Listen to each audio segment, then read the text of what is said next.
Hey, good evening, everybody. Hey, what's up, Sheena B? What's wrong? Y'all, welcome to the Tonya Burns and Friends with Sheena Beckton. Why can't Thank you. I hear? Oh, you can't hear? I can't hear. Oh, okay. So we got a little bit of technical. So while Sheena works that out, y'all, we're gonna walk this through together. So listen, if you are in the chat already, look, hey, Berta, baby, our Murphy, I need y'all to click like, share, and subscribe. We're gonna give you in-depth road to the third ward election. Sheena, you still can't hear? What just happened? We can hear you. Can you hear? I could hear you for like 2 seconds. Like what are we doing? The ghetto. Yeah, you're loud. Yeah, look, she got a microphone. She look real. She look real. Just keep real going. So listen. So Landon, you're gonna have to come on to probably walk her through this. So hey, JP6. There we go. Look at that cute picture. All right, so you can't hold on. Now I gotta check and see if I look all right. You know, I don't normally turn my camera on over on your show. I know you don't. Look, y'all look, we in this together. Hey, Patrick Jean. Hey, Kathleen Trouser. We in this together. There we go. You can hear us now? Yes. All right, I'm backing out. The ghetto. Okay. So y'all, that was the wonderful Landon with Hendrix Studios located in the beautiful downtown Flint on the bricks. So Sheena is together here. This is what's going on. This is road to the third ward election. Polls will be closing in 14 minutes. 14 minutes. Yep. So we're almost there. We almost there. It's a big night. It's been a long day. Listen, it's been a long process. It's been a long process because we had a very long process. Right. We had the recall part. We had the untimely passing on September, I believe the 29th of Councilman Murphy. We had elections, ambassadors. We thought we had a temporary person to be appointed to the seat. We have had a lot. And and we're going to cover, what it is and, what we went through. Look, do me a favor, if you guys will click like, share, and subscribe. We are going to go through Tap this. That thumbs up, y'all. It's free. Okay. It's free. It don't cost you anything. I'm nervous. Y'all tell me what happened. I can't poll watch. Listen, Miss J. Hey, Miss J. Richburg. I'm trying to share it out. I'm trying to share it out. JP6, R. Murphy, Berta, baby. So I'm trying to say that. Dr. Merck 76. Good evening. How do you do? You all tap that thumbs up for me, though, please. Just do us a favor. Tap that thumbs up. Go ahead and share. Okay? Share this to friend and foe. All right? And those of you who are lurking, please don't be scared. Go ahead and comment. Tell us hello. Yeah, look, we love y'all too. We do. Watching from Saginaw, Carson Neubauer. What's up? How are you? Ooh, did I just undo my necklace? What's going on, Patrick? G. The G is for gone. So listen, and we are going to have in here Arthur Woodson because he has been out at the studio and also where they were counting ballots, and he has also been to several of the sites. So, oh my gosh. Kevin Tay, how are you? How you feeling? I got to get this out. I don't know why it doesn't pull up. So listen, we have been on in a while, Sheena and I, and We are on tonight, and we're gonna take you for a ride. We're gonna take you to election. Pastor Thompson. Happy belated birthday to you. We have a lot of July birthdays. We do. Oh, Pastor Warren is on. Pastor Martez Warren. Hey, good evening. Pastor Martez Warren. Well, hello. So listen, now I'm still trying to figure it out. Okay, so we're gonna get into it. We got 10 minutes before the polls close, and I have got literally the worst internet. So one of the things we want to start with, because third ward is a coveted seat, council has been 4-4, 4-4. And so we're trying to, people have their different sides, who they want rightfully, who they want and who they don't. There is Beverly Biggs on the list. There's Deacon AC Dumas, and then there's LaShawn Johnson. But on this road, we've had many other candidates. We've had Kerry Nelson. We've had Rich Jones. We have had, trying to think who else. We've had ambassadors. We also have LaShawn Johnson was an ambassador. Linda Booth was an ambassador. We had unofficial positions kind of thrust out there. Right. The ambassador role. Yeah. Right. And so, I mean, this election was the recall. And so we're going to take you through all of this. But before we get to this, because we got 9 minutes to the poll close, want to give an update. Good evening, Tanika Claiborne. Tanikia. A lot of you have seen it. We talked about the downtown, I call it the felony downtown barbecue tongs debacle, where they literally came back to get the barbecue tongs. So the young man, and he is a boxer. He is a boxer. His name is Leon Lawson III. You can Google him.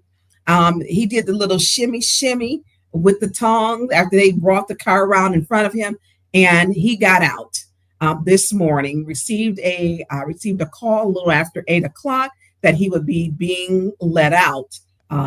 He was detained. Well, he was jailed, because when you're there, you're not there because it's fun. He was there. I did explain to his father, Leon Lawson Sr., because this isn't the first time we've had this. I explained to him the process. Flint can hold you for 48 hours. Unless they plan on questioning you, they can hold you up to 72 hours. Well, at 2:20 a.m. was his 48 hours. And then at a little bit after 8:00, I was told he would be being released. So no charges. They were trying to get a felony charge that he was assault with barbecue tongs. I'm sorry. And what was he gonna do? Pick him to death? Look, if you barbecuing, right, he's gonna turn the meat over. Right, he gonna turn him over. What was he gonna do with him? Lord Jesus. I don't, so, and if you barbecuing, it's a few things you need to have. Okay, some barbecue sandals. If you old school with the and then you flip your rag on your shoulder, right? The little sauce thing, and depending on how old you are, if you like my dad created his own. He had his own. He created, but then I know people who actually, they're fancy. They want to be the chef thing. We wouldn't have the proper tools. So, but they had the little, I don't even know what you call them, because I just call it a barbecue sauce rag or whatever. Because my dad made his own. My dad barbecued everything. Well, and I did not eat everything. But my dad makes his own. I think that's well. I'm from Memphis, so look, that is my opinion is for us. Okay, yeah. I mean it is country. But my dad barbecue. I mean, he would barbecue. There's nothing he didn't barbecue. And then, his siblings and his brothers, they hunt, So let's get back to the charges. So the charges were to give him a felony with assault with barbecue tongs. Every time I just think about that. So we know that they were downtown. They ended up spraying Sarah Bay, Tasha and Richie Carter, Burke 76. So we do know that they were trying to, they literally came back to get the tongs though. So he was down there, they were selling food. It was an all citywide reunion. Older people. So the folks attending there had diabetes, high blood pressure, maybe some hair loss. They were not the same folks in high school. They done went through some life changes. So it was a mature crowd. And so they were selling their Leon Lawson Sr., Leon Lawson the third, and then his auntie, which is his brother's sister, were there. And people that the food looked good. I think all that smoke, you can look up Leon Lawson on Facebook. He has a barbecue. It's on Facebook. So he's on there. And so he had a crowd. People were hungry when they left. People everyone did not live in Flint. Right. And so people wanted food to go back to go home and to the hotel, which the event was at the Hilton. So what they did was thought people had ordered food, but they didn't get their food because the police did ask them the first time to leave and wrap it up. They would need to close out. They didn't tell them why. There was nothing that was going on, nothing.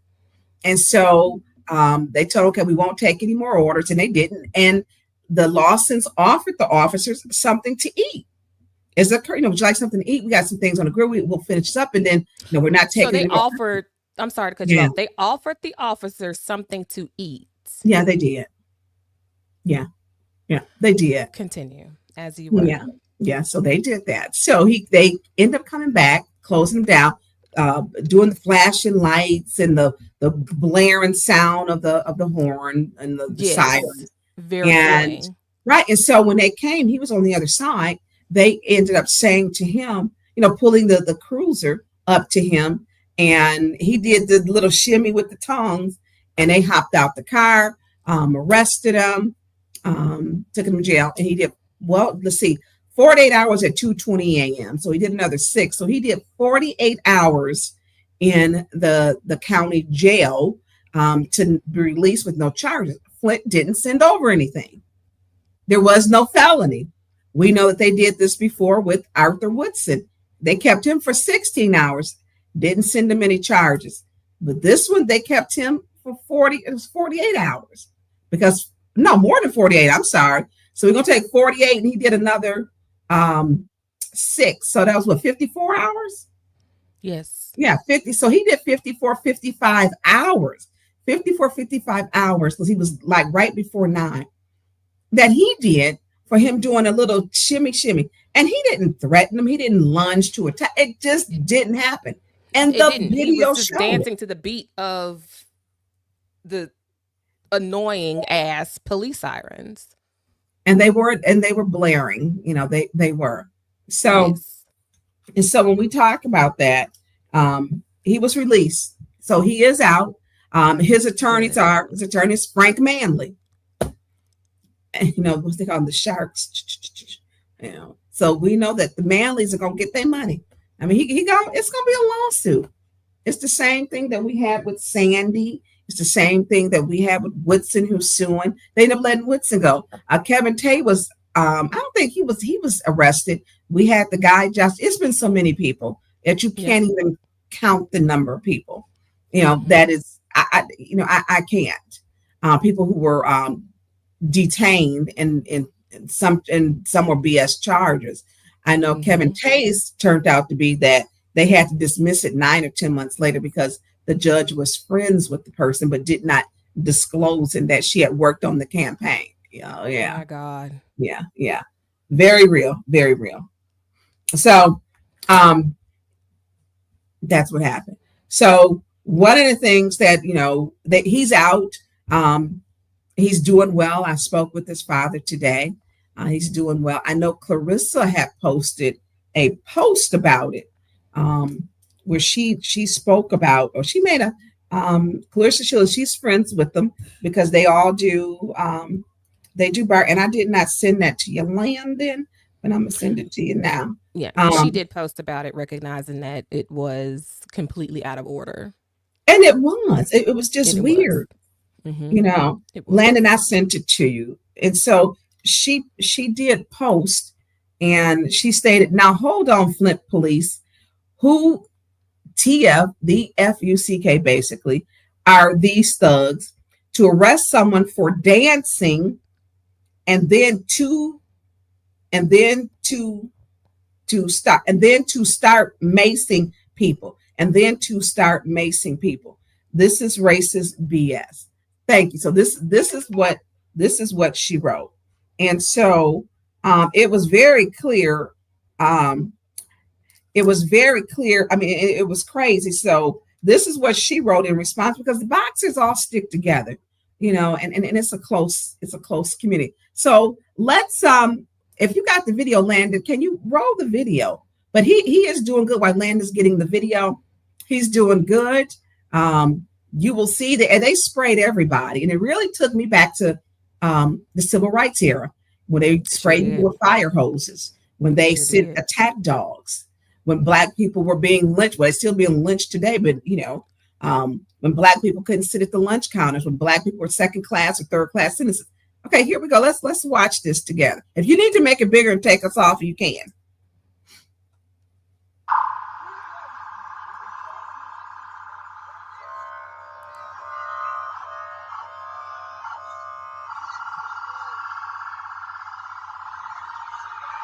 Listen, hey, Jaquanda, haven't seen that. Thanks for joining us. Flint Beat is in the chat.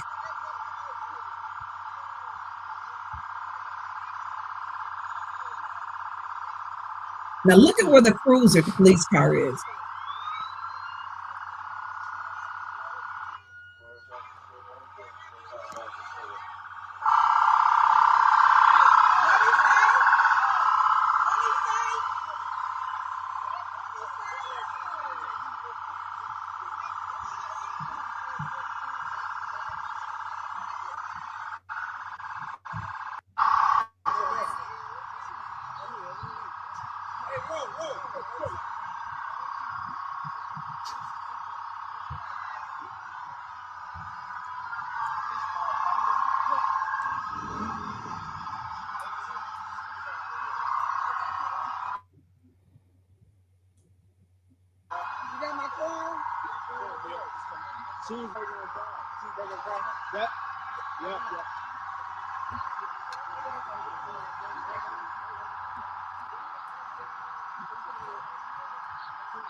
That's wrong. That's so wrong. Look, still spraying. Still spraying. Oh, that puppy.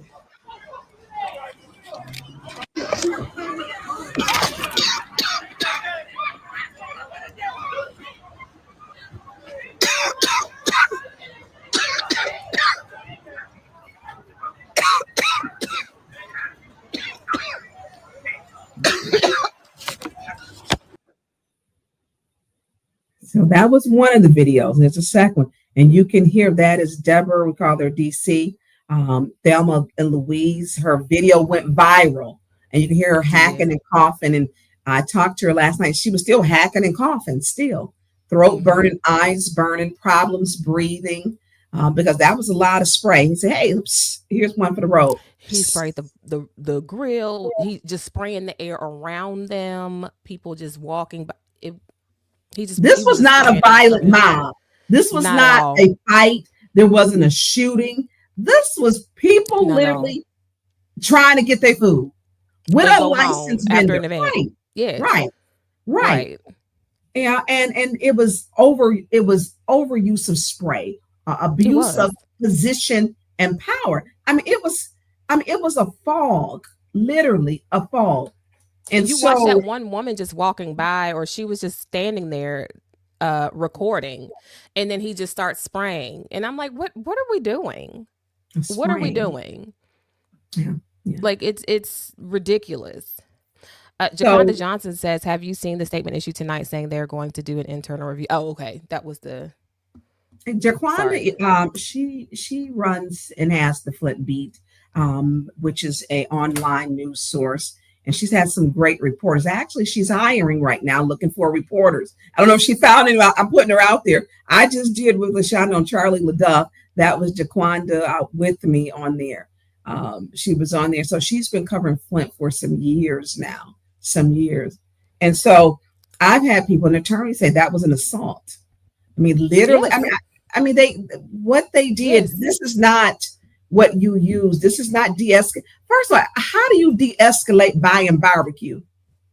I mean, so Like, what are we right, doing? Like, right. They they're in line to buy escalated barbecue. something. It's like a food truck. Right, It's no different from a food truck. Like, what are we right. doing? He They had a they they permit. right. You de-escalate. There was no fighting. There was no cussing and screaming at each other. It just wasn't there. She's also found another an early incident of young people being maced by a Flint officer. It was posted on July 3rd, but we haven't confirmed when the incident happened. There was one. I wonder, is that the one on Home Street? Because I I've think got that. that video too. Yeah. I think So that's the same one. where he just ran across the street with the AK-47 across his, He Patrick sure being talking, did. he sprayed them ribs. He listen, Pat. Me and you, we had this conversation. We were really hurt as Southerners. We were really hurt that the Barrel Grill was sprayed too. Yeah, Cause what yeah. the grill got to do? Like, why are we spraying the grill too? And the food. And the food, the utensils, like everything. What are we doing? What are we doing? Really quickly, the Tanya Burns and Friends, the Tanya Burns show chat, I believe, is watching as well. Guys, please join us. I did put the link in the comments. Please join us. Also, subscribe to the Flint Urban News Station. I did put the link in the comments. And also the polls are closed. It's after 8 o'clock. It's Um, 8:07. 8:07. Now y'all know Flint's results come in like the turtle in the rabbit race. I mean, they come in slow. Wait, There's a what, lot 2 going hours on. last time? Yes. Yeah. And I don't think we'll necessarily get all of the results. Oh, she said it might be a different video. It's in a parking lot. Oh, I haven't seen that one. Oh, yeah, I haven't Oh, seen that yeah, one I haven't seen either. that one. I haven't Mm-mm. seen that one. But I know clearly they must have a budget for mace pepper spray. And this is ridiculous. And I don't like it being used. It's being used as a weapon. It is a weapon. I mean, is it a need to break up people buying barbecue and Nope. completing their orders? It's Nope. not there. Nope. But there clearly is a need to send a message. And it's clear. It's There's clear. clearly a need to send a message. And it is. So I do want to say that I'm going to be checking the results as they come in. They do come in slow, just for everyone. So one of the things about the third ward race is, like Jaquanda just stated, the balance of power could be tipped. But there are some issues. I don't know if they're going to be finished counting. We know that this race would be won by absentee ballots because there was a huge amount of absentee ballots. With it being a huge amount of absentee ballots, they're always going to, there's going to be some issues or questions. And along the way, there were questions. So I do want to say that. And there were some complaints. So there was a complaint that was submitted by the Flint City Clerk, Davina Donahue, to where she did a preliminary investigation and found some irregularities and issues, some issues and irregularities that she did report to the authorities. She did also, I didn't do the video. I thought, look, we can remember this other video. Yes. So she did report those. And we're gonna get into that. Some irregularities. Irregularities. Yes, she reported some irregularities. She reported some irregularities. And so, Landon, I'm going to send this video over to you too. So I haven't seen it. We're going to watch this one together. So let's put up I sent you one before then, Landon, because this is where Jaquanda, where we talked about when we did it with the guy, with Charlie LaDuff, and you saw we're 17. The officer says in this next video, there were 17. So Landon, and we weren't going to do this, but yeah, that wasn't in the original run of show. But look, we're going to make it do what it do this evening. Wait a minute, Marco Fields. Hey, you. Hey, Boo. Hey, Marco. Pokey. Hey, baby. How are you? Oh, I'm so glad you could join us tonight. So Landon, did you get the second video? I think that one Jaquanda's? No, that one's Jaquanda's. I want to do that one third. Let's do the other one first, because this one speaks to the 17. Now on Friday, Saturday, and Sunday over a week ago, we had Saturday there were 17 shootings. Sunday there were 3, and Friday there were 2. So that was 22 shootings. 22. Yes. The mayor of Atlanta had, I think, 11 in one night, and then was it Maryland too? And they spoke out. And so when we look at this, to me, it's important that we have a gang problem. We cannot pretend like it doesn't exist, and we're not getting the reporting that we really and truly should. But I appreciate Jaquanda talking about it, because our mainstream has not done that. They have not, and that is a problem. That is a problem. So we had taken some preliminary. I'm sorry. Let me get back on track, because Landon, were you able to get that one video up? I was gonna say the one that unless if you just sent it to me, the only one that I got is the one that I just played. Okay, so let me send back because this is where he tells us about the 17. So if I sent it to you in Messenger and it didn't show up then, right? Correct. Okay, if I send it in text, will it be a problem? No, send it to me. I'll get it together. Okay, I'll send it in both. So, and it's not a very long one either. It's not very long. While you're doing that, I want to send a shout out to the Tonya Burns Show chat, because the chats are separate, and I don't want to neglect our people. While he gets it together, is that okay? Oh yeah, you're fine, because I can do some back, because I got Landon, check your chat, because I think I got 2 more videos, and so we're gonna try to get all of these up. Now, I haven't watched these. We haven't watched them. Okay. So Shenna, go ahead. Ellis, how are you, Pastor Nicholas Gaddis? Good evening, A.K. Cole. What's up, big bro? Javar Ellis, how are you? Debbie loves to chat from South Carolina. I'm in South Carolina too. I'm in upstate. I'm in the high country. Derek Smart, long time no see. Vanessa K, Jarvis Patrick, hello. Hey, Avis, Latoya Mayat, hello there. Mr. Dorsey, Andrea, that's a hey to Avis. It doesn't matter. Hey, Avis. I'll say hey to Berta again too. Big Chop 904, what's going on? Gutta Black is in the chat over on the Tonya Burns Show side. Stephanie, hey. Caleb Arnold, hello. Brenda Boyd, hey lady, how are you? And Dion Wilson, hello. That's my middle name is Dion. Stanley Wood, how are you? What's going Pig Wells? Stanley, I love your petty, honey. I love it. Let's see here. Who else do we have? Detective Rachel M. How are you? Hello there. Let's see who else do we have. Angela Net, home girl. What's going on, Angela? You probably can't see it very well, but if you can look right there, it's blurry. But that's God. I wish I could clear it up, but that sign would probably be familiar to you, Mr. LCTU. It is. Mr. LCTU, please don't. Look at the. Can you see it? Can you make it out, Mr. LCTU? Just a little bit. That sign right there.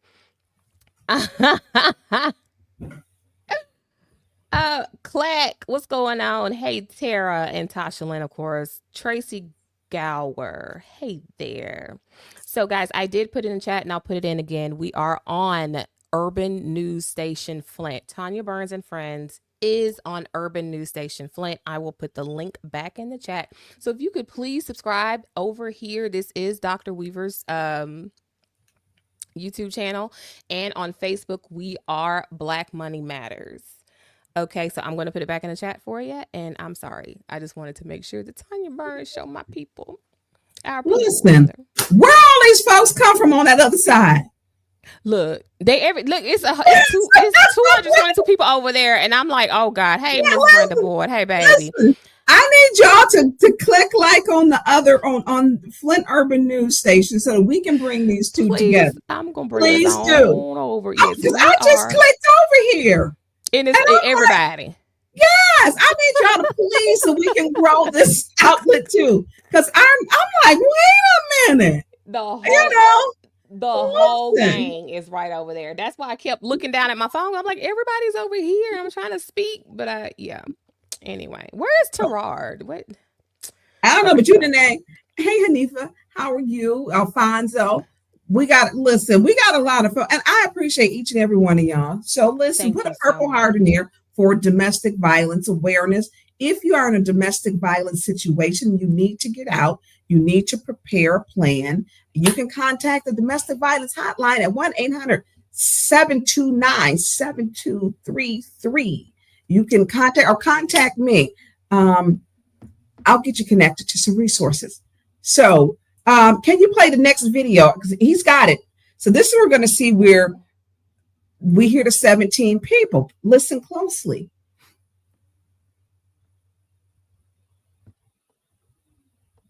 Hold on, I clicked it off. Hold on. Look, I was ready to look at what is the sign in the back. Oh, okay. Yes, I just need my people to speak because we got a couple of them in the chat. Angela and Mr. LCTU. Okay, I'm done. There we go. give me 15 seconds. Just a little bit. There we go. So he's going to put up the video, and in this one you're going to see a different angle of what happened. And while he's getting the video, I'm going to look to see where we're at with the Genesee County Elections Bureau.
Okay, so you hear 17 bodies. You have yet to hear from our mayor and police chief Green that there were 17 bodies or people. He said 17 bodies dropped, which meaning 17 people shot, and there were some fatalities.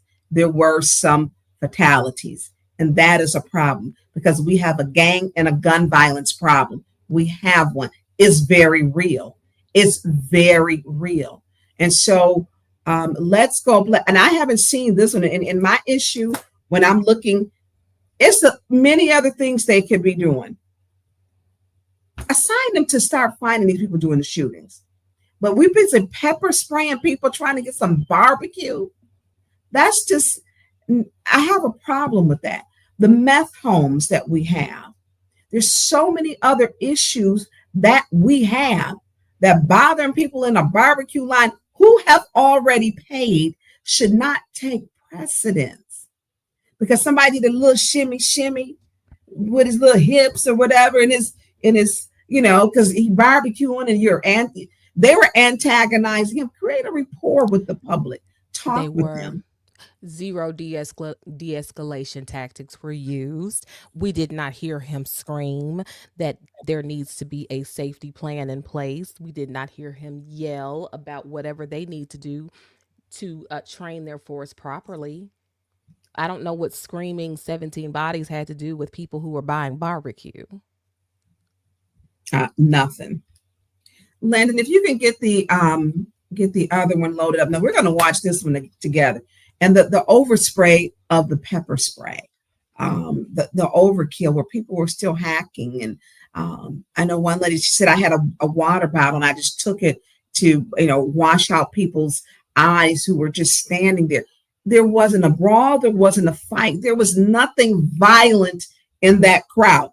People paying for food through a licensed vendor. That's it. Okay, let's roll it. I gotta get my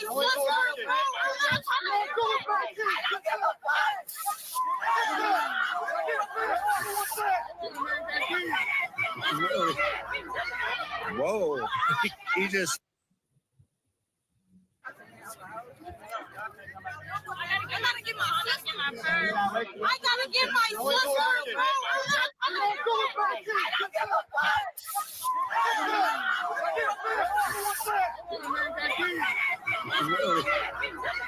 bro. Whoa. He just. So I did see that one, Jaquanda, and that was at Northwestern, and they were not allowing people to come back in. And Van Kuren then had the mustache that curled up. It came out and then it curled up, and that now he has the full beard. And so that is he like his pepper spray, And so that is the same one. He used to have the mustache, but now he's got the beard. He's in uniform there, and now he has a different uniform. It looks like the tactical gear. So that is the same one that she was saying. I need to get my sister. I mean, you have to have people. Community policing, and community policing means you create a rapport. You know how to talk to people. You understand the people that you serve. I mean, it's to serve and protect. It is not to mace everyone. It's not. You can talk to people. Hey, I need to get my sister. Okay, calm down. Hold on. Stand right here. Just wait a moment. Let's see if your sister comes out. I mean, the first result should not be taking a can of spray and spraying everyone. And then I have problems with all of that in the training. I have problems with that. Jaquan pepper spray is his choice. He keeps it on deck. He sure does. He sure does. He does. So election results. There's nothing in so far for Flint, just so you know. Just so you know, nothing is in so far. Right now, Genesee County is not reporting anything. Landon, I don't. It's been. Can you pull it up, Landon, for me? Hey, I think I sent you that link.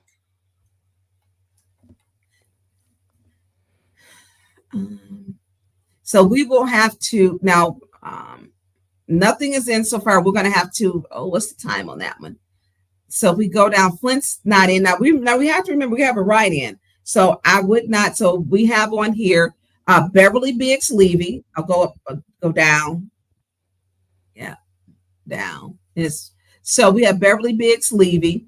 So it's precinct 8, 9, and 10. And it's Beverly Biggs Levy, AC Dumas, and unassigned write-ins. Unassigned write-ins is going to be whoever was to write in. So all the write-ins necessarily don't go to, we know that LaShawn Johnson is running as a write-in, but people will get in there and write Donald Duck, Mickey Mouse. They will write, anything in there. And so some will write their own name. So with this, we're going to be checking periodically. So it's precincts 8, 9, and 10. We do know that the city clerk did file a complaint with the authority. She did also CC the Genesee County Clerk Dominique Clemens. He did forward it over to Sheriff Swanson because she found some irregularities and some issues. We know that she did receive a complaint. One was from AC Dumas, and Beverly Biggs had seen the same thing out on the campaign trail. And it is alleged that some of the issues that they had seen was that LaShawn Johnson, they're alleging that she picked up absentee ballots. It is against the law and a felony to do that. It is also alleged that she had a scheme running with putting people online with their votes, filling out the absentee voters. So, there's some serious things. So these are some irregularities. And some of these things, you can't do this. And it's funny because it was, you can't. People want to feel confident in how we do ours and our voting. So she has sent it to, and AC Dumas did send it to the Attorney General, the Governor, the Michigan State of Elections, the Michigan State Police, because this is serious. In order for the city clerk to send it over, that means she found enough circumstantial evidence to see or to warrant an investigation. That means she found enough irregularities or issues to warrant an investigation. So we have to let this play out. We may not get, because it's a write-in, and we know the majority. I'm being told that she did get quite a few write-ins. And so Dr. Karen Weaver has chimed in. Hello, how are you? Thank you for having us. Said the mayor and chief of police support this kind of behavior by the police. If they didn't, it would not be this rampant in our community. It starts at the top, which is absolutely correct. Hey, Mayor Weaver, it is good seeing you in the chat. And I think she was out there on the, she always is out there during election time to see how things are moving around. That's like a tradition for her. Good. And that is true. That is true. And so when we're looking at some of the issues that we have, and we knew there would be, because we know that AC Dumas and Beverly Biggs made it through the primary both at 165. LaShawn had 163. They had the votes looked at and the ballots looked at, and it didn't change. So it remains two people who had 165 and LaShawn had 163. She decided to run as a write-in. Some of the things that the people were upset about was, how is she running? And she's with Mayor Neely as an ambassador. She was able to get those postcards out underneath the city seal, the city postage, and she's gotten her house done. It is a ledge. You see, it looks nice. I mean, she has her she has a big porch, those southern porches. She has her porch, her roof, her siding. She's gotten windows. And so people were paying attention. I think AC Dumas said, it's not about, he said, if you lose the election, he says, you can beat me, but don't cheat me. That is true. So, we have to see where the investigation goes. Oftentimes, so people will understand, they do not intervene before as to mess with the election. They don't do it. But these findings must be serious. We know that July 3rd, that the Flint City Clerk issued a press release and stated how to handle ballots, because people have been picking up ballots that shouldn't be picking up ballots. So that's sent as a posted warning to the public and to people. And that was done. It continued, obviously, and that's where the complaints kept coming in. It is alleged. So don't be surprised if counting takes forever. This is just to say, when you got complaints in and write-ins, this may take a minute and some twists and turns. If you're in the city of Flint, you know that 2 years ago we had it with the Flint Township supervisor or clerk, Kathy Funk and Manya Triplett. Kathy Funk had went back into the office and did some things aimed alleged because we know that she did them because she was prosecuted for them. Manya Triplett is the city clerk. She won, and the race was, being stolen from her. And so. Ooh, child. Listen, Flint be busy, but let me touch a little bit on that part about funny business Okay, with absentee ballots. Hold on. So Jaquanda Johnson said, we got confirmation for the clerk and also talked to LaShawn Johnson, who said the allegations were not true. So the clerk did get confirmation. I mean, she doesn't send it over, and she also uses the advice with the city attorney. There were regulations. LaShawn did state that the allegations were not true, but the clerk doesn't send over. You have to have something to send over. Otherwise, you don't send it over. That's just how it goes. If there was nothing to send over, you don't send and request an investigation. You just don't do it. You don't. There has to be something to go off of. So clearly there was enough evidence or something that was sent over to the clerk for them to be alerted to say, hey, because when you do decide that you are going to run for a particular seat, you are signing forms that allow you to recognize and state that you understand the rules and the parameters, laws that are federally recognized when it comes to running for a particular seat. So if the clerk is saying, hey, especially after I think she also warned people or let people know outside of the documents that you sign saying, hey, as a absentee votes, you can't go do this, that, and the other. You sign away saying that these are the things that you don't want to do. So not only are you signing it, but the clerk also put out information that said, hey, these are the parameters that you must follow as someone who is on the ballot or choosing to be on the ballot. So if the clerk is saying, I'm seeing some things that don't align with what's appropriate per policy, after you've signed it and I've given you a warning, no, that means there's something wrong. Sheena, can you read Jaquanda's response, please? According to the clerk's email, she sent them over to the prosecutor's office. So that means that this could potentially be in the prosecutor's purview. So he's aware. So Jaquanda had potentially. She had the email. So here it is. You don't right. So the prosecutor only, if it's sent over to the prosecutor's office, there has to be something that shows there's evidence of election tampering, fraud, irregularities, whatever it is. Exactly. Breaking the law with the election. You have to have something. And so I know with the city clerk that she's going to make sure before she sends it over, she's going to check with the Flint city attorney. If there was nothing to send over, you don't send nothing over. If you have nothing, you don't send anything over. Yes. You just don't. So, I worry about playing with the votes the way that this has allegedly gone down. Historically, within our last election, nationally as a presidential election, we know that this was a huge issue when it came to absentee ballots and those who are deciding to participate in exercising their right to vote. That was an issue with absentee ballots. So nationwide, it's been something that's been watched. So when you have issues regarding potential schemes, hold on one second. Shouldn't she send any complaint over just to be sure?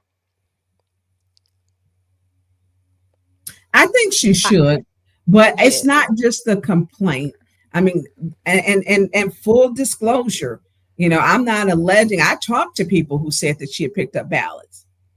So you can't do it. You can't do it. But yes, Jaquanda. But they also do their own investigation. So there's a process. So were there any people, first you call the people.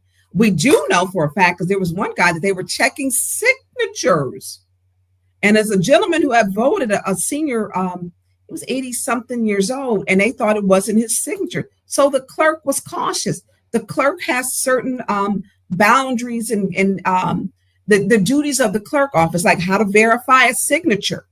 And so they became, and I was like, oh, I've never heard of that before. I mean, I didn't know for Flint to do it. Let me say that. I didn't know for Flint to do it. So I do know they were sending out letters. Flint City Clerk was sending out letters verifying people with their signatures because there were irregularities. And that's the fact. So listen, nothing else has come in yet, as I also just checked to update. And I do want to say, Landon, the Genesee County site is difficult. You got to go like all the way out and all the way back in and put it back in. Don't just update. They make you work for it. They make you put in the work. Make you put in the work. So right now, nobody has nothing. Nobody, no. Yeah. Flint doesn't have. Yeah. But my point, what I was trying to get into was it's very serious when you have someone who could potentially tamper with absentee ballots. Excuse me, Jaquanda. There is so much going. Jaquanda Johnson, she commented, there is so much going on in this city that my little newsroom can't keep up with the reporting. I'm tired. Listen, Jaquanda, do you want to come in? We'll send you a link. If you want to talk, you are welcome to come in to chat. Listen, I don't even listen. I miss Amy Diaz, and I'm like, what is happening? What every day? Yeah. It is too much. You got the barbecue tongs felony. I don't even know. I mean, and I'm not laughing because it's funny. I'm saying because it is the most preposterous thing that literally this man who's barbecuing. I mean, should he have a shovel while he's barbecuing? He had barbecue tongs in his hands. That's the act of what he was doing. He was barbecuing. He's going to have some barbecue. That's going to be a tool. Yes, it's going to be a tool. Like, what would they have done if he had the little, not the tongs, but the little pick thingy? Like, what are they doing? Right. When you look, we taught, if you black, you're taught to put your hands up. The police turn that car around. Put your hands up. He put his hands up. And he did. And he had both hands up. Both of them. So Flint has cornered the market in police brutality as of late, and it has. And this late brutality, we had. Who are some of the people that with George Floyd, Sandra Bland, who else? Mike Brown. That was big when I was living in St. Louis. Whew. That was the Lucy's, the two cigarettes in the city when Ferguson went down. So yes, that was I think what radicalized me was being physically there and being in where our local news, local reporters, local activists and people who were in the city of St. Louis are literally live streaming all the gas stations from the memorial. The memorial started, I believe, at like 4 that evening, and the news was there. Like one of the small news stations was there. And as one of the anchors was walking back to the van or whatever, you see these police cars just flying by. And that whole evening was madness. But if you turned on the major news networks, CNN, MSNBC, and whatever, it was silent. Like no one, and it's like the city's literally burning and no one knows it. There was so much that I think that's what, anyway, I'm rambling, but that's what I think that's what radicalized me. So I do want to do this. We just got some news from our roving reporter, Jaquad. You need to hire Woodson. He likes to go into dangerous events. So Arthur Woodson he said they just brought in four bags of absentees.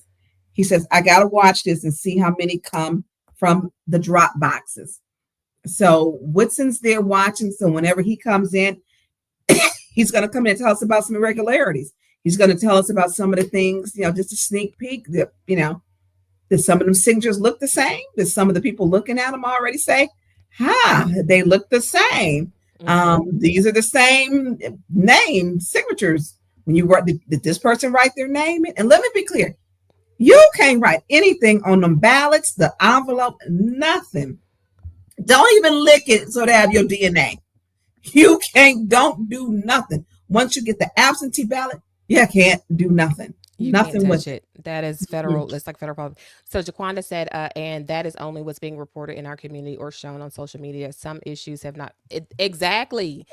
For me, Ferguson, I think, is what radicalized me. Being in the city or in parks, because I lived in Lake St. Louis, which is about 30 minutes away. But watching the police officers come to the white area, okay, to patrol the neighborhood, to make sure that we are okay, but then you turn around and watch them go and mace and rubber bullet down areas where it's predominantly black. Yeah, that will radicalize you.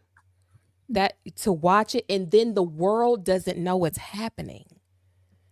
We were by ourselves. It was just local media, social media people, whoever was live streaming at the moment. We're going between each other. We're text messaging. At the time, I was expecting my son. And all we could do was text message each other videos that we could see on the spot. That was it. But if I would turn on CNN, nothing. MSNBC, nothing. Fox News, nothing. The local news had been hemmed up due to people who were blowing up the vans and firing on that radicalized me. And it would. And Flynn is a late start on that. We went through all of that and didn't have problems. And now we do. So Patrick Jean, does her name have to be spelled correctly on an absentee ballot? Jolena Freeman. She says, I work elections, and if they write in a name, it must be the name. We have to be sure it is the valid candidate's name that is on the list we receive from the city clerk. So listen, I need to click on the Black Money Matters site, y'all. Let's boost each other's social media, and then go click like on Flint Beat so you can follow and subscribe. So let's do two things. So Patrick, if you can write in the chat if you're on business, so let's click on Black Money Matters in the Urban News Station so that we can make sure, because I float in between both of these, and because that way y'all know my time. In Flint, like Jaquan, it's always something going on. All the time. Jaquanda, I feel you on that one. I mean, I don't live there. I don't have a bone. I don't have a dog in this fight. However, my heart goes out to Flint, which is why I'm here. So I feel you on that. I'm going to try to put, Patrick, I'm going to send the link to you. And I'm going to put it, I keep messing up. I'm going to put it in the chat. So we did a poll that was in Land. I'm going to send it to you, and then we're going to an unofficial poll with social media. I think 179, and on that one, but say if you beat me, just don't cheat me. And so in that unofficial poll, which is just to kind of see, I did this a couple of weeks ago, and the poll with producer Jay on the other one. I'm trying to merge these two together so we can grow both networks, both, so we have reliable source. Thank you, Landon. So who will win the third ward race, and who do you want to win? So there was a total, that one was 2 minutes ago when they did it. Okay, so there was another one that was 179. He did another one. So this one gave 94% Beverly Biggs, 3% Dumas, 3% LaShawn Johnson. This was about the same the other time. What we did was like 179 votes that were cast then. And those votes were 100. I think Beverly had 92% then. And it was about the same. But we've got these absentee ballots, which are really an issue. So these are unofficial online social media. And so we know that Beverly Biggs people rock hard for her. So, but can we get those people out to the poll? Can we get the voters out? Woodson just said 4 bags of absentee ballots just came in, 4 bags. And he said that he's going out to check them out. We do know that they were dancing over there, that they was kind of happy. So I mean, and they would know. We do know if there's some irregularities and some issues, and the clerk doesn't send anything over unless there's something that is prosecutable. So otherwise, you don't send it. So that's just an update. Also, the Genesee, it is not updated yet. It's going to be slow, especially if they're counting what's in the state. Arthur Woodson, the roving reporter for Michigan, he he said those 4 bags came in. So this could be a long night. Shenna's in the chat. I am. I'm trying to go between 2 different chats. And look, and I am not. And thank you, producer Jay, for making sure. So Land, because I'm trying to do both, y'all. I'm trying to do both. I'm so sorry. And I had a point that I was trying to make 20 minutes, but we keep going.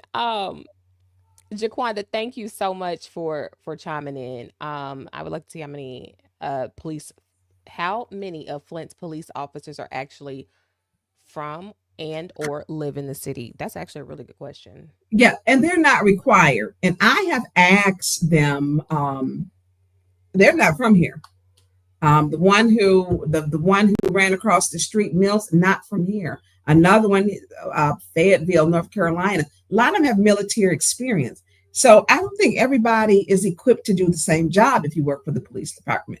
I don't believe that. And I think that we have to have a skills assessment. Which part of public service in the police department are you good at working in?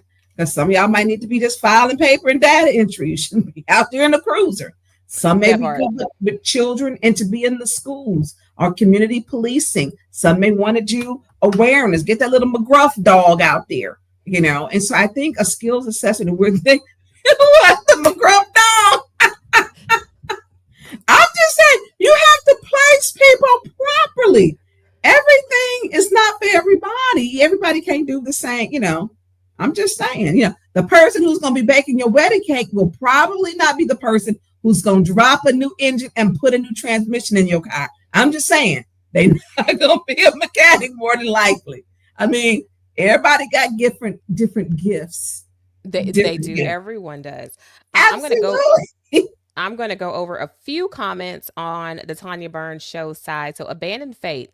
Flint needs a citizens police review board. They work as a liaison between the police and the citizens in situations like yesterday. This will help minimize the suits against the city. Mark Hutchison says, I'm sorry, with a black chief, black mayor, black command staff, you should not have these problems. Flint is not that big. Neely and Green are responsible. They make the decisions, not the plowboys. I completely agree. Let's see here. Hello to Jasmine M. Hello. Good evening. In the chat, if you guys don't mind, please come on over to Urban News Station Flint, where we are. That is the home of the Tonya Burns and Friends show. Shantae Murchison, hey lady, how are you? Let's see here. Jojo Freeman, I work the elections, and if they write in a name, it must be the name. It must be the name. We have to be sure it is the valid candidate name that is on the list, that is on a list we receive from the city clerk. That I think you already went over that. Yeah, I went over that one. Okay, and let's see. I'm going to scroll down a little bit. Let's see.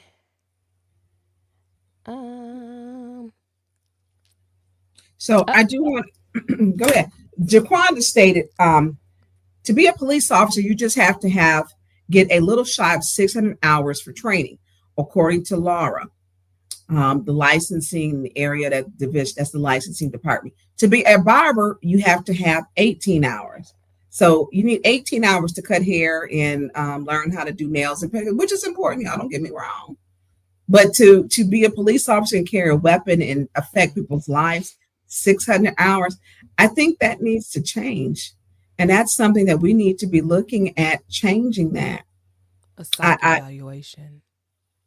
But they do. Let me tell you, when they first started, I do know, no secret, I married 2 men who were both in public service.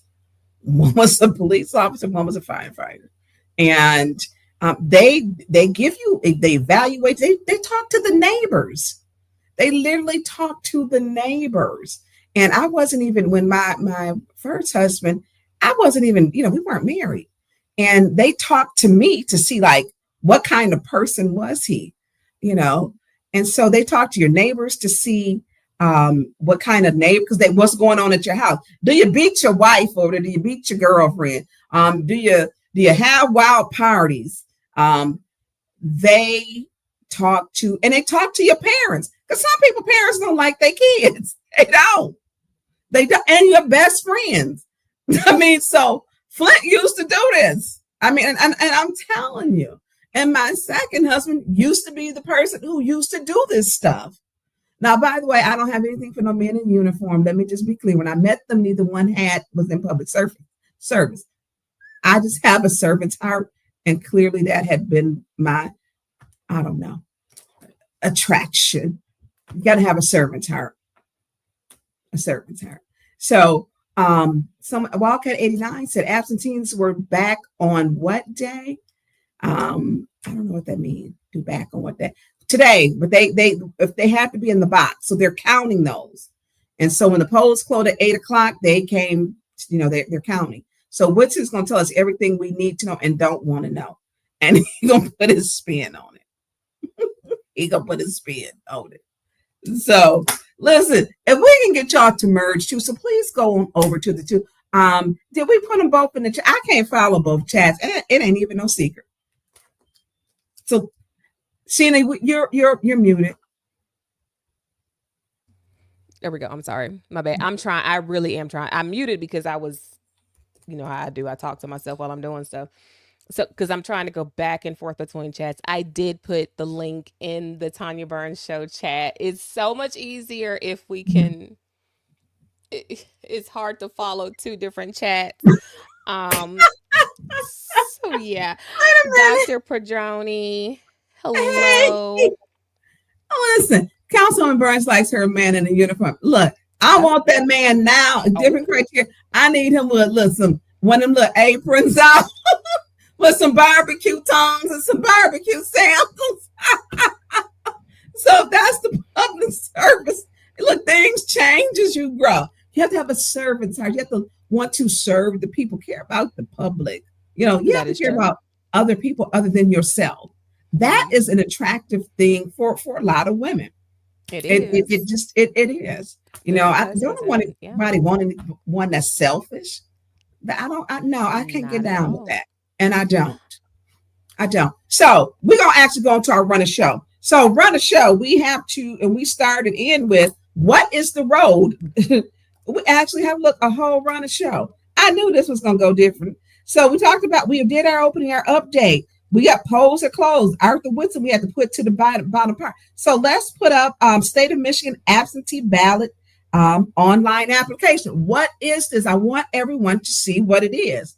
Hey, Tay, thank y'all for coming on over to the other side and making sure. So come on over to the Urban News Station. So please come on over to that. Support Dr. Weaver's platform. My boy Landon Hendricks is over here working his magic. So, there we go. Yeah. So this is, you can go into the state of Michigan. And so this is how to apply for absentee ballot online. And so this process tells you how you can apply for an absentee ballot. This is the application, I believe, online. And so, Landon, I need this one up. Where's the actual? And I'll put it back down at the bottom. That'll be the second one. I'm sorry. And people, I want to show people like the process. So, right, the process of what it looks like in filing an absentee ballot, what that process looks like, and also what your protections are as someone who files an absentee ballot. Because I don't think a lot of people are aware of what is required of you as someone who is requesting junior. So we are still waiting to hear Biggs Levy 1. I pray she does. We're still waiting. We are still waiting. I think we're going to have some issues. And one of the people, I was asked, because I've had numerous conversations throughout the day, and I'm just going to tell you, y'all know I'll be saying I want grandchildren, I don't have any. This little 8-year-old wore me out. I don't lie. She wore me out. Landon, I just sent you the application, sir. She wore me out. She came in here after the live last night, and she was like, I wanted to come in there. Yeah, she wore me out. Avery wore me out. We was up having a whole little dance party. We had a dance party. We broke it down. Whenever you get it, if you got it, you can put it. I want them to see what the application, and then I'll start how the process goes. So we'll do like a walk with how it goes. But this little girl at 5:00, she told me what we doing. I said, little girl, we're going to bed. And she said, well, I'm not ready. I'm not voting. This is not a democracy. This is not a democracy. I said, it's going to be daylight. She's like, okay, well, I'm going to sleep. I don't sleep with little kids no more. You got to bed sleep in. But she's got, there we go. Thank you, Landon. Thank you, Landon. And please don't forget to Cash App Landon Hendricks, L Hendricks Studio.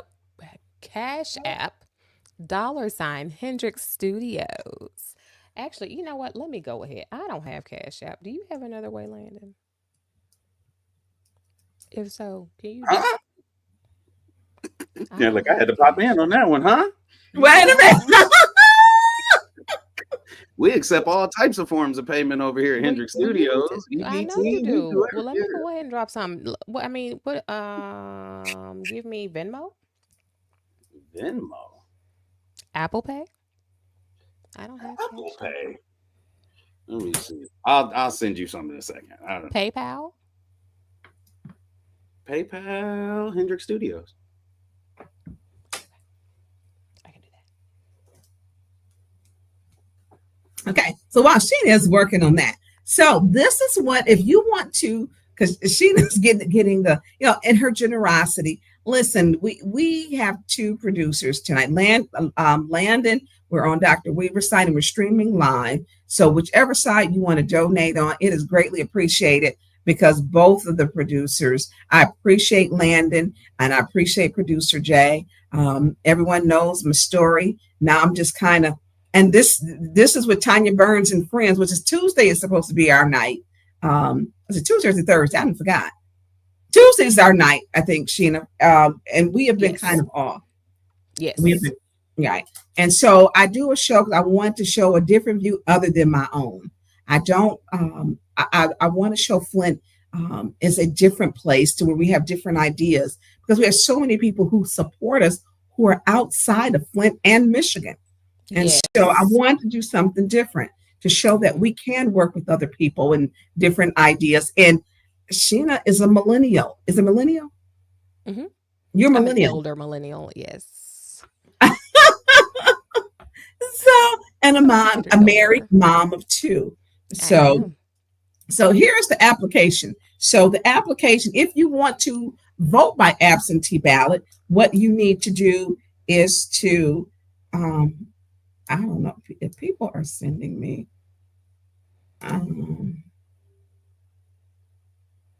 Okay.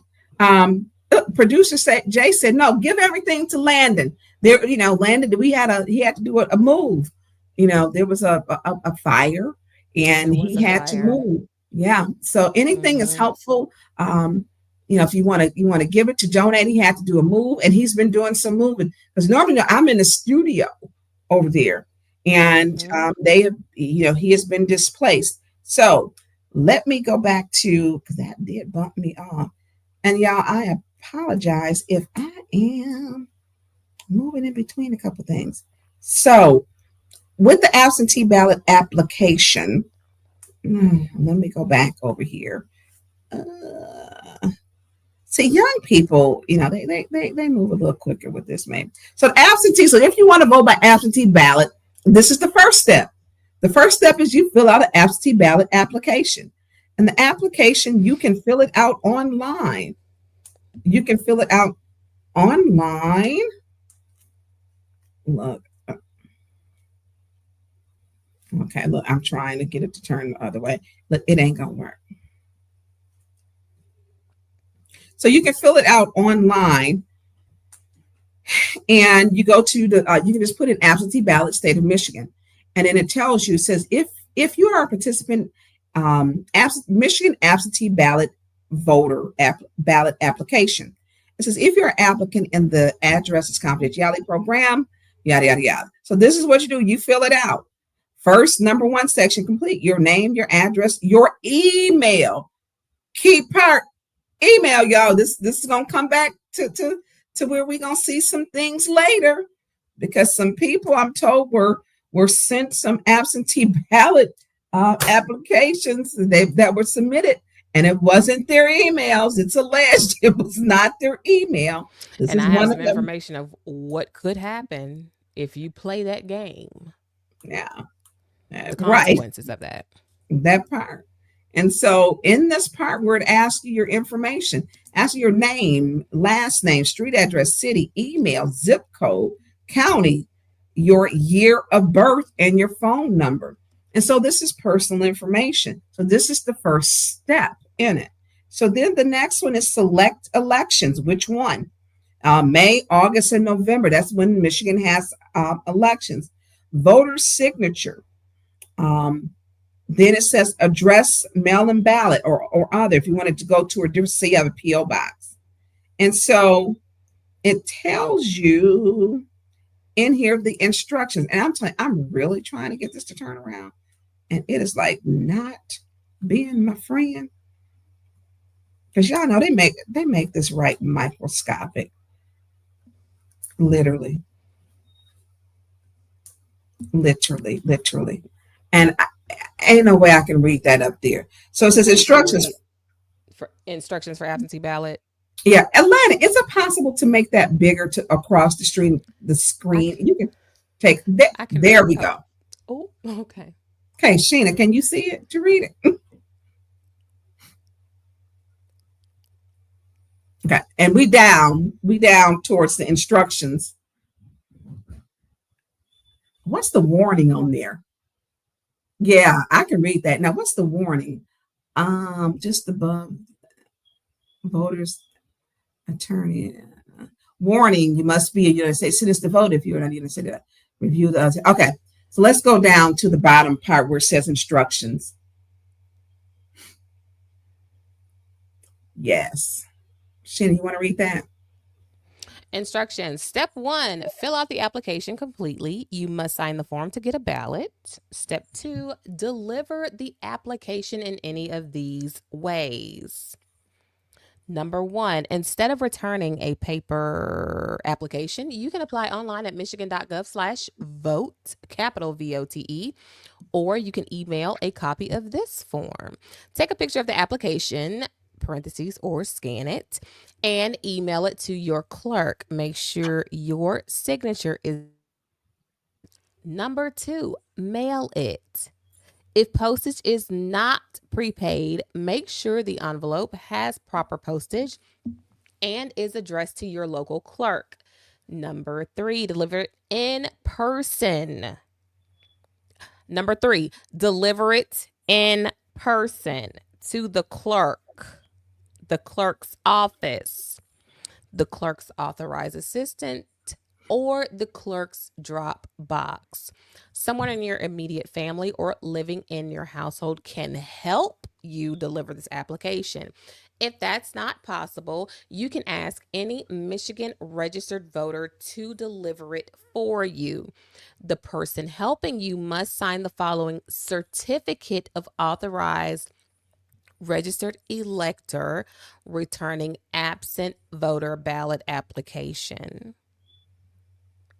Certificate of authorized registered elector returning absent voter ballot application. So here is where the person who is turning it in complete only if assisting a voter with return of the application. But you have to register for that. That's what it's saying. You have to be a registered elector. Registered. Right. elector. Right. So you got to be certified. I can't do it and you can't do it. Your best friend from third grade. They must sign the following certificate of authorized registered elector returning absent voter ballot application. And there are the appropriate empty lines. I certify that my name is blank, date of birth is blank, and my address is blank, that I am delivering the absent voter ballot application of a blank at his or her request, that I did not solicit or request to return the application, that I have not made any markings on the application, that I have not altered the application in any way, that I have not influenced the applicant, and that I am aware that a false statement in this certificate is a violation of Michigan election law. Okay. So you have to sign your own signature. It's just a fact. So, Lena, can you bring up the next one? So once you mail this, the clerk, if you ever have questions, contact your local clerk. So the next one is they will send you out an absentee ballot. And so when the elect instruction, once you get your ballot, there's instructions. So it should be another one. So you will get a ballot. So the instructions for absentee ballot. So once you get your absentee ballot, and we have had it. I told you about the gentleman who, when Miss Inez Brown was the clerk, he was collecting ballots. I think the gentleman's name was Mr. Wesson. Mr. Wesson got arrested. And later we're going to talk about a lady. Yeah, is that the one?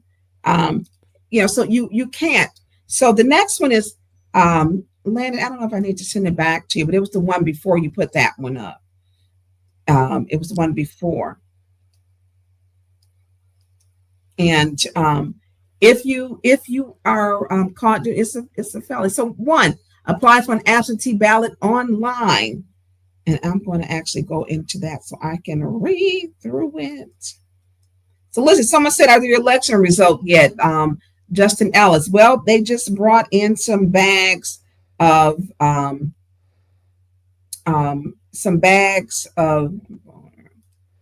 who funded the write-ins signs? I'm sorry, so sorry to cut you off. So Wildcat 89 asked a question: who funded the write-in signs? She's a retired bus driver. She don't got $10,000 to all the, she didn't got $10,000 to all them signs. That's interesting that you state that, because I also heard something very similar. Like, allegedly, she had used $25,000 to run the campaign. It's a lot of money. And that the person who ran the campaign also did Judy's campaign. And you're absolutely right. As someone who is a bus driver for kids, where is that money coming from? That's a lot of money.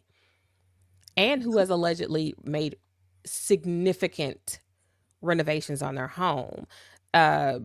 That's awkward. Now, y'all know that I have a penchant for going back and peeking at campaign funds and campaign reports. I've done that before. And the amended campaign funds report that it was $35,000 to $38,000, but that was amended. That's a lot. But we know how important this election is. They would have spent That's a lot of money for a bus driver. It's a lot of money for anybody. For a city council seat, yes. Excuse me, that's a lot of money. Excuse me, yes, that's a lot of money. So she got $75,000. Wildcat 89 also comments. So she got $75,000 in home repairs and $25,000 in campaign signs. Such a joke. I have questions. I'm with you. I have questions. She was well taken care of. Very much so. So where did this money come from a bus driver who appears to be illiterate? I have questions. But anyway. So we're going to go on to the absentee. Thank you, Landon. So absentee ballot. A voter must submit an absentee ballot application to their local clerk before an application to their local clerk before an absentee ballot can be sent. Just saying. See spot Absentee run. ballots uh, can be sent unless they are on the permanent absentee ballot list. Absentee ballots are available and distributed beginning 40 days before the election. Michigan voters can decide to be placed on a permanent absentee ballot list. Their local clerk will automatically mail them an absentee ballot for all local, state, and federal elections. Select the tab below. So I want people to know you can go onto the state of Michigan and put this on here. And so if you want to know, Sorry. in here, I want Wildcat to make sure 89. we educate. I want to make sure that we educate people about the process. So from application to the ballot. And so with the ballot process, and it tells you, and Landon, I sent that to you, and I need to go back to find it for myself. So we may be in here counting for a while. We know that there are two people on the ballot, Beverly Biggs Levy and AC Dumas. We know that this is a coveted race, that people have personal interests. We know that the mayor wants his 5 seats. The council is split 4 and 4. And so this will be where we go. Does it matter? Who's going to get it? We these absentee ballots. I am concerned about absentee ballots. I know I've seen how absentee ballots come in before. Person may be down and it may come back up. So we see that Sheena likes she was in a Corvette. They said a convertible. She was flexing on her day. Clearly. Okay. I mean, allegedly, with the breath in the wind, that would be horrendous to find. She drives a Corvette but can't read out loud. I listen. See spot run. So when voting, Jane. So one of the things that you back to the books. Now them books, were serious. You didn't have sentences for like 4 letters. Yeah, so words. Yeah, absolutely. So one of the things that people were saying, with the absentee ballots and application, we do know that the clerk was verifying signatures and sent out letters. We know there were some irregularities and some issues. I know of someone who went down there, was sent the letter and said, no, this is my signature. Because there were some who went down there, that was not their signature. So when voting, how is my signature verified? Can you blow that up, Landon? I know. When voting, I'll read it. When voting, how is my signature verified? Local city and township clerks are trained in signature verification by Michigan Bureau of Elections. Local clerks review and compare the signature on each absentee ballot to the signature on the return envelope and to the voter's signature on record to confirm its validity. The signature on record for a voter is typically the signature provided on a Michigan driver's license or state ID, or as provided on the voter registration application. If a local clerk determines that a signature is not valid, the ballot is rejected and the clerk the rejection. So the clerk is authorized. It says if a local clerk determines that their signature is not valid, the ballot is rejected. It is rejected. And the clerk must promptly notify the voter of the rejection. So there's a lot of things we really don't know because it's kind of been hush the word, mum's the word. Look, he didn't blew it up. Landon trying to be funny. Thank you, Landon. Jaquan said we can't count folks' pockets. We have to follow the receipts. I'm just saying you are absolutely right. However, I'm also going to go with the evidence that's presented. I can't believe with my whole heart that someone who cannot read and someone who is a bus driver and whose resume is extremely limited could all of a sudden bus driver is a notable job. It is very much so. I'm not saying, absolutely. And some get paid. However, She had a lot of money spent on this campaign. It was a lot of money, A a lot. lot. And I have been within government and paying attention to and participating in running a campaign for a very long time. I've seen Absolutely. Haslam levels of money. That's oil money. So this, no, there's a lot that doesn't need. There's a lot that doesn't make sense. So So, to be fair, Jaquanda, I'm just saying. mhm. So Lenny, can you put up? So what if we talk about the system when voting? How is my signature verified? Can you put up what happens if it's not verified? And that's like the red one with the arrows on it. Believe me. So, can I return another person's absentee ballot? We've showed you you can't do that. You can't do that. And it tells you the following individuals who it's legal to return the ballot. It's with the red and like two boxes, and the arrow driving down. Word.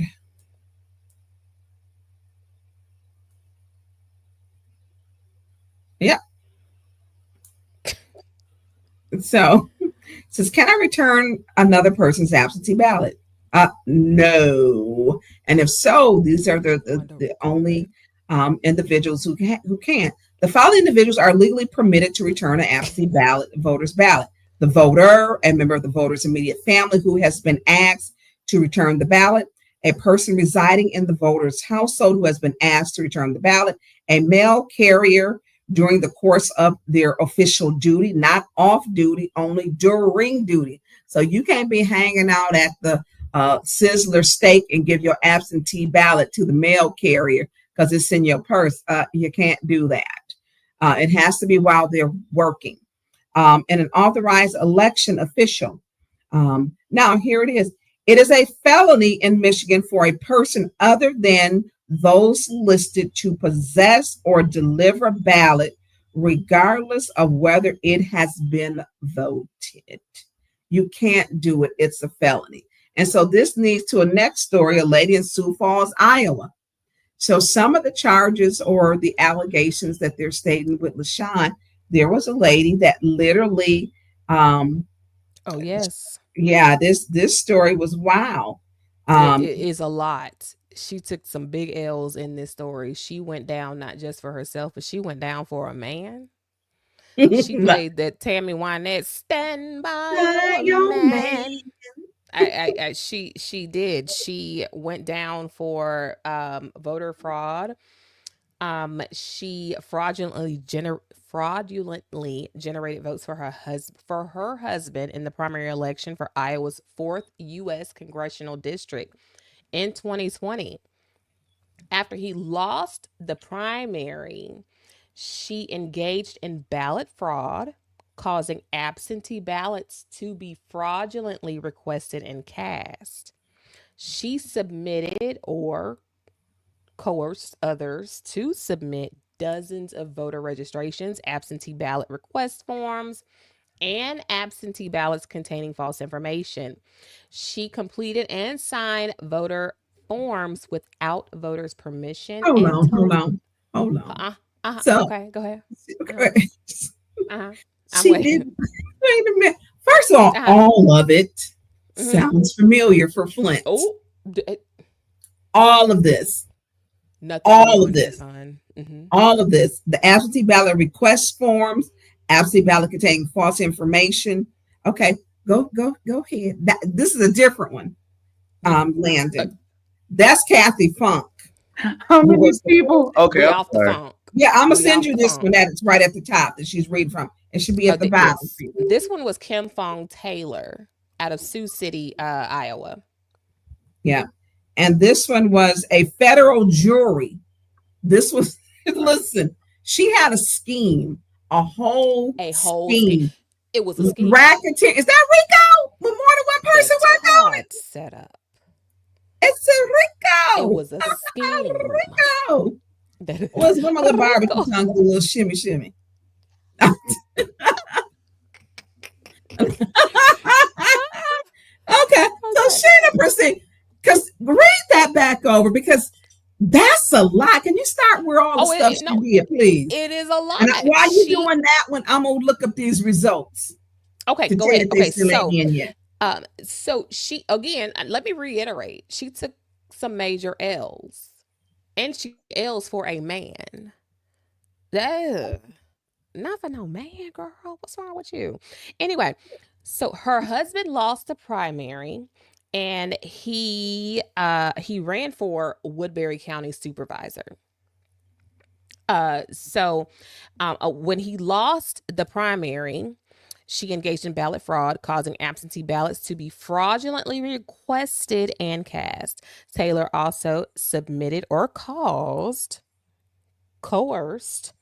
others to submit dozens of voter registrations, absentee ballot request forms, and absentee ballots containing false information. Listen. Oh, right there. You can't have your son or your daughter picking them up either. I'm just saying. Hello. But look, she completed Kim Fong Taylor completed and signed voter forms without the voters' permission, and told others that they could sign on behalf of other relatives who were not present. Now, Tanya. You can't do none of that. Now, Tanya, that whole sentence. Hold on one more time. Taylor completed and signed voter form. Taylor, she did that without voters' permission, and told others that they could sign on behalf of relatives who were not present. Tanya. This has happened in Flint. I'm just saying, we've had people arrested before. And I do know that these are some of the allegations. It is alleged with the irregularities and issues. I do know that. I do. Listen. But if you're doing this with other people, let me say this. You come into other issues where it's more than one person. And so this was the FBI, this case, and let me update, no results are in right now. I just checked. No results are in right now. The polls closed at 8. It's 9:21. Right. Y'all know Flint's slow. Okay. Woodson said they have 4 bags. So you can't have people, this race is so important, and there's no surprise. Nothing surprises me. And so I think that, honestly, in that first race, they thought that she would make it through. I really believe they thought there was no way she would not make it through. When AC Dumas and Beverly Biggs came in first tied, I believe that they weren't prepared for that.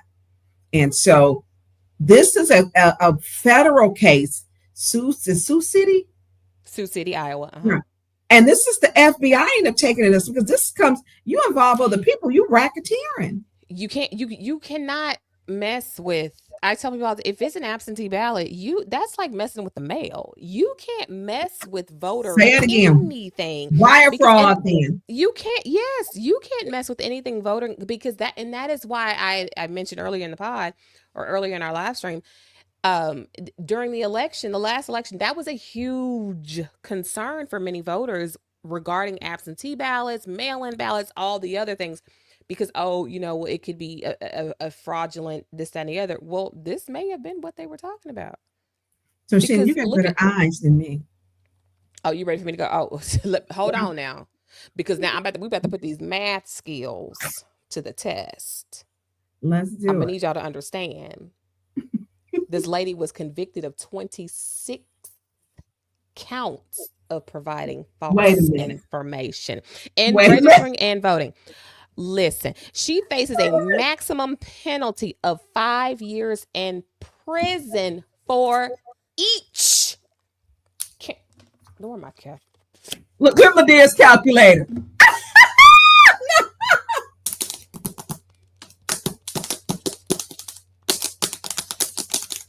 $1 billion.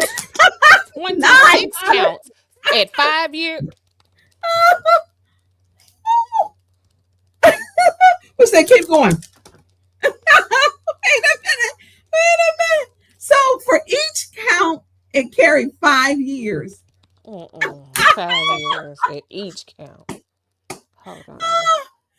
Because 26 divided by 5 carry the 3 and the 4 and the 5. Because we got to 26 years. And This is serious. penitentiary, and then the 5 times. So We what's got a that? problem. 120 years. We got a That's problem. serious. Wow. We And this have is a in problem. studio. So 26 counts. Oh, look, he's highlighted. Landon, thank you. Thank you, Landon. Thank you, Landon. You are doing a great. He's highlighting it. So 26 years. I mean, She gonna be 26 on counts the at Walmart 5 when she get on years. So 26 times 5. Is that 120 years? No, years. That's 5,683,900. That was right before the grip ball in the kitchen. Girl, he did what? Let me tell you He something. did what to you? Baby, you gone. Okay, you gone at 5 years per count. Girl, you got 26 of them. Oh, baby. So what? She's 49. Gone, Taylor. holla, chuck the deuces, baby, because you gone. Yeah. Taylor, you will Gone. not be able to be 169 years old and still in prison because she's 49 now. So, Girl, you listen. They can reincarnate you. You still gonna do a life sentence. Right. And your Taylor. your great grandbaby is gonna be serving That time. part. Look, we'll see you next lifetime.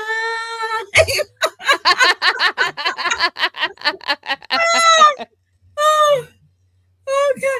You want to finish reading?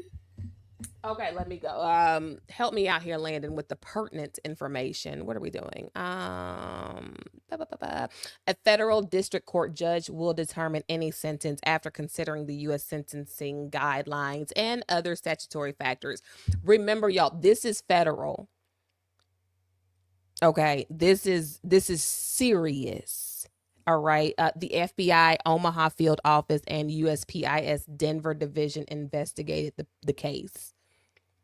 Who investigated it? The FBI, the Federal Bureau of Investigation, Omaha field office, and USPIS Denver division investigated the case. So here's the thing. So these are some of the same allegations that are happening here, and for the FBI to take it up, and I know I had looked up what does the FBI cover with this. Well, I wonder would it be the wire fraud, because then that's that could be across state lines, because we know that people who are in the military are sent absentee ballots too, and so maybe and through the U.S. postage. Yeah, if you send it to the U.S. postage, that's federal. If you're sending something through the U.S. postage, that's federal. And so that would be why the FBI. So if you out there filling out absentee ballots and applications and signing them, returning them, or allegedly, what's this woman named? Taylor 49 or Taylor 169? Because that's when Wait a minute now. You done gave her a prison number already. Yeah. Taylor 491265 that part 1030. Okay, Patrick G, she will be singing Casey and JoJo like alive. This is serious. So yes, the FBI picked that up. Okay. And so this is the jury convicted Taylor of she was convicted. That's not charged. Convicted. No, she's convicted. We're waiting so on that's sentencing. Not even charged. Man, let me tell you something. If somebody caught me stupid enough to do that, I'd give up everything.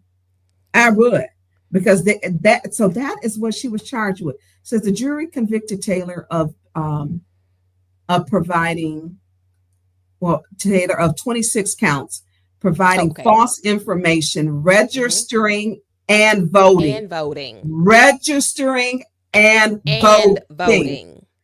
Oh, hot molasses. 3 counts of fraudulent Landon Petty registration. And 23 counts of fraudulent voting. See, they were sisters. See, wait a minute. So hold on. So she had 26 counts of providing, and another 23 counts. Of which, so of the 23, you have of the 26 counts, 3 of those counts were of fraudulent registration, Okay. and then the 23 counts of fraudulent voting, which is what makes the 26 total counts. She faces a maximum penalty of 5 years in prison for each And she's convicted. count. A sentencing date will be set after a pre-sentence report is prepared. So she is convicted. A jury has convicted her. We are awaiting sentencing. So she's done. Yeah. So you're saying she out there in the yard, literally in the yard. Her spirit, her reincarnated spirit, her great-grandchildren, baby girl, is done. You did this for yourself to cheat the system and a man, girl. Whatever you did it for, look, it was against the law. Look, she gonna be on Lifetime. Betty Broderick's story, when she ran her husband over, and I ain't laughing because she ended up killing him and the girlfriend. This is what I'll do for my man. Is that on the A&E network? What I'll do for my man is that. Wait a minute, was that TV1? No, that was TV1, honey. They had that was a whole Black Folk series. Station. They had a whole They series. did. What I'll do for my man. Yeah, look, leave him with that. Look, that's what I will do. I will leave. I want you to take 26 felonies for me, all carrying 5 years. Federal. No, ma'am. No, look, no, thank you. So this is serious, and these are some of the same things which is alleged that are, and she filled out. She filled out the voter with the applications and then the ballot, and then used false information. Because let me tell you something, some of the ways. So when we looked at the application, they're asking your personal information, which you can find online, some of that information. But this is, if she was doing it, it said she had other people doing it with her. Other people. So Taylor wasn't doing this by herself. Yes. And by other people who we include very close people. Y'all better be careful who y'all gonna ride or die for, because it ain't worth it. Y'all better cut it. Okay? Cut it. It can be your cousin, your auntie, bestie, or whatever. Y'all better make sure that they on the right path. Don't do that. It's a scheme that Todd set up. Okay? You said don't fall for it. So Todd is who she was, her husband. So Taylor and Todd. TNT. No, it wasn't the real Todd. The Todd setup was from Real Housewives of Atlanta. Okay, that Todd, little Todd, big head Todd. We need to pull that twin. We need to get that one like as a little with Aunt Bertha. You're wrong. She's ready. So, you're funny. So listen. So I stopped you. Oh, that's her. Oh, look at Landon. Look at Miss Taylor, honey. That's Miss Taylor. Avis Hopkins, that's right, for my man. That was the show. Yeah. That was the show for my man. It sure was. Let me go over some of the Tonya Burns show comments here. Let's see. Landon, leave this up though too, because we're gonna get back into that. Yeah, let me get in here. Jessica Stewart. Girl. We need a moment. Terard, hey honey, how are ya? Welcome. Dr. Padroni, Dr. P, where are you? Dr. P, hello, where is my extraterrestrial bestie, alien superstar? Are you in? What's going on? So we don't have any results in yet. We're still waiting. We are still waiting. Let's see. Mountaineer 18. When Beverly wins the first meeting with a full council, needs to be an immediate motion on the floor to repeal the goofy rules set in motion years ago. You know what, Mountaineers 18, I have to disagree. I say play those rules against them. Okay. My good sis, Jessica Stewart, I love it when Neely's goons toddle into grown folks. Uh-oh. There we go. Conversations and jump up to get slapped down. Get them, girl. This learning twig isn't even worth the trouble. It'd be like taking a hammer to a fire ant. I love my Jess. I love my Jess. Y'all just don't know. Gutter Black in here. Julium724. Hey, honey. JL. Hey, bestie. Kawana the Mac. Hey, lady. How are ya? Let's see. AK Cole, that laugh. It was a little country, wasn't it? I'm sorry. Yeah, most of y'all know me. So most of y'all, it's funny because most of y'all, I like text or message and then we see each other in the chat. So it's Gutta Black. Listen, Gutta is the roaster of roasters. Gutta Black said, lock Mrs. Pac-Man up. Oh my God. Oh my God. So let's finish out this story so we can go on to that because Woodson will be coming on soon. And yes. Sorry. We don't know where he's gonna be. Yeah. I'm gonna take look when he come on. I might just have to take a break then, y'all. But no, I'll let you finish reading because you do such a good job. And thank you for co-host. Let's for doing this show. No, we bring you something new. Me. This brings something new. And thank you for having me. I have fun doing this. I love that people get to see like us and our little zhush. See, Landon trying to be funny. Yeah, Landon. I'm not gonna read that. Sheena's gonna read it. So we're down a little further. That was for the most part. That was it. The FBI of Omaha field office, and that was it. Is USPIS Denver division is investigating the case. So we know now that this has set a precedence, meaning that as case law, anyone who is alleged to have committed any of these things that violate laws regarding voting and the election commission or any election board policy, they will use this case as pretty much as like a guideline to ensure that things are followed precisely to the T. So this is you're messing with some serious stuff when it comes to election and voter fraud, people. This is on par with messing with the mail. As simple as it sounds, it's extremely serious.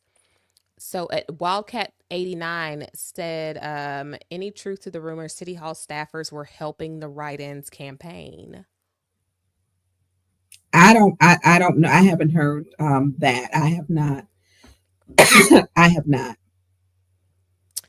Now that I have not heard either. Yeah, I have not.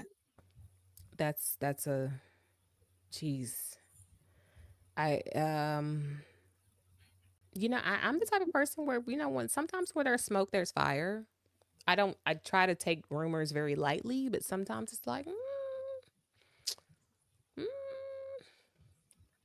So I have not. I do know that if you look at how Taylor set up for her man, for the love of my man, a voter. I mean, yeah, because that's what she did. I'm not gonna love nobody that much, not even my children. Okay, I'm just not. It's not going. I don't have that kind of love.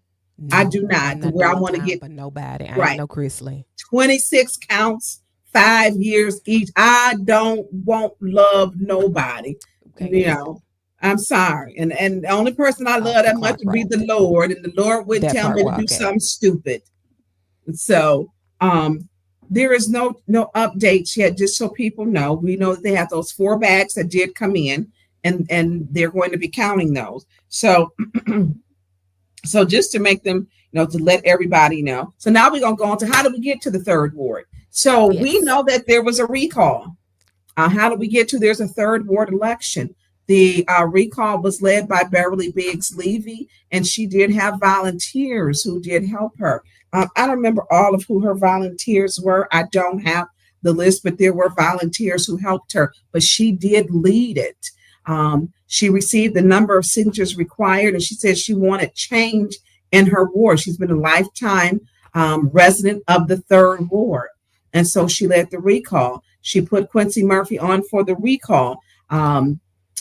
We do know we had some things that went along the way. Then also you had in September of 24, he passed away. There was an election then, which at that time Beverly had 589 votes. Deacon AC Dumas had 568. And then they had a issue with a portion of that 10th, I think the 10th precinct.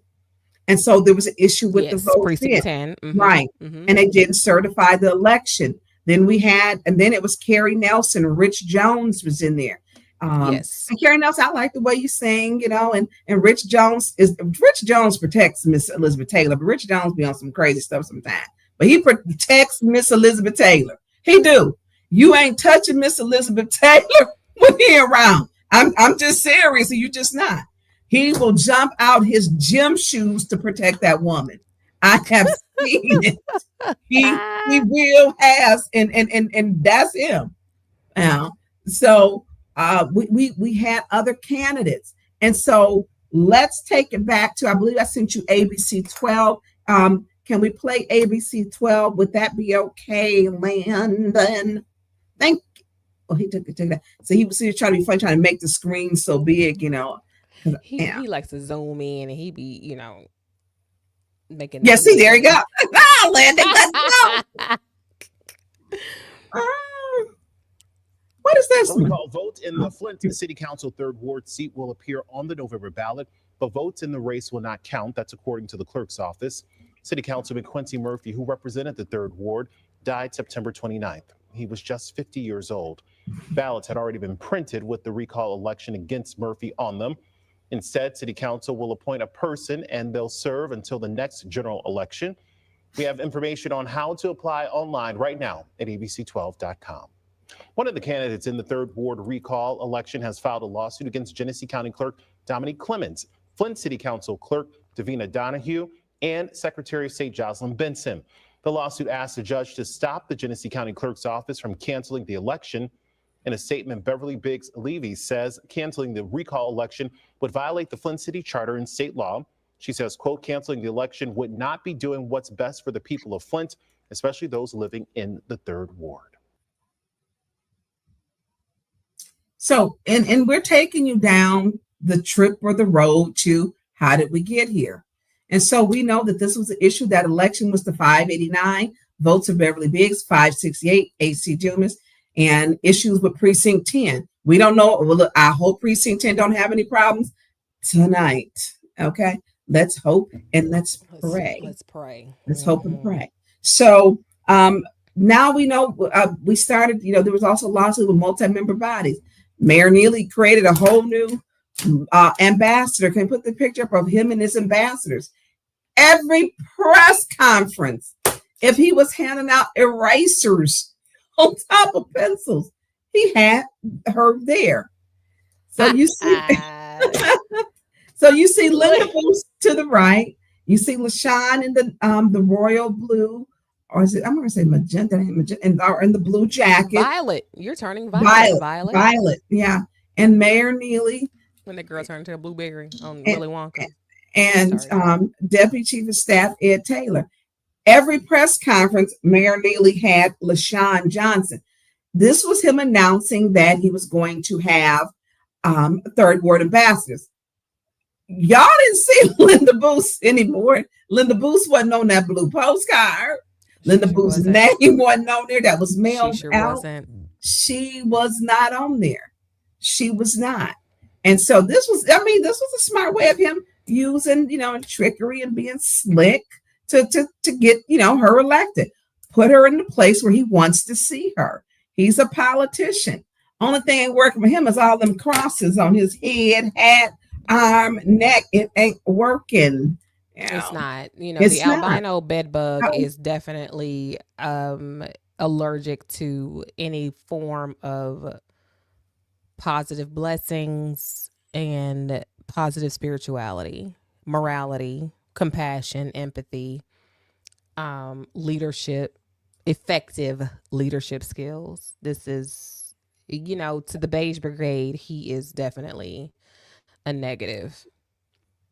So Beverly Biggs' statement was canceling the election would not be doing what's best for the people, especially those living in the third ward.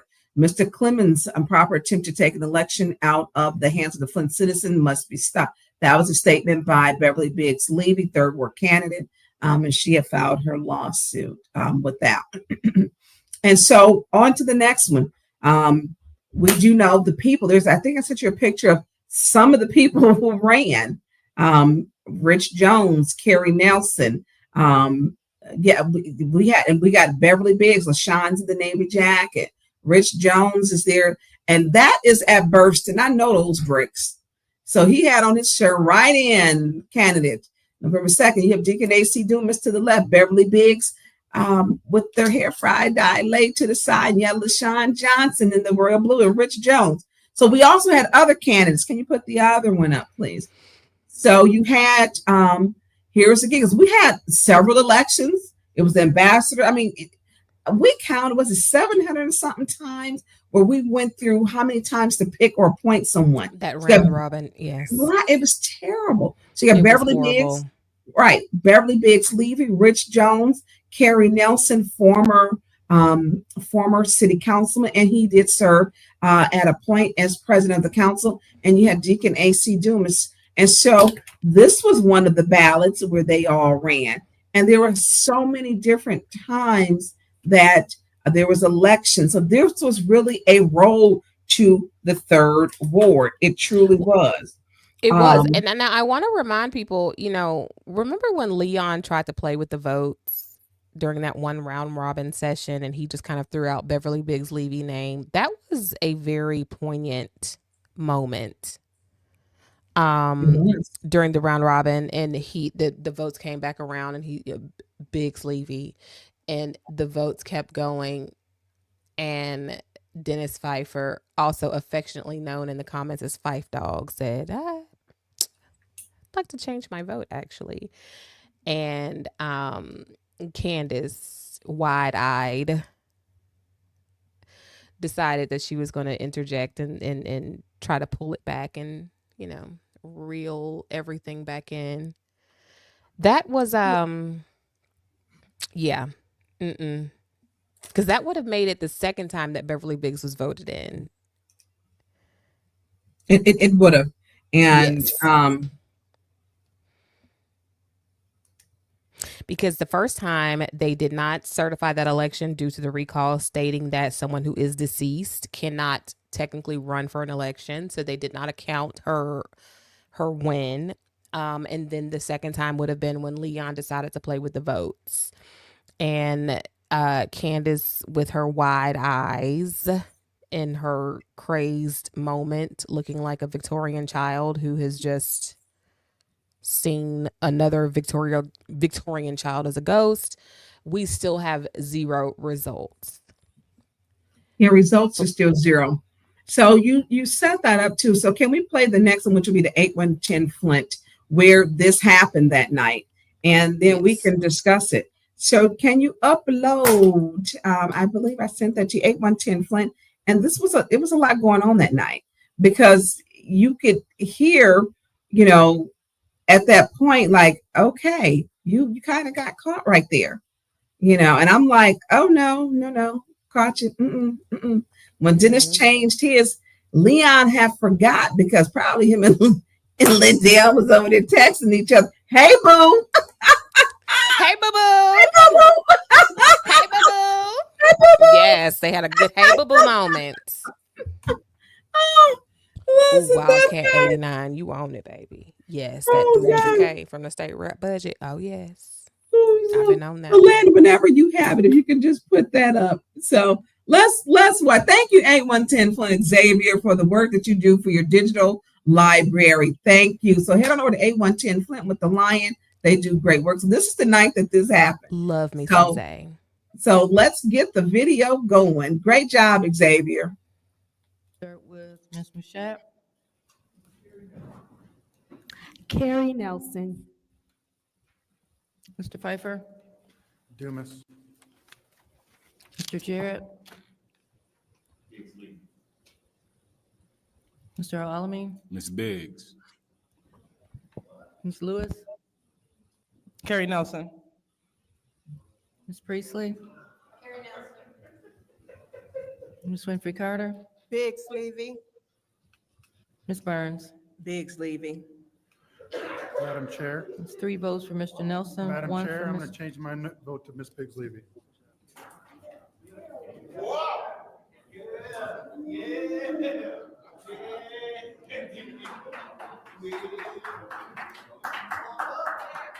That's 3 votes.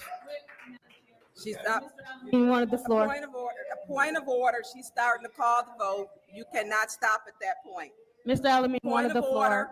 floor. Point of order. Point of order. She is actually roll calling the vote. You can't stop it at that point. Madam Chair, cannot. Mr. Alamin wanted the floor. He did not, point of order, he did not request the floor. He didn't request the floor. Madam Chair, She you had weren't- already started. Madam Clerk, She you did not weren't looking request- to- He didn't ask for the floor. He did not request. He did not request the floor. He did not. I did not hear Mr. Al-Alamin. Mr. Alamin, did you want the floor? That's not But- a point Did of not order. call for the floor. That's not how it goes. Madam Chair, he should have the same opportunity that Mr. Pfeiffer had. The fact that you didn't hear him or catch him is not fair to him. Point of Mr. order, I was Mr. looking right Pfeiffer. at him and she's sitting right next to him. He didn't ask for the floor. Mr. He did Pfeiffer. not. Mr. Pfeiffer. Please. Mr. Pfeiffer asked to change his vote before I started. And he was Announce the trying roll to call. get your attention to change That's- his. No, I was looking right at him. He was not. I did Mr. not- Alamin, No. Asked for the floor, and he didn't. He did not. Madam Clerk, finish the roll call. we were trying to get your attention. Who is we? But he- I literally was doing this. No. Mr. Pfeiffer. I don't have to lie. You can look back at the video. I was literally doing this. Mr. Pfeiffer spoke out, Right, and then he was trying to, and that's why I was pointing at him and you did not look up. Point of but order. he didn't say anything. That is a lie. That is a lie, and neither was he No, that's gesturing. a lie. Let's finish the Madam roll Clerk, call. Madam Clerk. Finish the roll call. Madam Clerk, finish the roll call. Madam Chair, finish the roll call. Finish counting your votes. Finish saying what you're gonna say, Madam Clerk.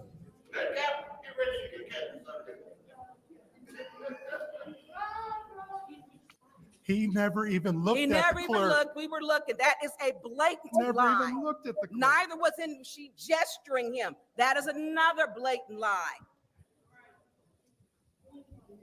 No. And she sits right next to him. No. You start the roll call. You cannot interrupt. You're calling what the votes were. Madam Clerk, you were doing the roll call. Madam Clerk, you were doing the roll call. He didn't even look. He didn't say nothing. He didn't gesture. You have a job, Madam Clerk, to finish the roll call. Please finish the roll call, Madam Clerk.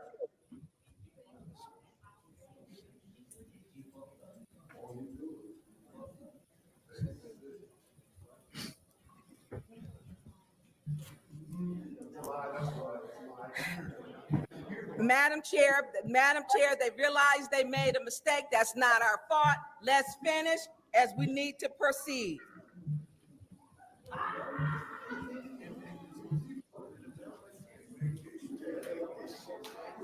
Madam Clerk, Madam Clerk. I am trying to come to a resolution, so. There is no resolution at this point, but to roll call that vote that we have. Point of order. Point of order. State the vote. State the vote. The point of order is we have colleagues that are blatantly yelling out at the clerk while the clerk is deliberating among, yeah, so that's I got out of order. point of order. I asked for the floor.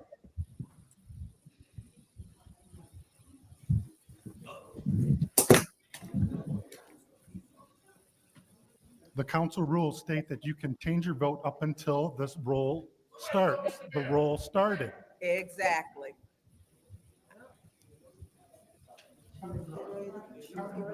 It's cut and dry. That's what the rule is. Rule is up until then. She was calling and stating the vote.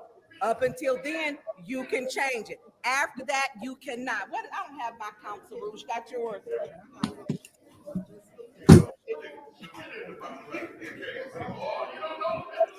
Messed up.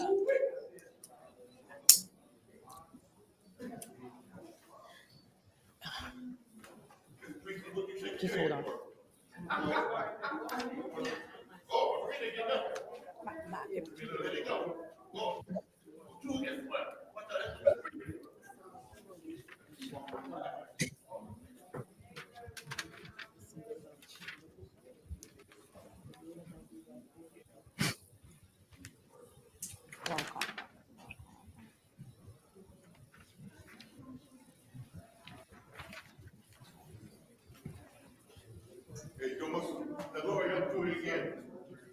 Which one? 9.7. Oh, so where she's not in her seat. So rule 9.7 states changing one's vote. A member has the right to change his vote up to the time. Councilwoman Burns, you do not have the floor. You do not have the floor. You didn't say point of order either way. You do not have the floor. Point of order. We are. Thank you. Okay, Thank so you, Councilman we can Pfeiffer. talk, so I don't need the floor. So rule 9. Actually, you cannot because you're still out of order because you cannot. You cannot. At council being at ease means council can't use these mics. You cannot. Where does it say you can't use the mics and the mics are on? Show me that rule. I'm gonna give you rule 9.7. Councilwoman Burns, you are out of order. Has a right to change you do his not vote have up the to floor. the time the result is announced by the and chair. the results were not announced. You do not have the floor. No, she did not. Yes, you do not have the floor. Yes, she did. Roll the video back.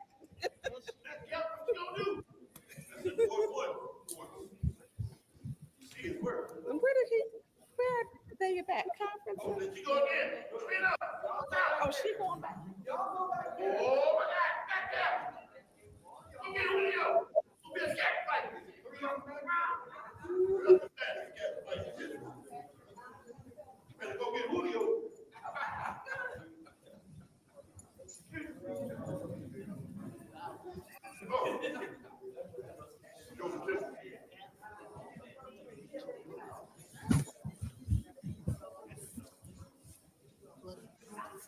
He wants to discuss it.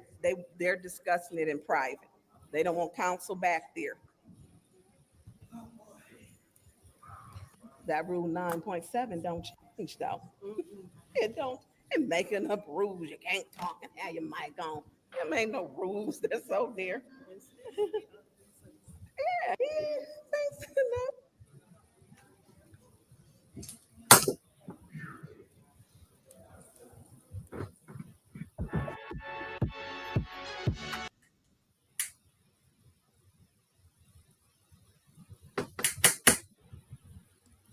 So Landon, was that a commercial? Oh, so it's got, because I want to finish out the hypocrisy. Yeah, he got commercials in his videos. Yeah. Look, I'm gonna hop on here and check the results while you going through that. So you can see right here where 9.7 they didn't want to hear, and they lie.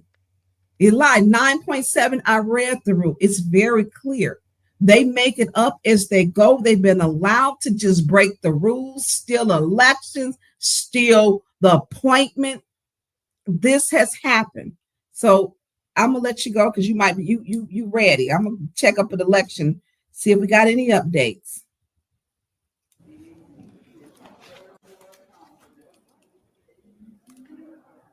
Why is my computer got somebody else's whole name on it? I can't get into it. somebody's whole name on it. I got the only computer don't never work. I don't even know who no Goldsberry is. You can't use the mic. Man, they are lying. I admit it. Like it's a rule that we supposed to sit up here and be quiet. That is not something that says you at ease. You can't. Nothing. You need, listen. Don't get a fuzzball for that sweater. I'm tired of you. Always got something to say. Always.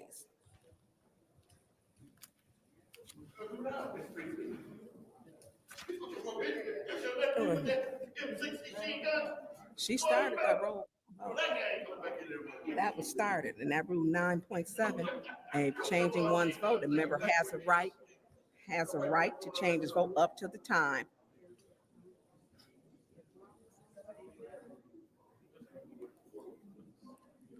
Every question?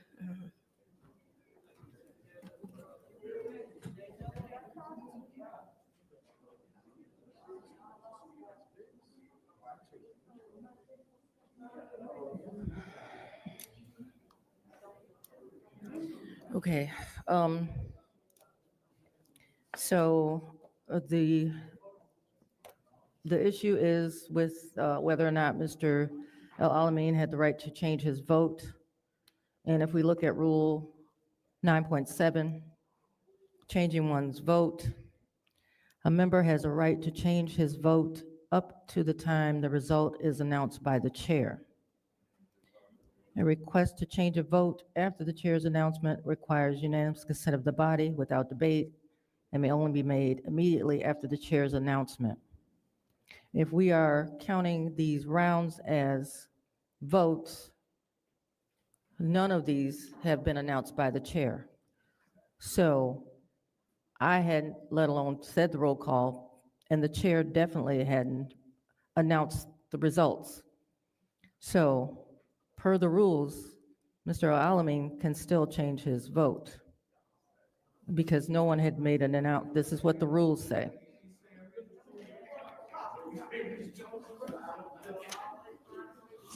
But much like, I'm not looking around after every round to see who wants my attention. You have to speak up.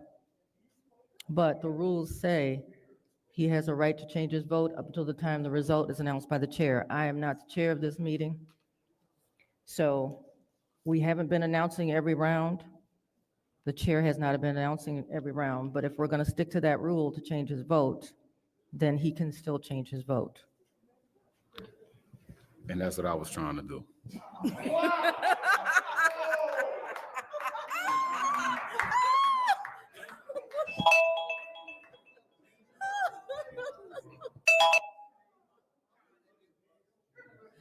Well, if the meeting is over, then he didn't change his vote before the meeting was over.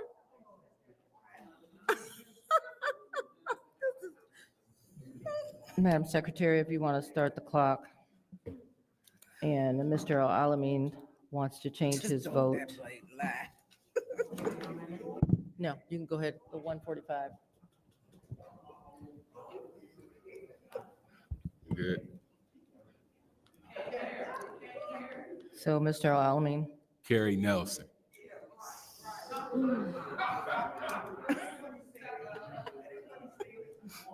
So that's 4 votes for Mr. Nelson.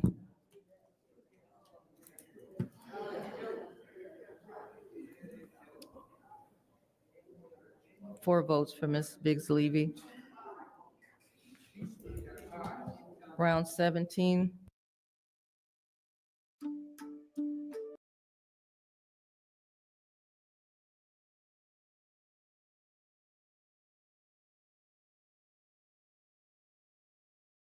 You're muted. Thank you. You just cannot make this stuff up. You cannot. We do now know that this is not the truth. And by the way, just check the election. There are 0 election results. We do know that Arthur Woodson said that the results, that they have 4 bags that they were counting that just come in from drop boxes, and they were going over them. And so when you listen to that, it's not easy because they're constantly coming up with stuff. One lie, the other one swear by it, and the truth ain't in them, near them, around them, nowhere. And it is difficult. She said, I raised my hand. You're lying, and you did it. I'm not gonna say you didn't tell the truth. That was a lie. Leon was trying to get your attention. That's a lie. Davina said, I see sitting right here next to me. He wasn't trying to get my attention. So they lied. Candace kept going and pressing, and they fell for the garbage. And looking back, the city attorney and the clerk had a responsibility to talk about that out in public, not behind doors, because we were in an open meeting. Yep. We were in an open meeting. That whole debacle was, I remember that night. I mean, the comments erupted during that moment because it was like, oh, wait a minute. And when Candace went and made her move, it was just like, okay, seriously? Why are we... That whole night was just a lot. That whole motion, everything about it was a lot. And we literally witnessed mess at play. We literally witnessed mess at play. It was crazy. It really was. No, go ahead. I'm agreeing. Absolutely. Oh yeah, it was. I was going to use another word that wasn't a nice word. Because when he made the motion and he said what he said, it was very clear that was the intent. He said it and pretty much sat back like, okay, Biggs Levy, and and it went on. So this wasn't, he knew he wasn't done. He knew what he was doing. And when Dennis Pfeiffer chimed in and went ahead and changed his vote, that's when it was like, okay, then Candace was the only one who noticed it, because Judy, like someone else, I think, producer Jay said it, both Judy and Liddell didn't say a word. They didn't, because they didn't realize what just happened. I don't think they did anyway. But I remember that night. I do remember that night because that was... she interjected to make sure that the vote did not go towards Beverly Biggs Levy. That was her second loss, and it was just, or her second time losing, and that was. And she lied. Oh, well, I was literally doing like this, and blah blah blah blah blah. And then Leon in the end, well, that's what I was trying to do. Boy, you weren't doing anything. So yeah, cut the bullshit. Like, you weren't doing anything. You weren't trying to interject. You knew what you were trying to play with the vote. You thought you were being cute and funny. It did not work. Once again, a woman had to step in to try to save your ass from some mess that you started. And no, okay. I know. Hold on. Okay. So did you see Taylor? Taylor said, she said the folks at City Hall are saying results are not being shared until after 1 p.m. tomorrow. Girl, leave me alone.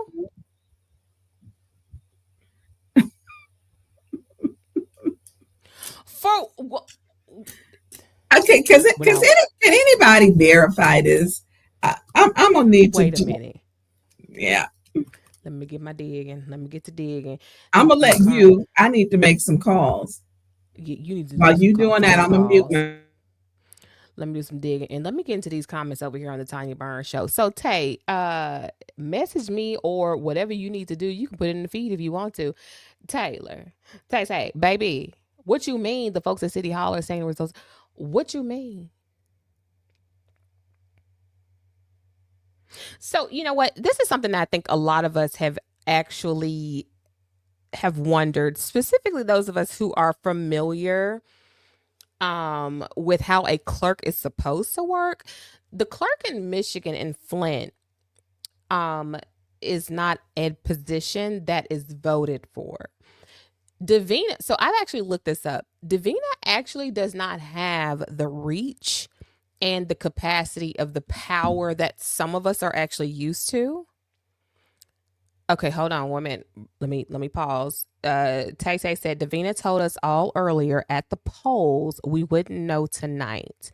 Now the folks waiting down there are leaving City Hall because they're saying after 1 p.m. tomorrow. Taylor,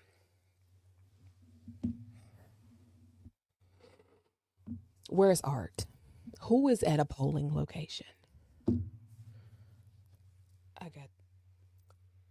I got to take my jewelry off now because now I'm getting hot. I'm getting agitated.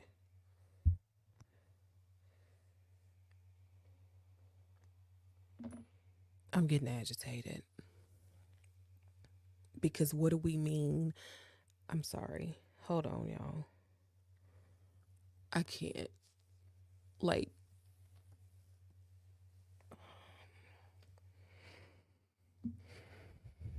okay. So, quick question: what do I do with my champagne though? Because I can't keep that on the rocks till tomorrow. I don't. Like, what are we doing? What do I do with the champagne? What are we doing? You can have it tomorrow for brunch.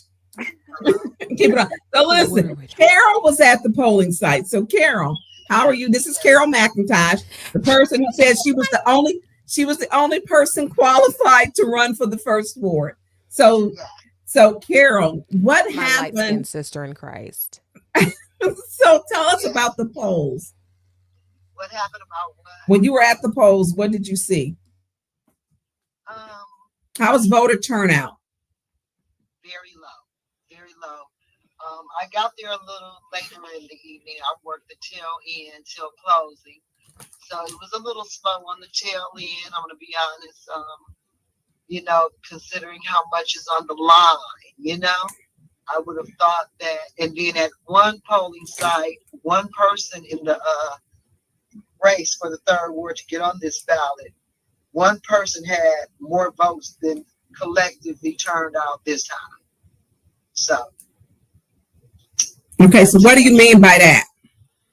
Say like it was 3 people in the last race for them to run to get their name on the ballot this election.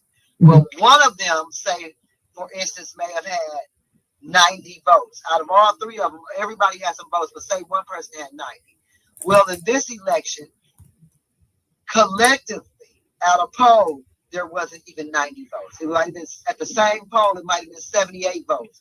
When in the last race, there was 90 people that voted for just one person, in addition to the people that voted for the other 2 people, to tell you what type of reduction it was in the turnout.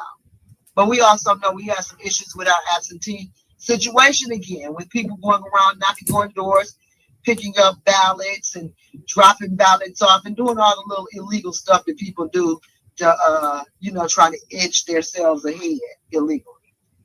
Okay. So hold on, Carol. Can you go to Woodson's site? He put the count is almost over. I'll send it to you to show. He's got some pictures that are up there on his Facebook site. I'm gonna send them. Well, I was there with Woodson. We took some pictures. Should be on some of those photos. We just left. They just cleared it out. They sent them over to the county. Then for the handwritten ballots, the state is going to come in and count those. They don't come in until tomorrow at 1 o'clock. So we won't have a super duper official count until after 1 o'clock tomorrow. It was explained to me by one of the counters working tonight, counting ballots. That's the process she explained to me, because we were waiting to find out who came out victorious in this race, but they let us know that the official count will not be in because they have to do the write-in counting, which only can be done by these county workers, and they don't come till tomorrow at 1. And then there's a jump drive that the numbers were downloaded to tonight, and those numbers were also sent across the street to the county. So, any numbers that we get tonight are still going to be unofficial. Okay. So in this picture right here, we have to the left, Michael Clack, Carol McIntosh. We have Diane. We have Beverly Biggs with the white shorts. We have Tamaya, or they call her T from the D. I don't know. I think that's LaShawn. I don't know LaShawn Johnson's son's name. And then can we go to the next picture? That's who's in that picture right there. So Carol's sitting next to in between Diane and Michael Clatt. So right here we have Carol, Diane, Beverly, and I don't know who the lady is in the tie-dye, and that is LaShawn Johnson's son in the gray. And then what's the next picture? Just so and everybody, and I don't know. So to the left was Terrence Levy, Beverly Biggs Levy's husband is in the black. That is her husband who was thrown to the ground during a peaceful protest, later to be released and all charges dropped on June 1st. That happened. I don't know these two people right here. I don't know who they are. Right there to the left, we have Jeremiah Jackson from the D. Jeremiah, that's the one as a bass cello that he plays, but now he drives from the Detroit Transit. And so that is a job. I don't know who this person is right here with his head down with the. I don't know who that is. I don't know. Okay, and so the next one. So we have right there. We have Tonya Jones with the brown slacks, and then we have Debbie, and Debbie and Diane are twin sisters. So that is that's Debbie that's the blonde. So they're Beverly Biggs. They support Biggs down like faux flats.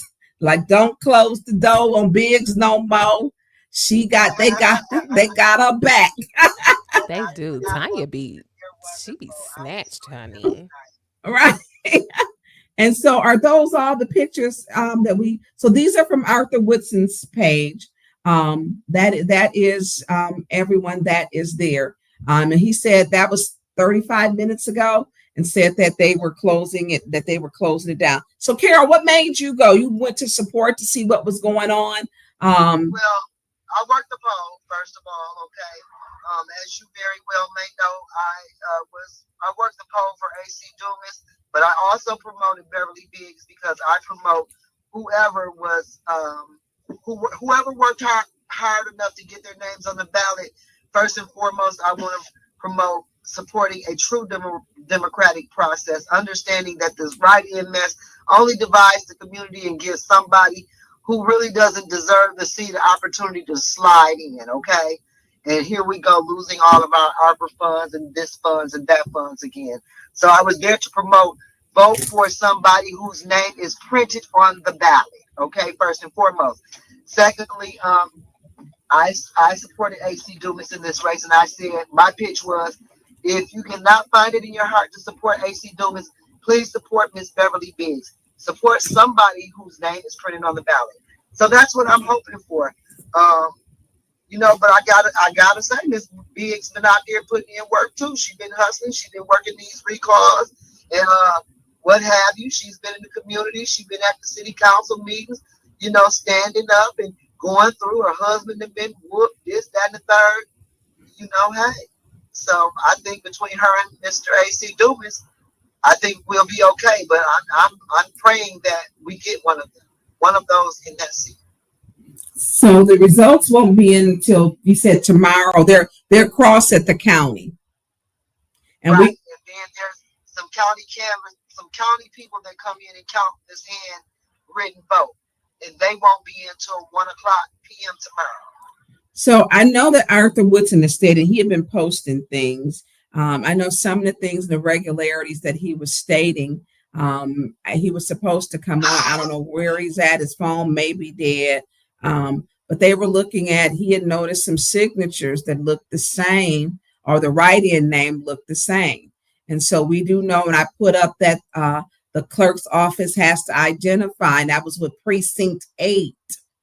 And so there were some questions that one of the canvassers noticed that the name printed in precinct 8 looked the same as alleged. It was similar. We know that that people don't write in the name. People don't make those A's the same, the D's, the B's, the T's. They just don't. And so it is alleged that was happening. And he was going to come on, but he's not. He hasn't come on yet. So those are some of the things that we're looking at. We do know that the clerk's office was sending out letters verifying people's signatures. We do know that because there was a gentleman that went up there and said, "Hey, that is my signature." He might have had a bad day when he originally did his. And he's one of those people that fought for civil rights. He wanted his vote to count. He appreciated the clerk's office being cautious and careful and sending him a letter to say, we need you to verify this, and he went down to the clerk's office. The city clerk, Davina Donahue, verified it to make sure, because there were some irregularities. We know that her office is charged with and are responsible. They are not expert handwriting experts, but they do look for key characteristics on how to identify. So if everybody writes the name Tonya Burns in, and all the Tonya Burns looks the same, look, we know we got a problem. But Tonya Burns ain't gonna do that because orange is not my best color. Let me just say. I'm not gonna do it. And I ain't carrying nobody ballot to nowhere. I'm not doing Let me say this.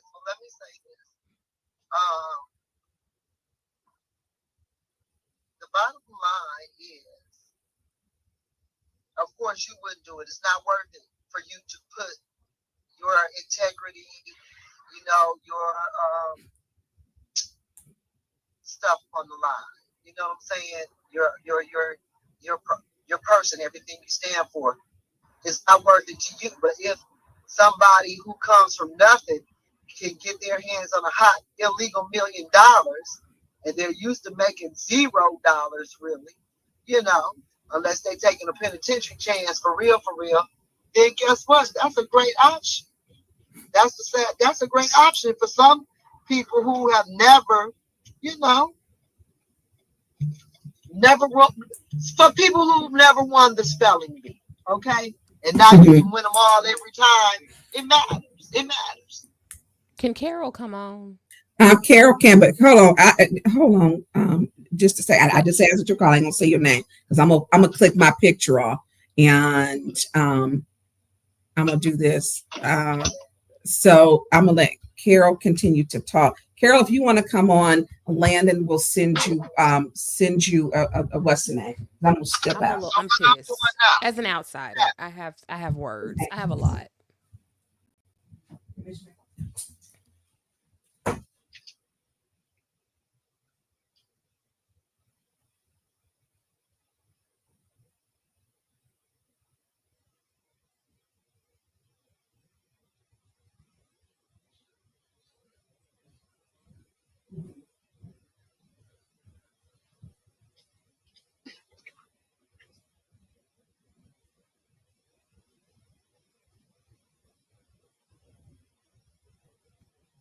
I don't know if Carol's still on the phone right there, but I just sent her the link to her email. I'm still on the phone. Okay. I just sent it to your email, Carol. Okay, hold on, because my phone is. Let me see what kind of juice I got. I have a lot of thoughts, and I think I'm pissed. I actually received literally like 5 messages from different people who are like, "Are you okay?" No, I'm not. What's wrong? I don't like that. And me and you, we've had these conversations before. We understand that the corruption in Flint runs deep. But I feel like okay, breaking news. Hold on just a second. I do want to start. Look, I ain't got a little do that little calculator thing. So the county is done counting. The county is done counting. And so, yeah, they're done. And so what we're waiting on, they're getting ready to post some results. And so the results should be popping up soon, but they're not certified. And it may take, the Board of Canvassers has to certify. So we're going to be going through the process. So, so just to let you know, so very reliable, trusted source. Normally I don't get off to, but it don't get any better than that source. Okay, let me just say that. Let me just say I hope that. it's good. Because they was, let me tell you something, we was trying to buy a vial down there, Mom. Not buy a vial. I gotta say that they tightened up on their process. They held their cards to their chest. I don't care who you was cool with, who you was friends with. They didn't raise an eyebrow. They didn't look you in your eye. None of that. So they did keep their poker faces on. And I gotta give it up to them now, because when they on that BS, I tear their tails up. But when they doing what they supposed to do, I gotta say kudos to them. They definitely had their poker faces on tonight. No matter what the outcome is or is not, they held their cards close to their chest this evening. So they did. So these results will be coming up. They will not be certified. There may be challenges. So I want everybody to know that. There may be challenges as there were before. And so if there are challenges, we know the process, how it goes. So they should be posted, but the county is done. They got them over. County has did their part of our election process, and we are just waiting for them to be posted. So should I be getting on the link instead right now? Get on the. I'm sorry, and I had to step out the room. So did you want to come on, Carol?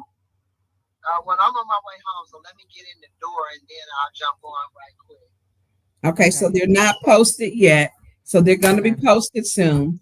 100% trust the person who called me. So, to make sure that I give correct information. I appreciate him for that. So yeah, I truly do. And if you're watching, thank you. So they releasing the jump drive information.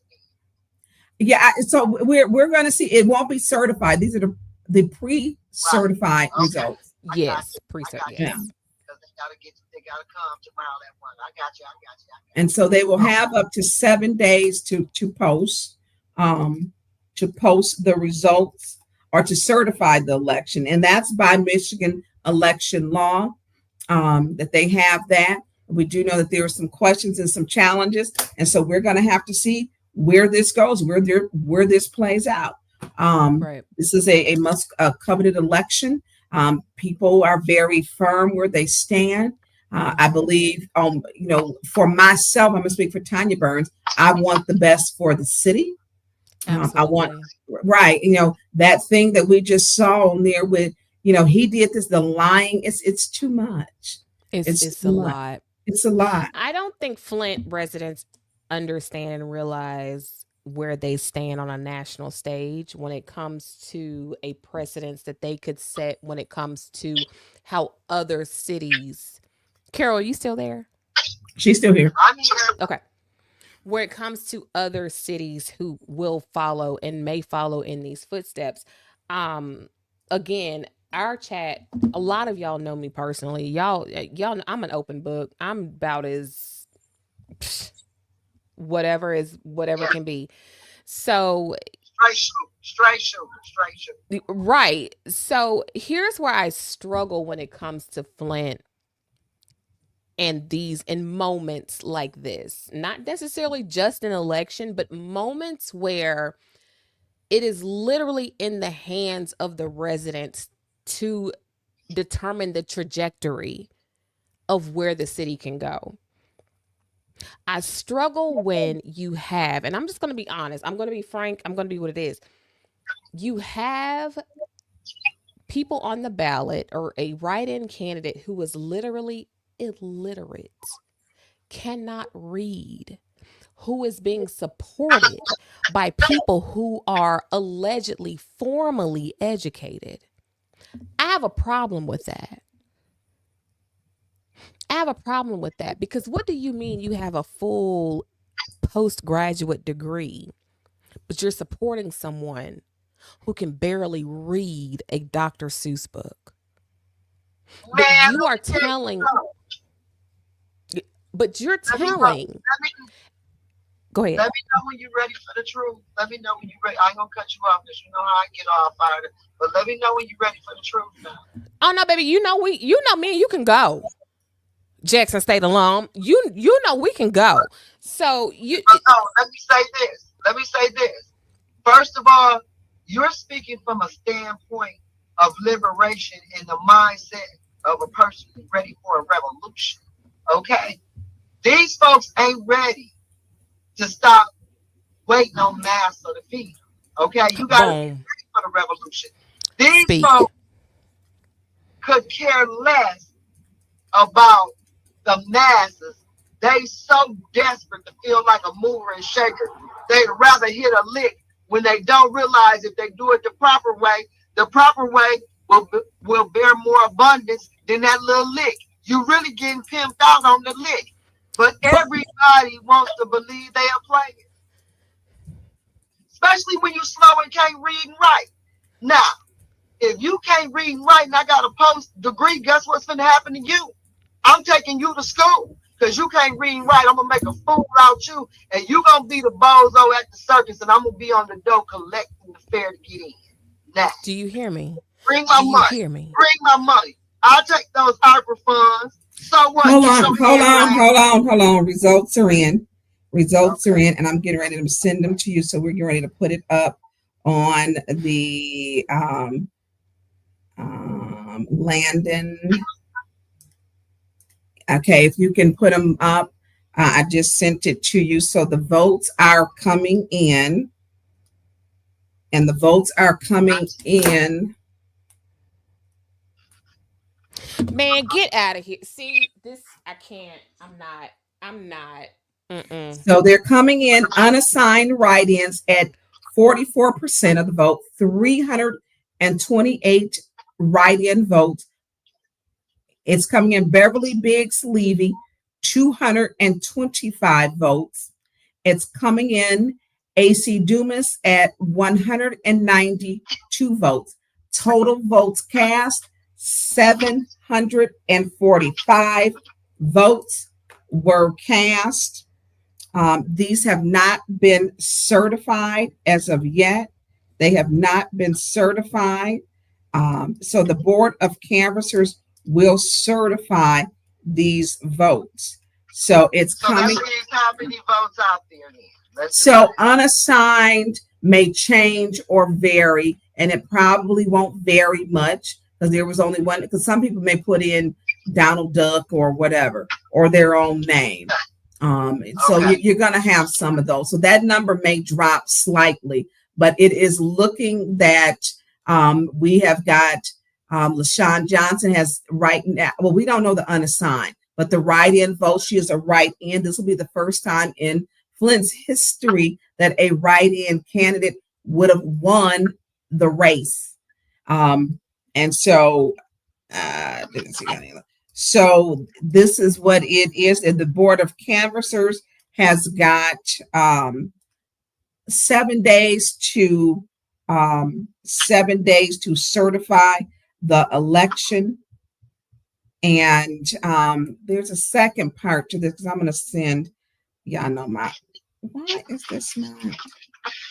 I don't know. Okay. So, and I'm going to give some more detail. So 4 out of 4, and I'm going to send this to you so you can put it up. So 4 out of the 4 precincts have actually reported. And Landon, I just sent it to you. So 4 out of the 4 have actually reported. And it'll give a precinct breakdown. So in precinct 8, unassigned write-in votes 62. Unassigned write-in got 62 votes in precinct 8. Beverly Biggs got 12. She received 12 votes in precinct 8. AC Dumas received 10 votes in precinct 8. Total votes cast in that precinct was 84. Precinct 9 had unassigned write-in votes at 80 for unassigned write-in. Beverly Biggs, 105 votes for precinct 9. AC Dumas had 82 votes, and a total out of precinct 9, 267 votes were cast. Precinct 10, unassigned votes for write-ins, 65. Unassigned write-ins were 65. Beverly Biggs Levy, 52. AC Dumas, 48. Total votes cast out of precinct 10 was 165 votes. So those are your numbers. So we now have to see were there any were the claims legitimate? Where do we go from here? And we can't rush that process. Thank you for putting that up. So Landon is going to go back through that. You can drop it down. So if you can start at precinct 8, that way they can see if you can scroll back up. I was gonna say I had like so many election screens pulled up. I was actually following you, but I was on the wrong screen. So I'm sorry about that, y'all. My bad. No, you are fine. You are fine. I had like 6 screens. I kept trying to update to get the results.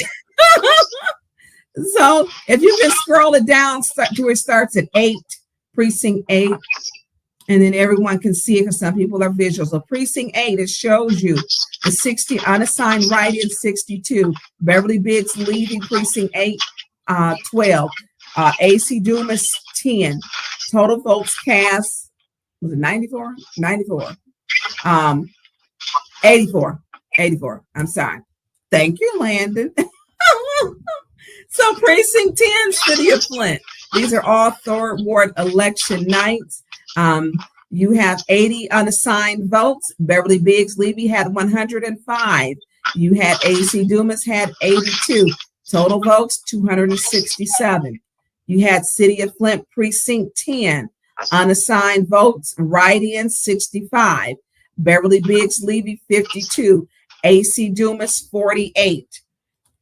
Votes cast 165 votes. Okay, Carol and Shenna, y'all got the flow. Well, we can't do nothing but wait and see. Pray, wait and see. You know, pray that the democratic process favors us. You know, we'll see. That's all we can say. You know, but I think they've been through. First of all, AC and Miss Beverly Biggs has been through a lot because Miss Beverly won appointment, election, you know, then Mr. AC Dumas, they was left out with an irregularity, which he feels he had some of those votes, which would gave him leverage. So it's always some discrepancies. You know, the sad part is, you know, how many times do you give these folks a chance to remix this crap, you know? Mm-hmm. When do you get these like bugaboos and bed bugs out the race, you know, and these little, God forgive me, you know, because you hate to be disrespectful when you're speaking. So I'm not going to even say what I'm really thinking because it's inappropriate, but they make you feel like that because they do inappropriate stuff. You know what I'm saying? And then we always got to try to be politically correct, but it is what it is, and you do what you got to do, right? So I'm just praying that the democratic process and the people, the true residents of Flint, will persevere in this situation. I'm hopeful, though. I can't say that for the first time in a long time. I'm hopeful. Okay, and now it is just a part of the democratic process. You are 100% correct. It is next. It's a part of the democratic process. So I know that we have got some people who wanted to call in. Carol, I'm gonna call you on my other phone. If you want to call in, you can call in on. I know AK Cole wanted to call in. I'm gonna get the link going once I get in the door. You're gonna come on. Okay, get the link going. Landon, you got to send Carol a link. I got her the link, and then I got a question if I could start it off while we doing. Yeah. I'll wait till you get the number out there and all that. No. Right. You fine whenever Landon got it. Landon getting ready to. He said he had a question. A. Jones said, "Does this include absentee ballots?" Answer is yes. Michelle Pfeiffer says they're gonna let her get away with delivering all those absentee ballots. Excuse me. No, but my question is, so let's say hypothetically that somebody does get in a position and then it comes out that there was some stuff going on. Like, how quickly does that go into order, or like what happens during that process? You know what I mean? Like, so we do know that complaints were sent and filed. We do know that the Genesee County clerk received something. The State Board of Election received something. We do know that the Davina sent something to the city clerk, sent something to the prosecutor's office. So she really kind of CC'd everybody. So what they're looking for are these irregularities and things, which this is why I took everyone down to the certification, how the clerk can certify, look at your signature to look at irregularities. It is alleged there are irregularities. You don't send something to the prosecutor, the county clerk, and the State Board of Elections unless you have something that was irregular or a pattern that wasn't correct. I'm just telling you this. And so this is something, and there were irregularities. We know that a lot of these candidates and people who were helping them did, they told them. And according to AC Dumas himself, he said, people had told him she picked up the ballots. You can never have a ballot in your hand. So it is alleged that LaShawn Johnson did it. He did file a proper complaint.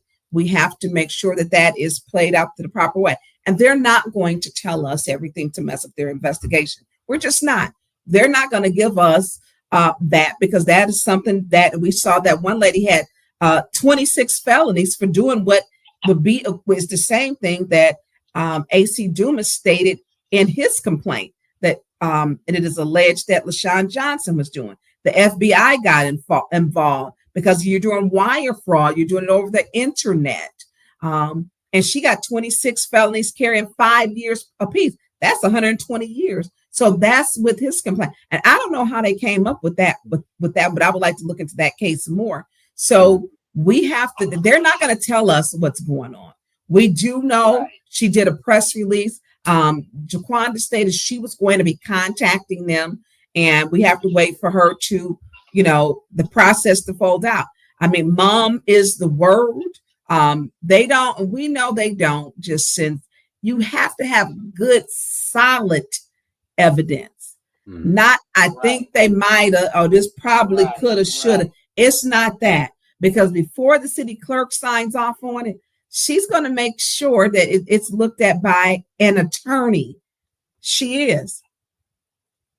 So qualified. Now, if there is stuff like that going on, if I decided to run for office, but I was just throwing ballots in the box for people and then putting my literature on the inside their mailboxes and different type of stuff, does that disqualify me from that? Or is it just illegal as far as I can serve or get a fine for that type of stuff, but I can still serve if elected? The lady just got 26 felonies for doing this. It's illegal. You get a felony. And I think we put that up showing the red that you can't do that. And then also, if you certify the race and say she won, immediately she should be disqualified because she got a felony. So why even take it to the process? The clerk, it is alleged that the clerk spoke with her prior. July 3rd, there was a press release because AC Dumas had complained. And these were people talking, saying, hey, and I literally heard some of these people. Hey, she told me I pick out my siding. What color siding I want on my house? I'm going to get your house done like mine is. Now, what color you want? And they like, look, I'm getting something out of this. And so when you saying you getting something out of this, you voting for, but yeah, she picked up my ballot. It is alleged. The people said it, but you got to say alleged, because Lord knows my attorney is watching and has been texting. And so we have the issue that people have said. So if the clerk is checking, calling, which is her job with the clerk's office and her staff, and her deputy clerk of elections is checking and doing the job, then we know that they have responsibility. Now, if the job is being done, like we look in Sioux Falls City, that lady who, I'm not doing that for my man, she put in there, she did everything that was in AC Dumas's complaint, everything. and they end up getting her. We know that we've had election issues with the Flint Township clerk, Kathy Funk. We know that she was prosecuted, didn't have to serve any time, couldn't serve. They took them votes from her. We know that we've had problems before. So this, I don't see them putting it out there because they don't want to mess it up. So thank you, Jaquanda. Jaquanda was on the line with the Genesee County Clerk. He says that the Board of Canvassers will meet tomorrow starting at 1 p.m. He said they have 2 weeks to certify the election. Where they get 2 weeks from? It's not 2 weeks. Unless 2 it's an extenuating circumstance. I don't. So we're gonna. When it is, because they're gonna need time to steal. Okay, they being watched closely. They're gonna need all them 2 weeks. Okay, so this is extenuating circumstances for them. So y'all keep talking. I'm getting ready to check some things. So, Carol, you go ahead, Shenna, because I'm gonna have to hang up. Okay. Yeah, go ahead. Yeah, go ahead, Carol.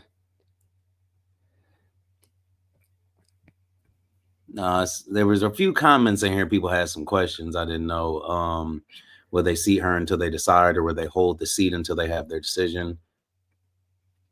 It would have to be certified, if I'm not mistaken. It would have to be certified before she could be sworn in. Yeah. I have a lot of thoughts. Yeah. Let me see. We'll put some of these comments up there. Yeah. Jason Parker say he going down there to read all the ballots. Go ahead. I ain't mad at it. I saw rigged. AC Dumas needed to drop out as Biggs Levy was the lead. A Wildcat, it's all rigged. Tonya should be calling the FBI tip line or go up. I don't know. Hashtags. All right, so they said the Board of Canvassers not only has Flint to certify, they have other elections too. The county clerk did say it's likely that the write-in candidates are for Johnson, but he can't promise that.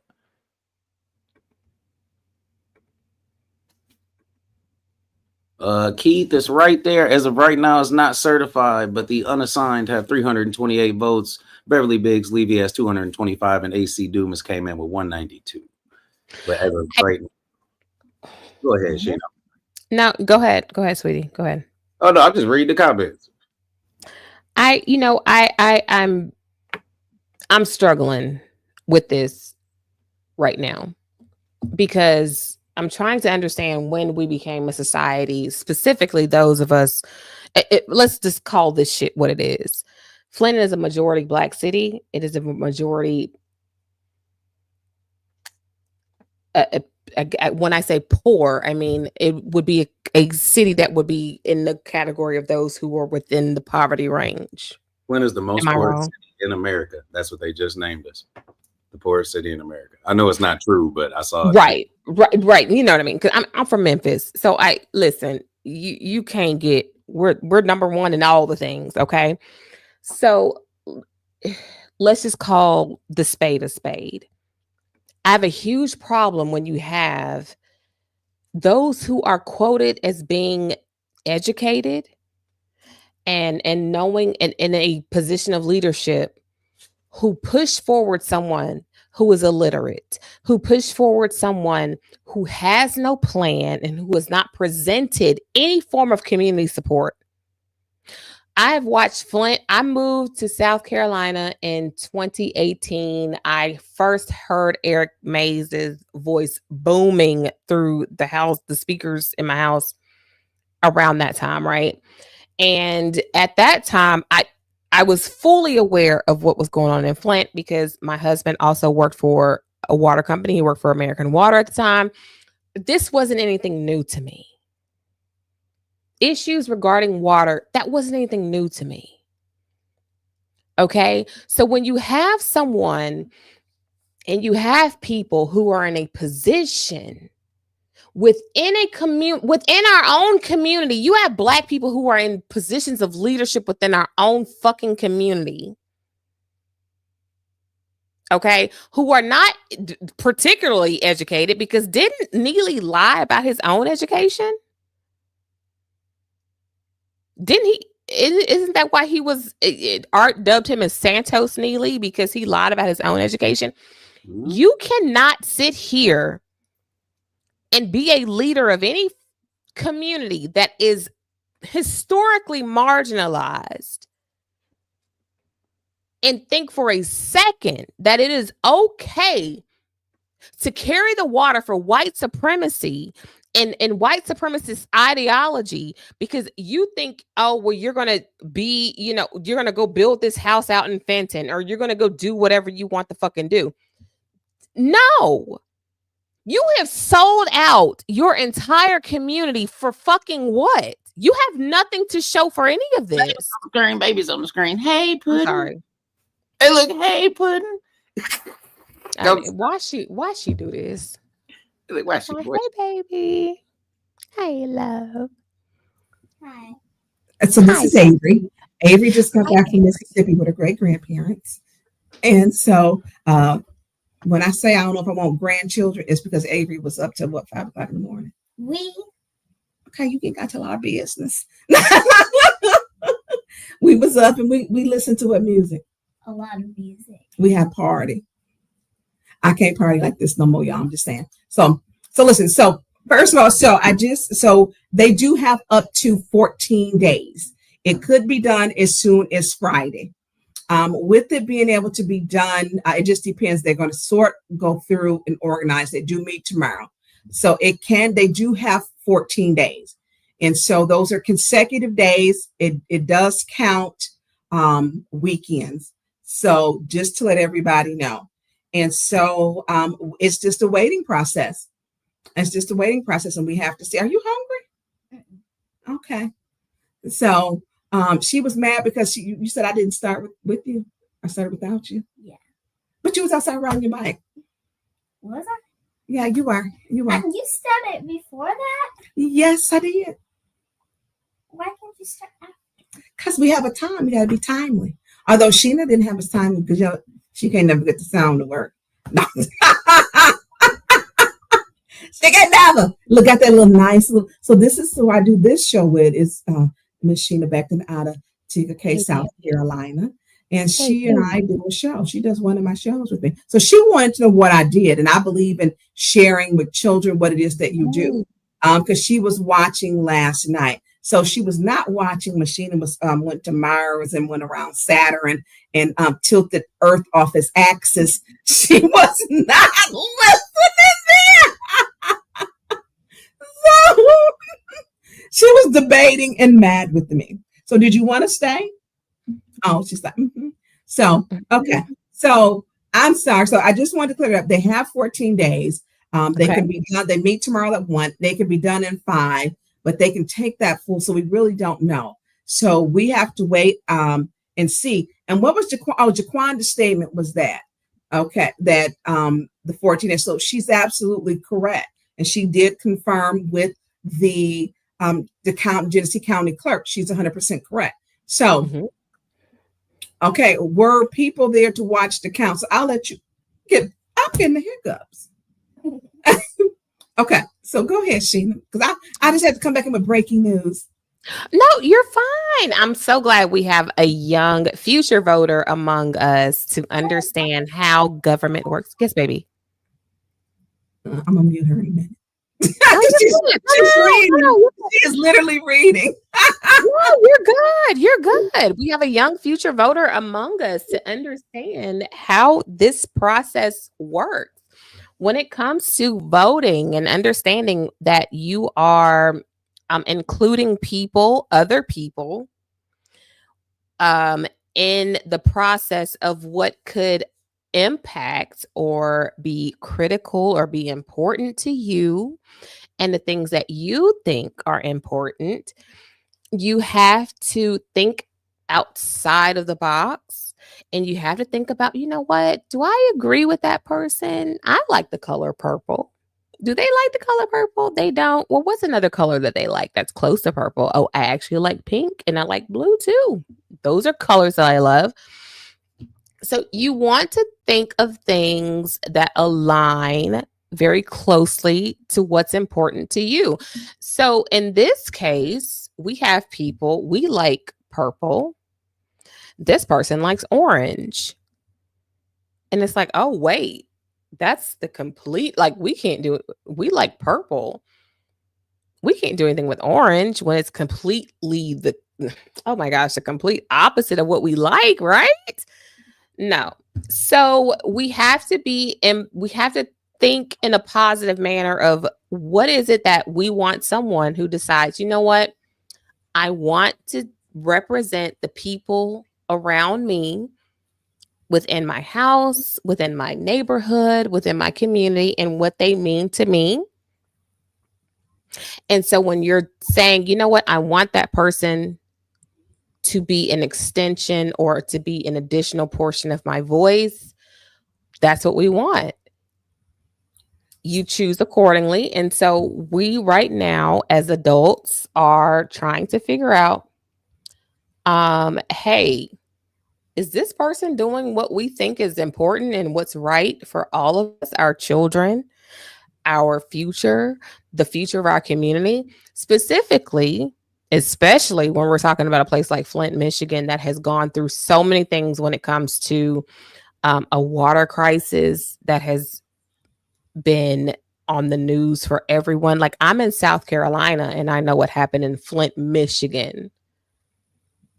That's a long way away, right? And so, and that's a long, and it happened, about 11 years, over 11 years ago when we found out. I'm in South Carolina and I knew what happened. So it's important for me to make sure that people in Flint, Michigan understand that people like me and people in Flint, Michigan know that it's important to make sure that we protect those in Flint, Michigan, and that we make sure that all those people are okay. She's gone because she's done. I don't blame her. She's going to be back. So Landon, Carol said if you can send a link. I'm sending for people who want to call in. They want to open up the lines. Landon, can you send a link to Carol? Do you have her email? Yes, I'll resend it to her email. Okay. Mm-hmm. So Lauren, he's resending it to you, Carol. He's resending it. Lauren is gorgeous. Carol on board. Yeah, the people watching counts need to be watched. Yes. News alert. Can folks write in Beverly? So he said he sent it to Lynn. She wants to send it to Carol on board. Oh. I see. I was trying to pull the election results up at the same time I was sending it to her. I never press send. I don't.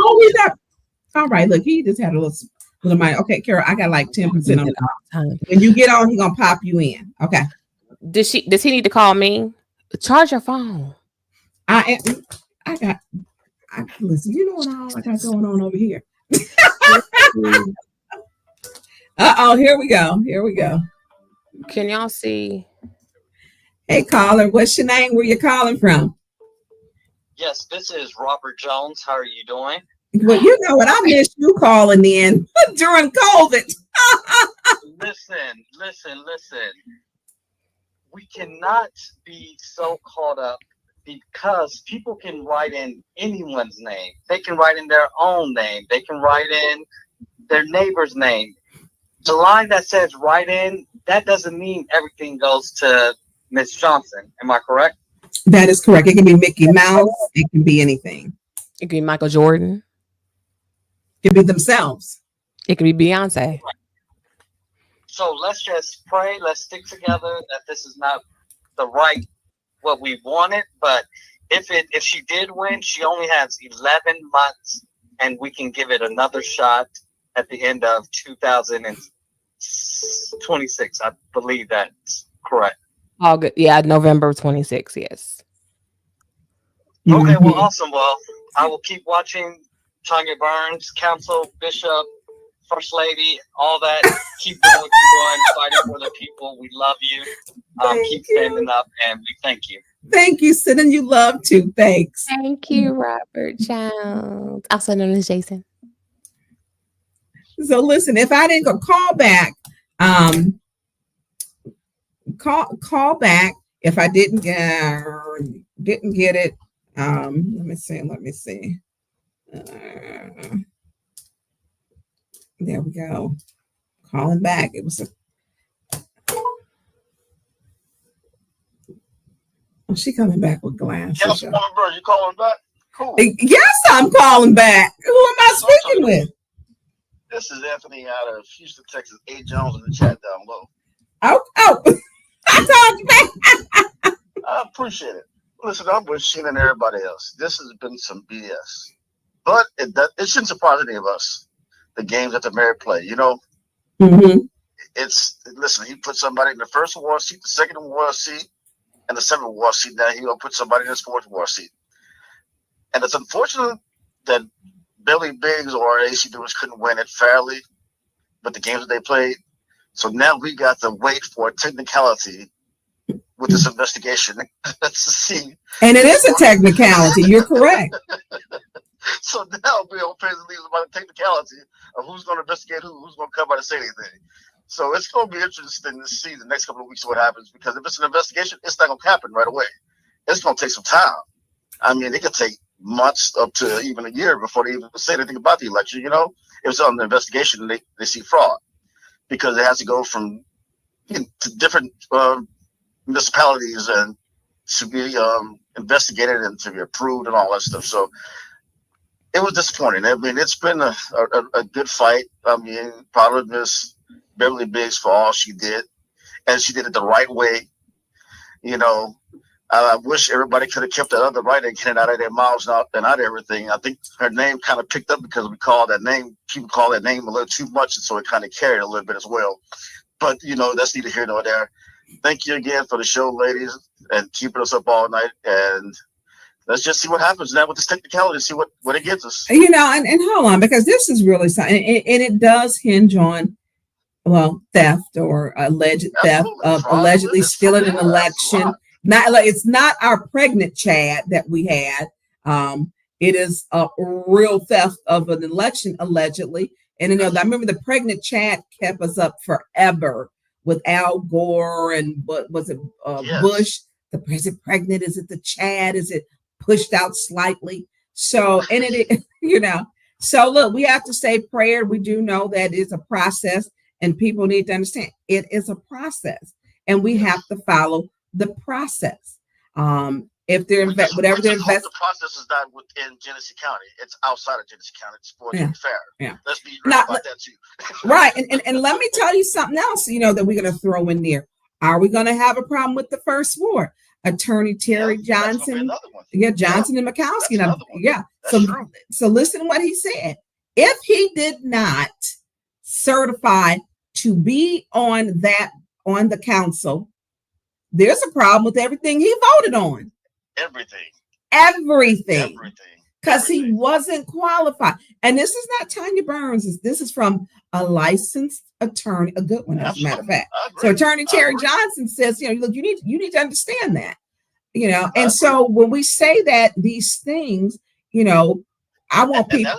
And that's the reason why the mayor is playing as hard as he's playing, because he doesn't want to lose that seat and let the stuff be revealed. Well, absolutely. Mama, I'm in the middle of something. It's gonna be some shit. Let's be real. Absolutely. Absolutely. So that's why he's fighting so hard to keep the seats. Absolutely. He's not fighting, and people understand. He's fighting for it. I ain't got time for it. You're right. Well, I appreciate you calling in, Mr. Jones, and thank you for your support for calling in to Tonya Burns and Shenna Beckton. And I appreciate it. Carol McIntosh and this little baby too. Now let's get everybody. Yeah, Carol, and drop back off the screen. You know her and her technical stuff. Everybody, all that good stuff. People miss having Carol's show. She need to get back on it. Hey, I'm in here. She's in there. There she goes. Here we. Okay. All right. Thanks, Mr. Jones. All right. Bye-bye. Yes. Listen, call back if you did not get through. There was this is we look. I'm calling folks back.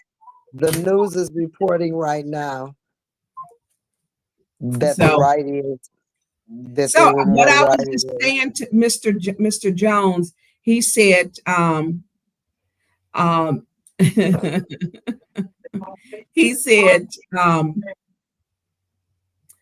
he said that if we talk about the first ward election, Attorney Johnson was saying that if he was not qualified, there's a question with his votes and anything he voted on, money that was distributed because he was a fifth vote. It could be a problem. No, he said is a problem. Exact number. Yeah. Yeah, because he should have to bring down. Let's Yeah. just be clear. Amongst other bad decisions that were made, complicities that he are responsible for, where he should have been speaking up on behalf of the people. But they let these type of things take place. And now, because the bottom line is, at the end of the day, no matter how it comes out, I can guarantee you the ending statement will be, but we're sorry, all the money is gone and there's nothing we can do about it. It always comes down to all the money is gone. There is no financial restitution for marginalized communities. And they let this corruption run rapid until every drip drop is gone. And then, well, it took us this long to do the investigation. Well, why didn't you freeze the assets when you knew that these things were in question? That's what you do to everybody else. Because and I'm going to say this because I've never experienced any other life but the life of a Black woman. But I know in our community, when people have been held responsible and they suspect that you're doing unjust things to earn certain dollars, the first thing they do is put a hold on the money. Okay? They stop the checks immediately. They stop that money. They shut the money down. They sure But in do. these instances, we see time and time again, the money is never shut down until all the money is gone. And there's no investigation to find out where it is, in spite of what people ask. And how and you will have a documentary 10, 20 years later, or an excerpt in the history book for your children that says, well, you know what? It was a little odd that $650 million did disappear after a water crisis. Let me see. What'd you say you'd have?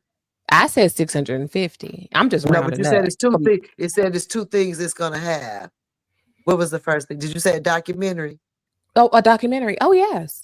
Okay, because let me tell you, and your history books of your children.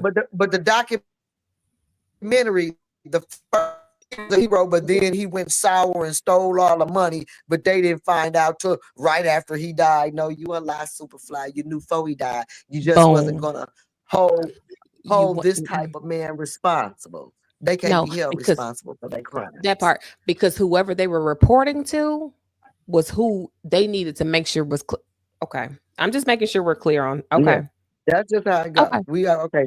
So everybody know the play. Okay. It ain't just me and you, right, Shenna? No, not at all. Okay. No, not at all. Because it's the writing is on the wall. And I think what frustrates me the most, I had to go off camera because this is a play that we as a marginalized community have watched time and time and time and time and time and just time. keep running it back. Just run it back. That's all they I've do is said just it run before. it back. They do. I've said it before and I'll say it again. Flint is a modern day Tulsa, Oklahoma. Oh, yeah, absolutely. Absolutely. Oh, they drain the wealth up out the Black community. They milked it dry. They pimped us. But they say they got the new slave system, the from school to prison pipeline. Okay, strung them out on that crack. Hold on. I got a caller. So, caller, what's your name? Where you calling from? This is Jasmine, and I'm calling from the 6th Ward in the great city of Flint, Michigan. All righty now. Y'all know Jazz, don't y'all? Stanley. Jasmine Stanley. Right. You don't know who I am. Hey, Hey, baby. How does this work? Do I just talk?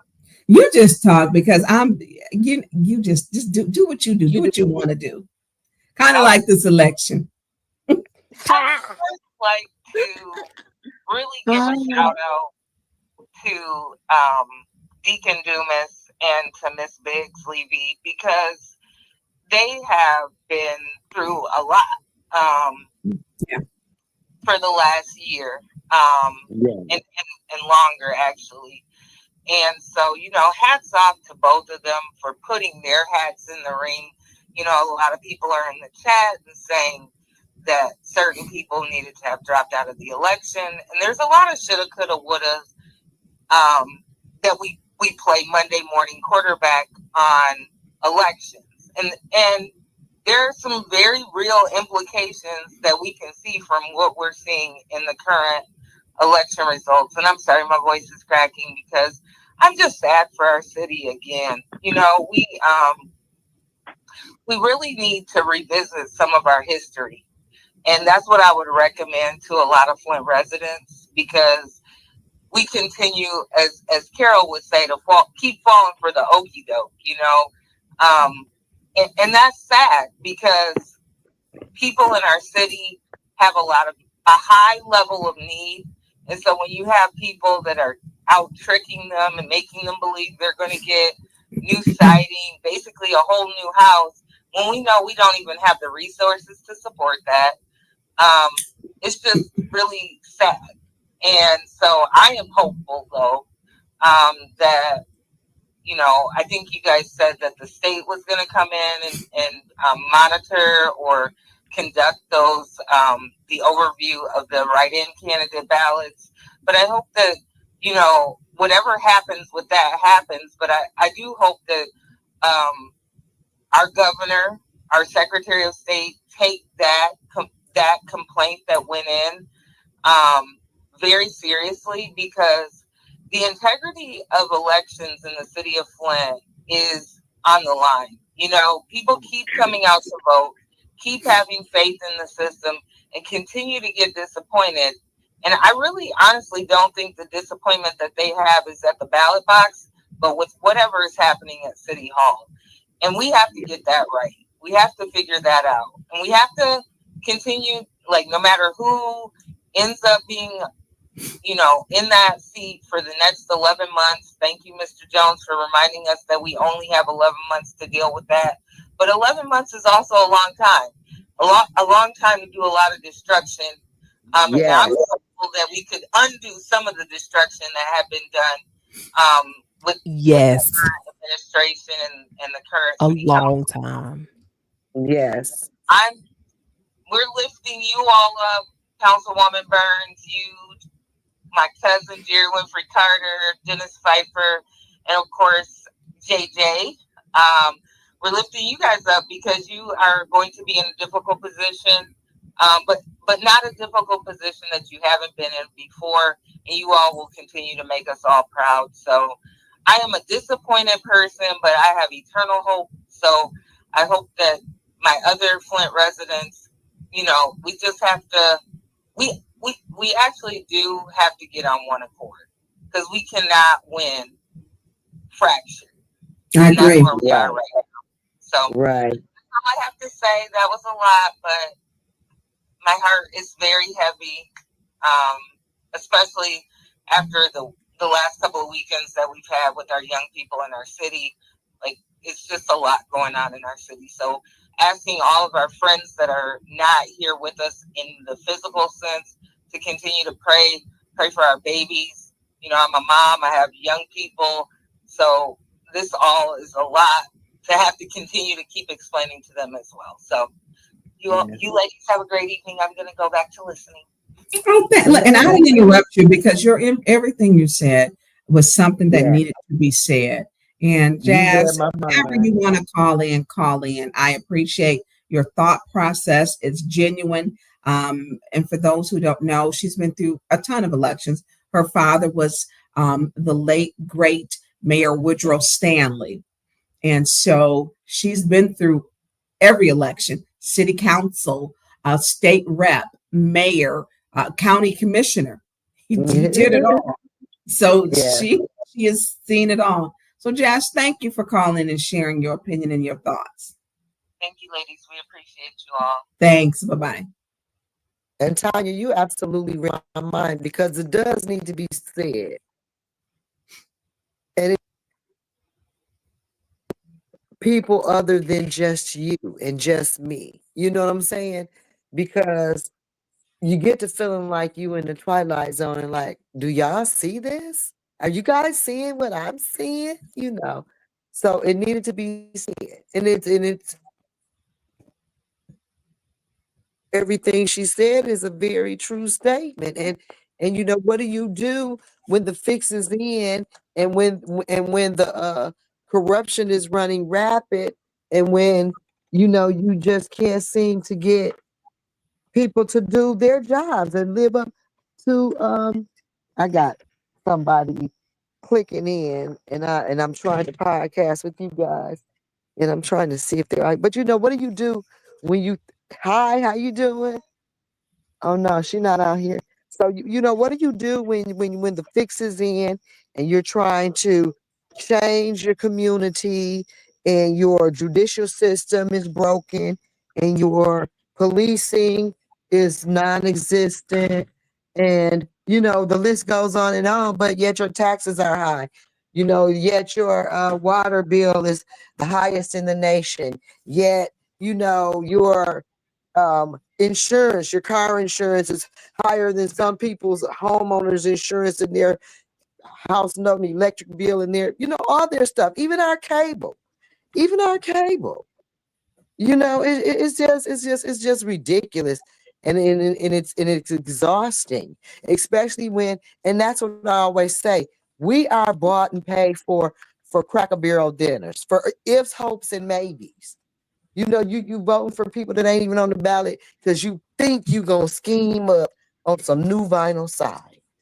So You gonna Jaquanda give up just the made a statement, and she said, you can call this absentee ballot election. Out of 745 ballots, 550 were absentee. Campaigning has changed. Only 195 in-person votes. Nobody has an I voted sticker. And I love an I voted sticker. I actually wanted to talk to you about this. I think that people are severely underestimating the power of social media and what it looks like to have. Hold on, And Jonathan Joy, you can call my personal number. You got it, Tennessee. Go ahead, Shenna, because he put in the thing. I'm sorry. Okay. And understanding what it looks like to reach out to a younger electorate. This is extremely disappointing, like extremely disappointing on multiple levels. I mean, I'm an outsider, so I don't have much skin in this game. But I think what's disappointing the most is being someone who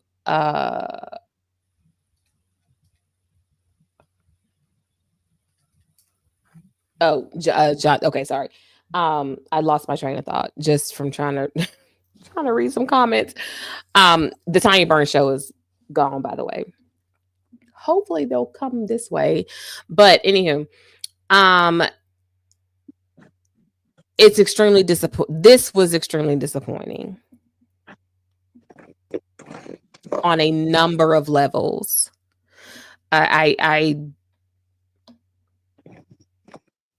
don't think Flint realizes the stage that they hold. Jonathan Joy.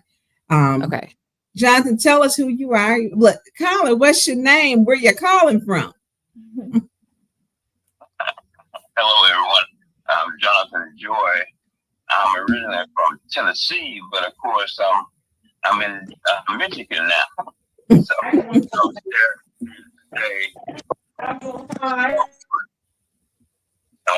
I'm here. Go ahead. So in support of Ms. Biggs. So I'm looking at the reports, you know, now out of my little 12 years in politics, I never seen that happen. You know, right-hand candidate with that many votes.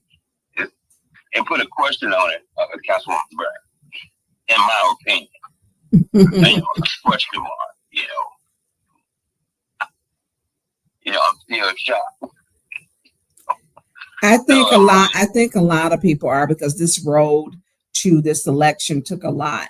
There was many ups, downs, and we showed that throughout the night. And then we look at, and then we know that there was an investigation. How long does it take?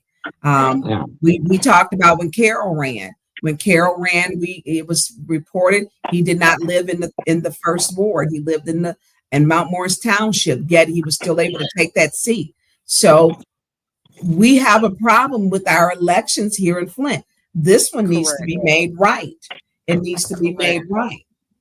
Correct. And not asking for them to do anything that's illegal, asking just to do what the law is. Because now we have to rectify for the first ward.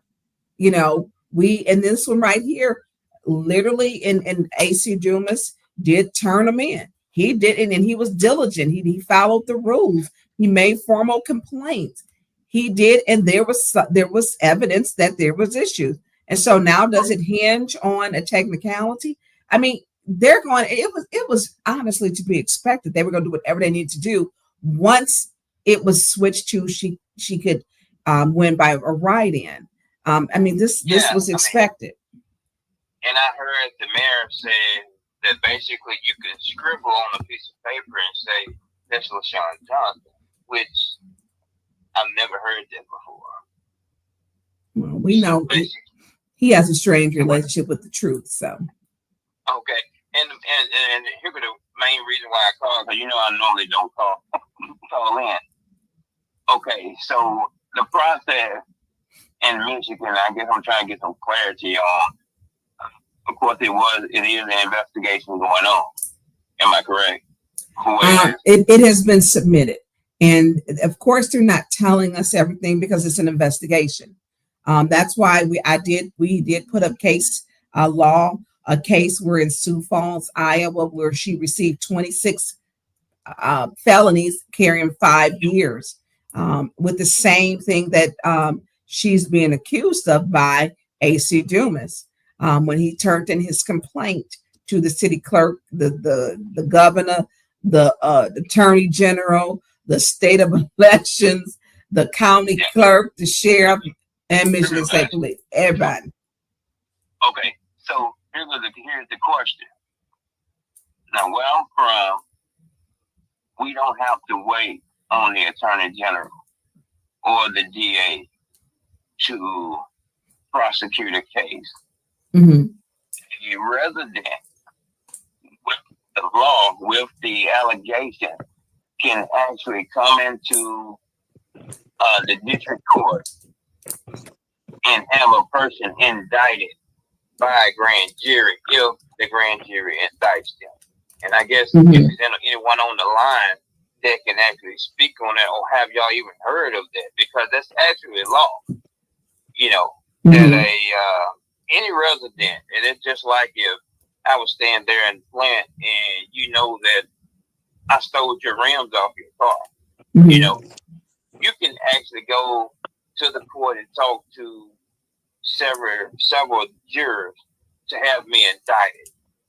And it's pretty easy to have anybody indicted. All you have to have is a couple of facts, because I won't be there anyway to even speak on my behalf. You ever heard the saying that you can indict a blown in ham cheese sandwich because it can't talk. You get what I'm saying? So with the proof that AC, I want to talk about Deacon Dumas had, and anyone else, I believe if that law works in Michigan, that'll be a pretty easy case to have her indicted with the felony. May I say something? Have y'all ever heard of that? Yeah, but the process. So the process. Hold just think here. And Deacon, there was a number is 810-471-7849. I don't know why it didn't allow me to. I thought I put it in the chat, but I don't see it. So 810-471-7849. And I thought I was putting it in the chat, but it ain't letting me do the chat. So, Carol, go ahead. Now, and another thing is a problem with Flint is, and I understand that is the process where he is, but the process for us as residents was supposed to be our unbuzzed person with our ethics and accountability board. You're supposed to be able to file a complaint. If you're filing a complaint with the police and they're not addressing your issues, you're supposed to be able to file a complaint with the ethics and accountability board. They're supposed to be able to get right on that, investigate or what have you. But this administration has crippled the ethics and accountability board with their corrupt cronies sitting in and obstructing justice. And see, this is why this type of behavior is able to run rapid in Flint, because they have a thief and a liar and a crook on every corner and every post. That is what makes corruption efficient. That is how corruption works for decades to come. Okay, and when you take take one down, they got their next one lined up. Oh, give me a hug. You okay? Yeah, I'm thirsty. Oh, okay. I was wondering who your co-host was. She got little tears in her eye. No, we was up to 5 a.m. last night. She wore me out. She wore me out. You know they got that energy now. They got that energy. Okay, I'm sorry, Carol. Go ahead. I mean, you know, I'm just saying that the corruption, just like, and when you take one of them down, they have the next thief lined up. They, like Shenna was saying, they have the next person that can't read and write, like I was saying. And when you have somebody that can't read and write, it wasn't gonna never be able to be nothing and nobody, and you can give them a fancy label and a nice title and an office and beyond their wildest dreams, because they know they can't read and write. They'll do almost anything, especially if they can sit at the table and in the room with people that they revere as rich or powerful or successful. And this is how a thug, a rogue, and a political crook is born. This is how you get folks that live in Mount Morris sitting in a city council seat in Flint, even though we blew the whistle. Okay, because they had it. They had everybody on post. Calling in. Okay, I know this gonna be good. You are absolutely okay. Right. Deacon Dumas, you on, and Jonathan, you still on too. Okay, Deacon Dumas, AC Dumas, candidate for the 3rd ward. You got the flow. Well, good. What I should say, good night, ladies. Or good evening. I just want to say that the results, the unofficial results are in, and I was not troubled by it because I prayed, been praying and asked the Lord to let His will be done. And so, you know, saying that His will was done. I'm disappointed, but I am disappointed that often say, you can beat me, but please don't cheat me. Oh, yes. Not only myself was cheated, but I think the residents of the 3rd ward and the city of Flint were cheated. I don't know what's going to be the outcome with the investigation, even if they have an investigation. I just want to thank those who took the initiative to go out to polls and voted for me. I thank them for their vote and their support. And, you know, 700 people voted in the primary, 513 voted out of 4,500 something registered voters in the 3rd ward. So the numbers are very disappointed, those individuals that voted, but people have lost faith in government. And the city of Flint certainly has lost faith in most of the elected officials. I didn't say all, I said most of them. So I just want to call in and weigh in and give you my thoughts and my opinion. I'm grateful and thankful, and I won't be challenging the results. Okay. I won't, I think they went to the correct agencies. That's their responsibility to do their job. If they don't want to do their job, I'm not going to spend money and try to challenge the results. And that's where I stand on that. And, as you ladies have said, that, it's kind of disheartening when you have a few people continue to fight a war and a battle. It's really disheartening. And so, I came in third place, Miss Biggs came in second, and the right person came in first. It is what it is. Now we'll see what the investigation leads to. That's it. Any questions? Any questions, Carol, Shenna? No, I appreciate you coming in. Well, and hold on, Carolyn well, unmuted herself. I don't have a question, but I do have a comment to that. It's not certified. The signatures haven't been certified.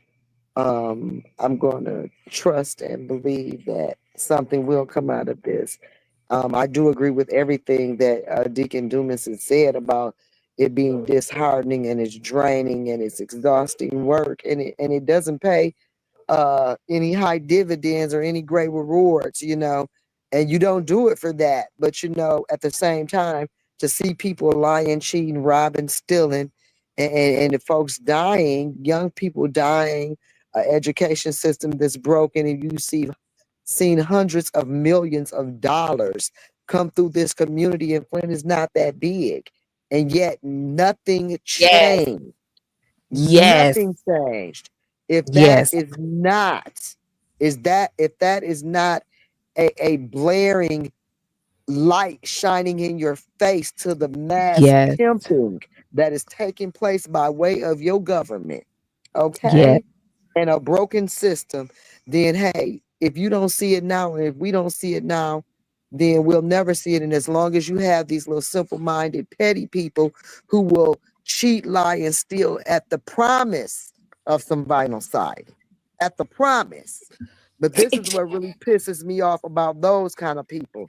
Once they get pimped and turned out and used up and looking stupid, then they want to come tell. I ain't even know. You a lie. You a lie. You thought you could dance with the devil and your two-step was gonna be better than everybody else's. Boom. Okay. And that's what's wrong with Flint. That's what's wrong with Flint. Yes.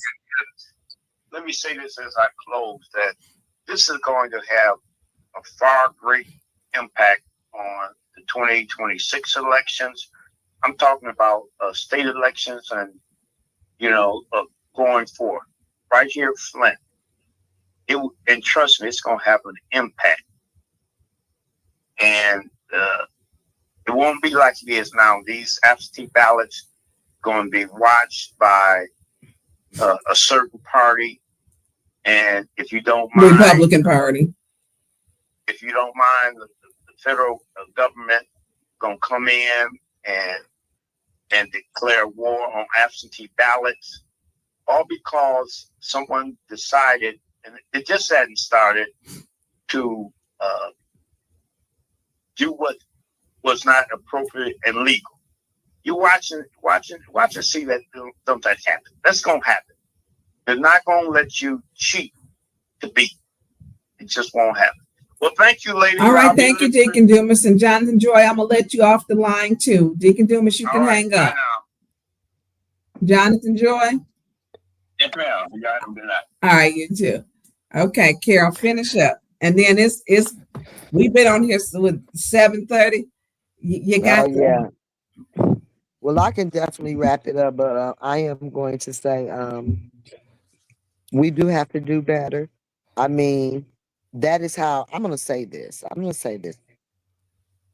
Marginalized people, people who have been enslaved, foreigners who thought they were going to be rich, including the lady who made the that little anthem, "We will vote for Trump," whose whole face is full of snot and tears because her husband Because her husband expeditiously is gone. deported, not just Gone. in the process of being expeditiously. Gone. Like this Negro was He's at the back gone. of the line, but you was a special foreigner. We're gonna put you in the front. He's Nah, gone. Sarah, that ma'am. We have got to stop letting it be okay for somebody to oppress our neighbor, our sister, our brother, even our enemy. Because today, your enemy's enemy may be your enemy tomorrow. Okay. And then I'm going to tell you this, and this is my new slogan. You need to understand, if it is good enough for me, it will be good enough for you eventually. And yes, and if they are doing you wrong, I am upset because guess what? They can't do me wrong. Now you might be all right with getting done wrong, but I'm gonna speak up for you because I ain't gonna be all right with it. Not just because you weak and you know, hey, well, I ain't gonna get all off into that, but just because you not ready for the revolution, please stop. What do you call that? Please stop sabotaging those of us who are standing up and fighting in this moment, because this moment is detrimental. Please stop selling your soul for donuts, coffee, cracker barrels, tree cut down, and the promise of new windows. Because first of all, these programs that they're going to get you those things from, that's your money anyway, goofies. That's your money anyway. If you stop rigging the system, lying, cheating, and stealing, guess what? You was gonna get some side anyway. If you stop rolling with your oppressor and your pimp, you can get siding and windows in there. And your whole street can get that. But our problem is we're crabs in the bucket. You don't want me to get new windows inside. You want to be the only one with new windows inside because you want to feel like you well connected. But guess what? You might be well connected today. I guarantee you, you will be victimized tomorrow. That's it for me. That's All it. right. All right. Shenna? All that Carol said, because I have some 4-letter words to add to it.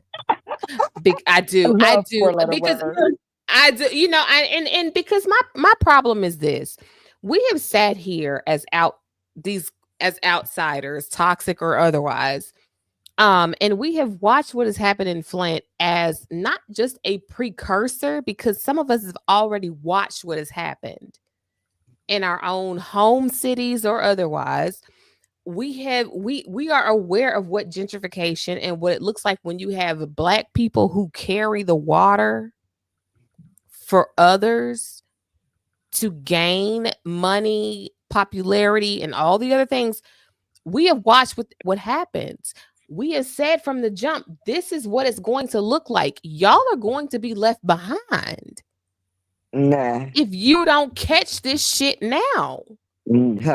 Because let me tell you something. This is what they need to understand when you get mad because we said something on these podcasts. All of these women on this podcast is strong, okay, have been business owners and or educated, or business owners and educated, get it out the dirt, go getters, strong as battery acid, and know the Lord, okay? So the oppression may be from my people, and I may receive some of it too, but I guarantee you I'm gonna rise from the smoke, okay? I insist I'm going to get mine. That's why I'm fighting for you to get yours. Period. Because I don't want to leave you behind. Boom. I don't want to leave you know behind. my baby's gonna be okay. I know my kids are fine. I know I'm That's good. right. I'm already good. I want to make sure that all of us eat well. That's right. That's right. It ain't just about me. Boom. I want it because we are so accustomed to allowing, well, you know, this person made it out the mud and this, that, and the other. And, you know, they didn't look back and help anybody else. The bullshit. You will never be able to say that shit about the Bectons. Nah. Never. Because that is what we have always done. We reach back and we say, you know, I'm not pulling the ladder up behind me. I've watched other Black folks. The fuck? No. I'm from Memphis, Tennessee. Elon Musk has his foot on Memphis right now. Siphoning some of the best water in the world. We are next. Yep. That's how they do. I said this years ago. I said it years ago. And here we are where he is building his second, not his first, his second supercomputer plant in Memphis, Tennessee, right behind one of the best fucking schools in Memphis. Oh yeah, he finna come get all that. And He's you see what getting they doing all to of it. Hawaii? You see what they doing to Hawaii? Now they over there building they this and building. What about those people who own that land? So since it burned down, now it's yours? Yes. I mean, And in the Hawaii, name of I've been Jesus. telling people, stay out. We don't Oh want my y'all God. over here. Listen, you mainlanders or whoever the fuck we supposed to be, stay out. We're trying to preserve what we can. Oh my God. These colonizers.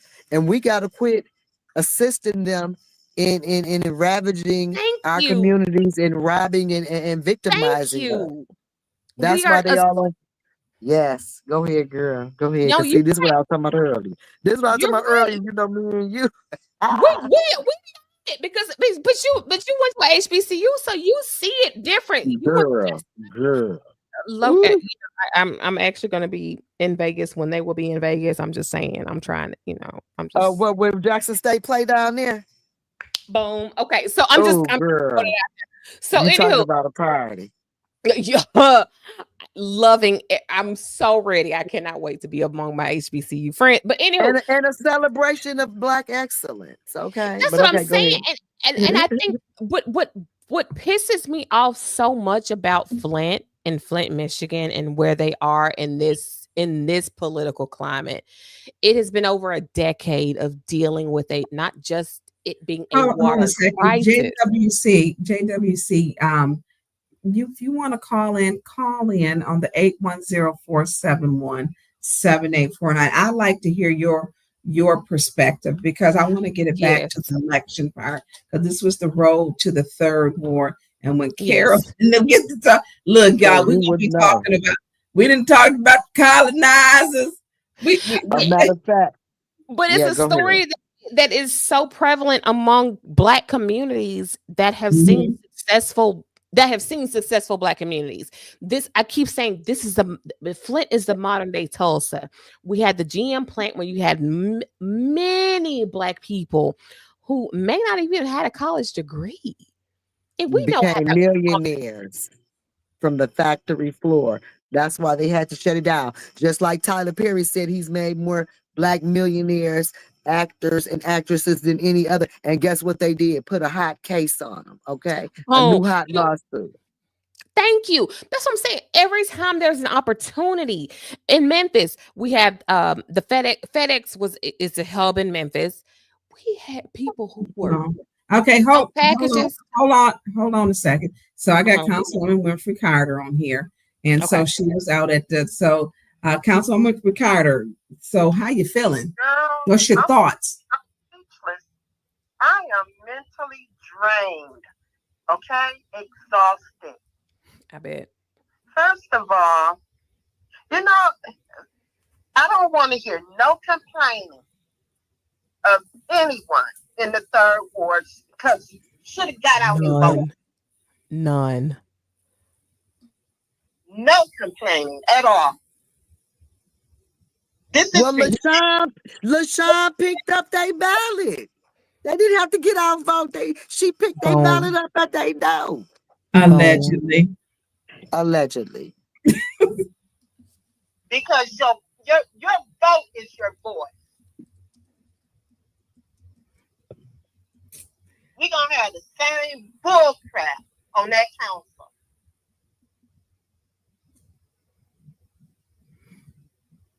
It doesn't make sense. Yep. Nothing moved. The needle did not move whatsoever. I don't. You know what?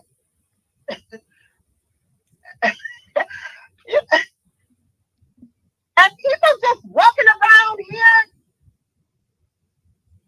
sleep, are they? They have to be. I really don't think people are paying attention at all. I don't think people are paying attention. I don't think, there's no way. Hey, we got to admit what we got going on. We are a becoming a class of people that will not do what we need to do to free ourselves. That's why I always say we wait no master to feed us. You won't even get up and vote, but your little SNAP benefits finna be cut. It is cut. Groceries high. You didn't get your roof. Your windows is drafty and your bill is high, but you think you ain't got to show up to vote, and then you think you should be able to call somebody and go down there musty with your bonnet on your head with some nasty sweatpants on and talk slick to them, and they supposed to jump up and move for you, and you don't even vote. Get out of here. Where that white man that makes people? Come spray their ass. Boom. That's who you need to spray. You know, don't come trying to strong arm somebody. Then y'all all around here in the neighborhood. Yeah, I went down there. That beat any. Ma'am, did you vote with your stinking breath? Okay, because this was on the ballot. Okay, I can't break the law because you down here with your bonnet on, ma'am. You know, we got to do better for ourselves. We can't keep thinking somebody else gonna do better for us when we won't do better for us. Okay, come down here dignified and be prepared to exercise and explain your position. That part. I don't understand when we became so comfortable and complacent with people making your vote is your voice. Our ancestors did not fight for this shit for no reason. They just didn't.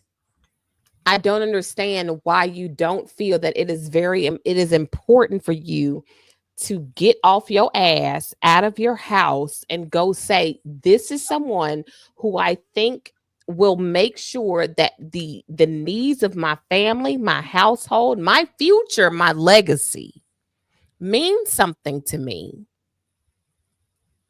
What are we doing? And what will it take for us to take it within our brains that it's more than just us? My mama taught me early, the decisions that I make are not just for me at all. I could be selfish all damn day long. It don't mean nothing when I have to also make decisions that impact me, but it impacts those around me.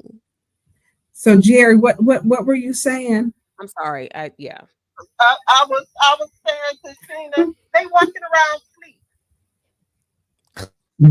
Like mummies. I don't think Flint residents. Go ahead. I'm so fed up. I'm just fed up. Okay. Well, I don't have anything to say. And look, you ain't gonna get a word in really edgewise with these ladies. If y'all have noticed, I want to make it very clear, Tonya Burns has not said much of anything at all. I want that to be very, very clear when you say, because you've been on since 5. You just said it I ain't already. been doing no 5 really. I just want y'all to know. So, Councilwoman Murphy Carter, is there anything you want to say that you want to say? You know what, Tonya? I don't have nothing to say. It is what it is. I don't blame you. I'm gonna be honest. And tomorrow I may be asleep. But and I won't blame you one bit. I'm tired of this mess. I'm tired. Because the community won't even step up to support you. Good night, Jerry. Good night, good night, JWC. Good night, ladies. So Carol's logging off too. So Carol, what you want to close Carol. with? I just want to say this, like I said, you know, because after this first ward election, people, where Carol at? Where Carol at? Carol ain't out here. Hey, don't elect nobody else, whether you got voters remorse or not. Don't elect nobody else and then be looking for Carol to do the job. It ain't gonna happen, okay? Don't look for me if you ain't speaking up ready to support me. You not getting me crucified, nailed to the cross after you get out here and vote for your oppressor, okay? I do not, listen, I'm gonna be independent. I'm not gonna have no pimp. Now, if you want to have a pimp, then you can have a pimp. Once you sign up for a pimp, I'm not gonna fight your pimp for you. Okay? Quit the game. I had to break it down in layman's terms because you guys just don't understand legislation. And then when you're being oppressed, you want somebody to go down here, break the law, get whooped, get maced and all this on your behalf. No, you're going to get maced and whooped on your own behalf. You dig yourself in this hole, we're going to march together or we all going to just be in trouble. And every man for themselves then. Stop looking for somebody to save you. And the first thing you do is try to save yourself. And then I'll join hands with you. But you cannot continue to make decisions against your better being and your well off and your future and your children's future and trust that somebody else is going to show up for them when you're too cowardly to show up for them. Why would I show up for everybody to the death when you won't show up? And it's life. It's life in the community. All you got to do is breathe it in and be a part of it. It's time to step up now. Tomorrow is going to be too late. Also, look at what's going on in Burkina Faso over in Africa. That is liberating. Maybe if Flint saw some of that, maybe you would be inspired to stand up for yourself. You don't have to get under the desk or tap dance and get along with people to receive your stuff. It's your stuff. You don't have to make a deal with the devil for your stuff. You done went over and beyond the heads of many with that one, with Burko. You done went over and beyond. You done taken this to a level that folks ain't even ready for, because we can't even get on the level of understanding what it means that the Black community is not just city and United States regionally wide. So, because you got folks that's mad at me for being in South Carolina and rooting for folks in Flint, Michigan. I want people to understand, they don't understand where Carol's coming from. So Carol's talking about South Africa, and she's talking about people coming off and being oppressed and apartheid. And so this is what she's talking about. And Shenna has chimed in on, because they will just speak in dialogue in an unwritten language and don't have to say words. So I'm just saying. So I'm just here to narrate to make sure everything. You are right, because we're going into whole other factions and whole other situations. That's why I said, hey, baby, you going into. And I'm so in love with my knowledgeable sister, because when I be jumping off the cliff, people, I know they think I'm crazy because I know it be way up here. But I'm so thirsty for my people to be free. You don't have to wait for your heaven in heaven. You can have heaven on earth just like them. It's here for you. God has provided right here. Here for you. That's what, yes. I'm sorry, people. But Shenna, thank you for being where I'm at, honey, because I get so tired of being alone. Get ready for the revolution. That's all I can say. Listen, I'm beyond ready. Me and you ready. We're gonna be looking back. Hey, y'all come on and trying to drag realize they have not included me in any of this. I'm just here. Listen, but Tonya, I say she knows. I know that one needs to get on. I mean, sometimes it's not for me and just my views. My views, I say it often, and I do these podcasts so that we can talk about real issues that affect our community on every level of government, every age bracket. And I think it is something, for me, it's important. And speaking to the people asleep. Everybody not getting ready to get a roof. Everybody ain't getting ready to get windows at the roof, window siding, a new porch. They're not getting, just like the one who was a $12.99 Cracker Barrel chicken dinner and some limbs cut. Right, limbs cut.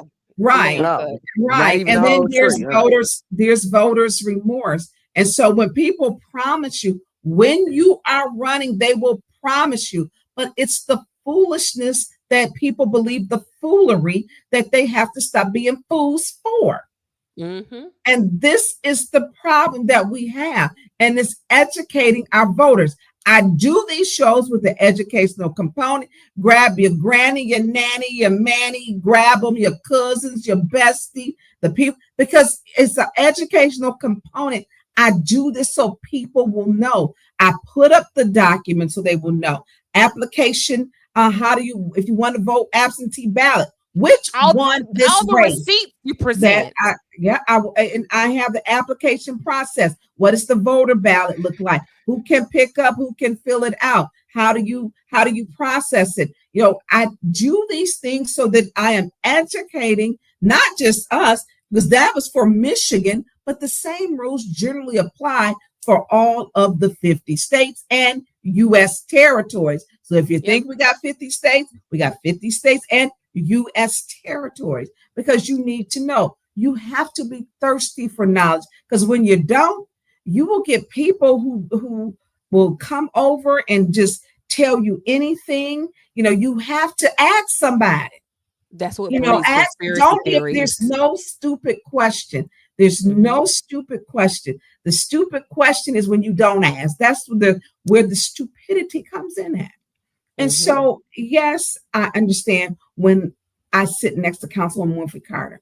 I understand when Councilman Jarrett. I understand when Councilman Pfeiffer. When you're fighting for something and the people are taking a nap, you're not going to get everything. She got it all in her water bill paid. You didn't get that. And you're not. They're selling. It's like saying, I'm going to go to the car lot and get me a new Rolls Royce, not knowing that it's got 900,000 miles on it and they done rolled the miles back. Not knowing that they done put some temporary tires on it, that they took off a new one and put the bald ones and swiped them out until you come get them. And don't think they don't do this stuff, because my friend Mama bought a brand new, what's that little Land Rover, $120,000, brand new, no miles on it, but they took the tires off. She had to replace the new tire, hadn't had it for 6 months. And so when people are asleep, and what's at stake here? Residents have not, every single service line has not been replaced. No one has been paid for the Flint water crisis, for being poisoned and having to drink the water. 11 years later. Right. It has not happened. And so when we talk about this, how they are giving their nonprofits money, how they're voting to be their own fifth vote. And we look at this and they devise such a elaborate situation. Do you stop fighting? And that's going to be a personal decision for people. But personally, for me, it is not in me to stop. It's not in me to say, I'm going to throw up my white flag, because that's not what it's about. Because it's okay. Well, so that Georgia, no. And then you have got people who are pleased that you have people who have voted on their own stuff that they're getting over. There are people pleased and satisfied. Now, I don't know LaShawn. Each time LaShawn has spoken to me, and I have spoken to her, I'm speaking to the actions of what was done to file the complaint. I don't know that lady. I simply don't know her. And so those are my opinions about her. And I keep my opinions personal. I own what my opinions are. But when the people have such a need, it's not just the indoor plumbing. It's not just you need to have better schools, which has got to do with the school district, but the school district should be working with the city of Flint. Yes. When we talk about our roads, producer Jay came here, blew out a tire, and lost the hubcap. We talk when about we talk on the phone, I'm like, oh, you must be driving. Yeah. I'm like, oh my God. Okay, one of the worst ones, if I'm driving on Court Street at the point, Court and Beecher, that road is terrible. Terrible. It's got rivets in it. And so I appreciate the time that everyone came on here. I allowed for dialogue because it's not just mine. And I understand people. I was reading some of the comments on Arthur Woodson's page, and people are really and truly legitimately upset. But then, and like Jasmine Stanley said, everyone, we can think of a Monday morning quarterback. We can go back and say, well, what this should have been done and what this person should have did. And absolutely. I mean, and it's even for myself, but I'm going to tell you, each person runs a different race. And it's hard because everyone doesn't. I didn't work with so many people working and on their campaigns, working to get them elected, and it included myself. But what I did for myself was that at 8:00, when nothing else was being taken in, I was okay with whether I won or lost, because what I did was not fall asleep at the wheel. What I did was kept going. What I did was stayed on. I wore a uniform. I wore my t-shirt with my name. Crime Black burns me up. I made my cousin, he wore it, we support, and we knocked door. I did not stop. And when I didn't have nobody to walk with me, I walked it by myself. Right. So you got to want to win it, because you see they devise and scheme. So let's see, what was the one we talked about, the application ballots. So if you're filling out application ballots, online, because people do it, for the application, the ballot, the application. So if you did that, then that's going to be showing the process. So if you're filling out ballots and, you got the same name and it's the same, then you're going to see that. You're going to know. We know that the clerk was doing her job. We're saying, hey, these are irregularities. Let me send out notes, letters. This doesn't look like your signature. But when do you become responsible as a person? When you're running, you have to be responsible. I took some L's. I've shared it with everybody. I had, and I made a response. I ran again. I don't know what all Mayor Neely did, but I do thoroughly believe, because the person I ran against kept saying I stole the race. We know they were doing some funny business with some absentee ballots then. I think they didn't steal enough of them then, is what I personally think. Right. I think they didn't steal enough, because that person kept saying, I won that race. She stole. I ain't stole shit. I did the work. Exactly. I got up. I did what I had to do. I never gave up. And I didn't have no bunch of people walking and knocking doors at me. I did not. Even some of my friends who were working could not knock doors with me, but they did what they could. And this is where I say to people, sometimes if it's your assignment, you got to want it to go after it. Exactly. We knew going in that these folks was going to be dirty. It wasn't no secret. It's too much to lose. It's not a joke. These are millions of dollars in nonprofits, and nonprofits is the new hustle. Well, for Black folks, it's a new hustle. Okay, let me. Yeah, I mean, it's and so when people get frustrated, and I get it, and I appreciate the support, but this is not like an election. It was not going to be won at the ballot box. This election was told to everybody it was going to be won by absentee ballot. Yep. Listen, I have been rolled up on absentee ballot. I kid you not.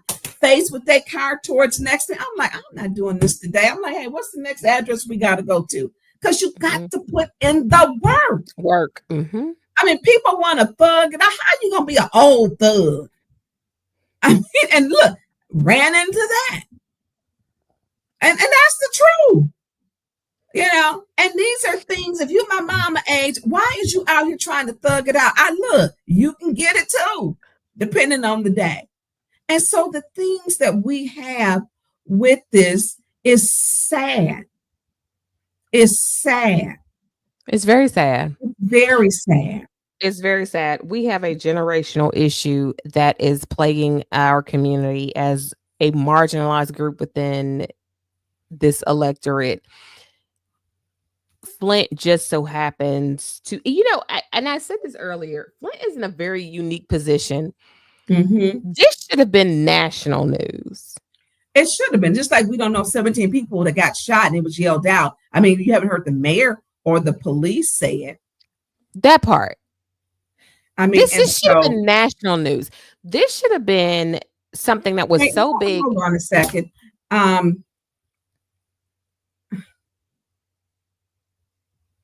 Okay, I'm not doing this. Y'all fight on your own time. Take that shit someplace else. Period. Don't come on here and do that. Don't do it. So I don't even know what's happening, but I don't want nobody's husband stuff in here. Yeah, I'm not doing that. We're not doing that. We're not. And so this is not for this. It's not. And I don't think if someone's talking, I don't even know what was said. Look, y'all can inbox each other and thug it out there. You ain't gonna do it over here. Not today. Thank you. No, you check yourself coming on here, Little John Allison's sister to leave. Don't do that. You won't respect. I've never said anything disrespectful to you. Never would have. And I just said y'all. Y'all means more than one. So I don't know what was in the chat. I So don't know. I'm Nothing was in the chat. Jessica didn't even. I don't even know. I don't even know what was said, and I'm not doing that mess. Everybody got Facebook beefs and everybody internet and social media. I'm not interested in that. Not at all. Of all the things to come in on the middle of, why would it be this? And to address Jessica Stewart, I don't even know in California over some shit that has nothing to do with the fact that a whole election has been fucking stolen. Why not address the pertinent issues that are right here? So this is some shit that's happened well over a fucking year ago. How about you provide some resources to the woman who's goddamn fighting for her fucking life from a first ward councilman? Be a resourceful social worker. So we gonna move on, and so I want to be a social worker with some resources that can apply to somebody who needs them.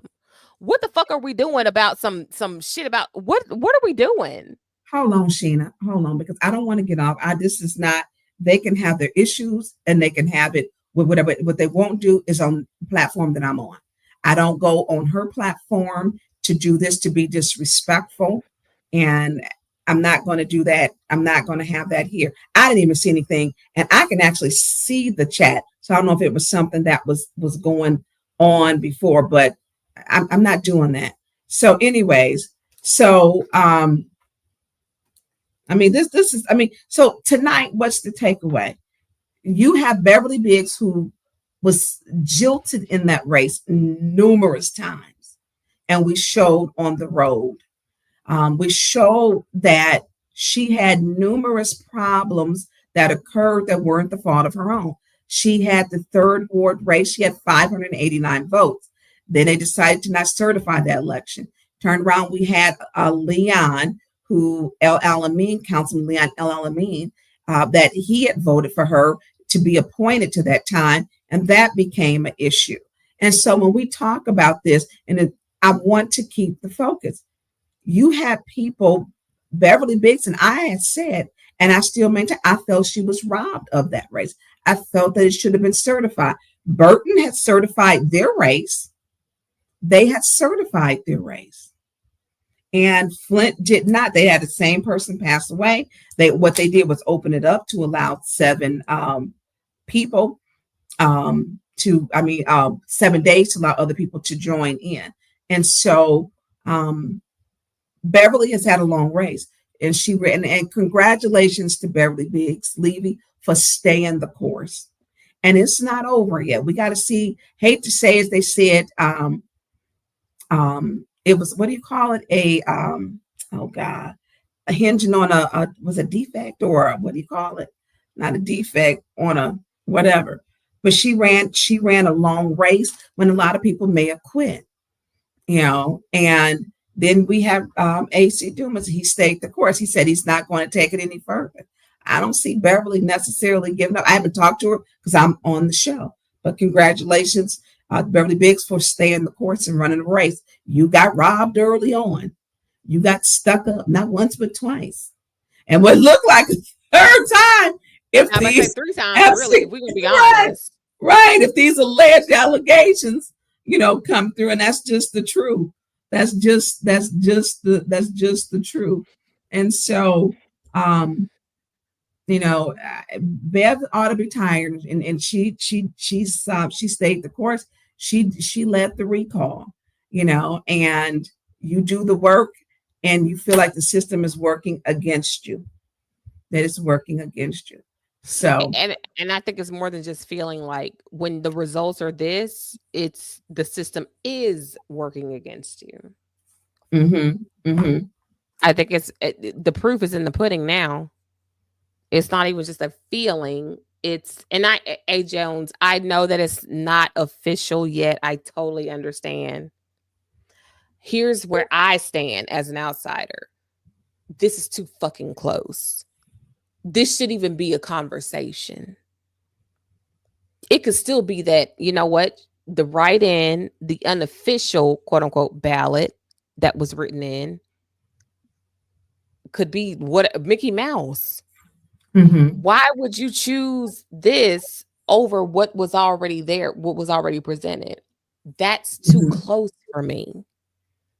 So I totally understand the point of it's not official.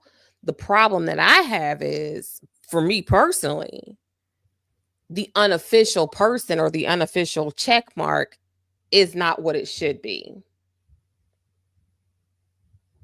So I that's just Asia. Oh, okay. Hold on. Wait. And look, little mama, goodbye. I'm not, y'all don't even like me or whatever y'all issues are. Don't come over here with y'all too grown for this. You know, I'm not going to do it with y'all. I'm not going to argue with grown women about the chat. Y'all contact them. I don't know what she said. That's what I said. So block little mama. They can go play in somebody else's sandbox. I'm not going to do it. So keep going. So Michael Clack made a point. He said that, do you see, y'all notice how everyone who is with the mayor doesn't do any forums or town halls to hear them speak about their platform. Oh, and by the way, the ladies who have a problem, if y'all want to talk to me, my number is 810-471-7849. We don't have to talk on social media. We can talk like grown women on the phone, or we can talk in person. That's how I am. I don't have a problem with that. We can talk in person or we can talk over the phone. But I'm not going to do that. I don't do that. I'm not even going to begin to do that. If you want to talk to me, you can Google me. My number is there. So that's where I'm going to stand on that. So Michael Clack made a very good point. Y'all notice how everyone who is with the mayor doesn't do any forums or town halls to hear them speak about their platforms, and they still win only in Flint. So, and Clack, and we need to have on here like a open forum. And I think, Shenna, we should do this. Landon, this should be something that you can do. We can choose some people to come in and talk and to talk about some of the issues and talk about it so we can have the public input. I like to have input. You don't have to agree with me. And a lot of people don't, only thing I'm saying is we ain't gonna do the argument. We're not gonna, I will not be counterproductive with stuff that is not relevant to the topic. I won't do it. I won't do it. I don't have time for it. So, Landon. You wanted me to pop in here? Or you? I do want you to pop in. Yes. What is your thoughts? What was going on in the chat real quick? Because I don't know. Because first off, I'm younger, but I'm getting older. So I'm getting tired. And so, the one lady came in talking to Jessica crazy. Jessica ain't do nothing. She been waiting to find Jessica in the chat. See, because I'm observing. She been waiting to find you, Jessica. So I don't know what you said previously, but it ain't have nothing to do with Urban News Station. That's all I gotta say. So she been waiting. This is some 810 beef from. This is some 810 news. Okay, I don't want to speak 810 into it. Shenna, okay, please. I'm sorry. I'm not trying to make it messy, but this is some stuff from way back. Yeah, so that for whatever reason, the screenshot of what happened, but you can see it. Well, she needs to find Jessica's number. They do, and they can call her. You can call me at 810-471-7849. Or, you can call me, we can meet. Look, we can do lunch. We can. Because I think the fake beefs, because everybody's too old. When you have children, when you become an adult, I think that it has to stop. You have conversations, and conversations should be held. So what do you think about the election, Landon? Because I know we're going to be wrapping up. With me personally, I think it's kind of funny just because I've been a lot of places that I normally haven't been. So even with just filming, because me and Mayor Weaver go out a lot of different places, we go to different forums, so I kind of see a lot of different stuff. I talk to a lot of people, and actually Miss Beverly Biggs goes to my church. So so Miss Beverly Biggs Levy, so anywho.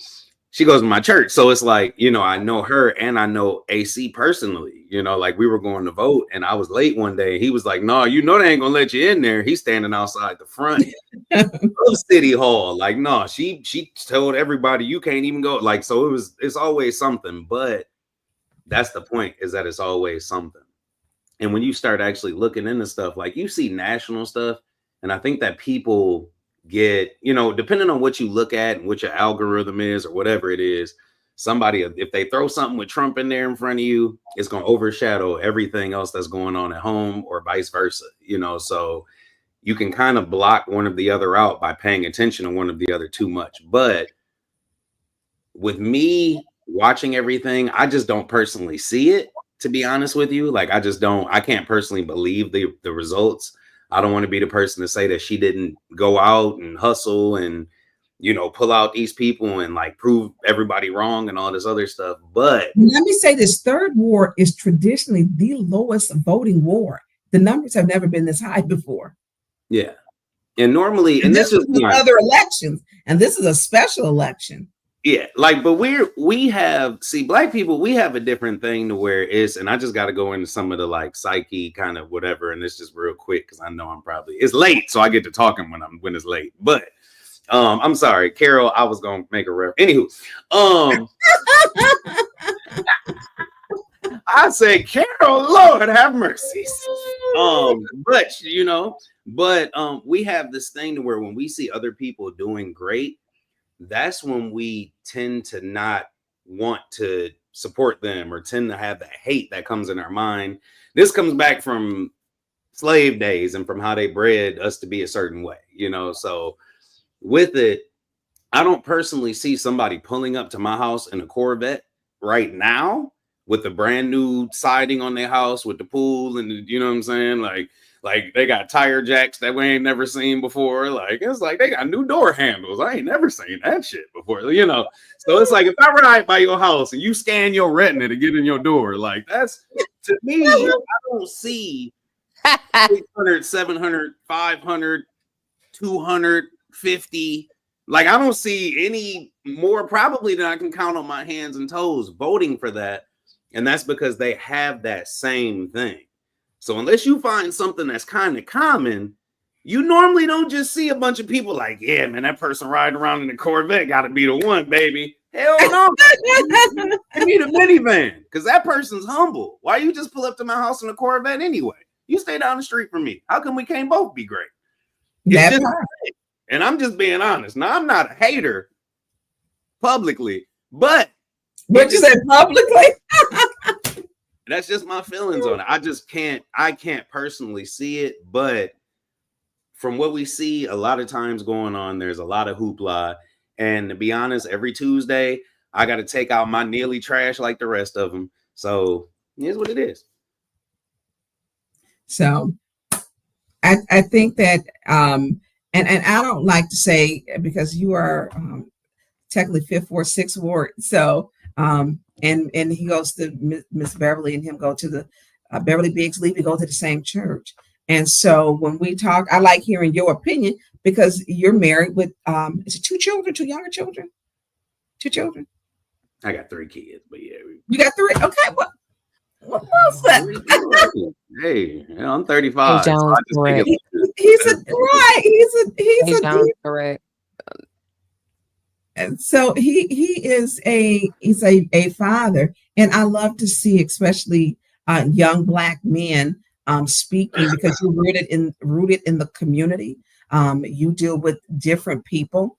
You're on the platform, and this is Mayor Weaver's platform. And but not her, but I don't know. It's a platform that she really created. I don't know how to say that, but you work very closely with her. And so, right. Mayor Weaver's platform. This is her. Her and Janika started the thing, and I came in just helping to produce, and then now we all just. But you're creative. You're very creative. Yeah, we're here. Very much so. You're very talented. Very talented. I remember he told me he was a comic, and he creates. What do you call him? With the Really, he's a comedian. Yeah.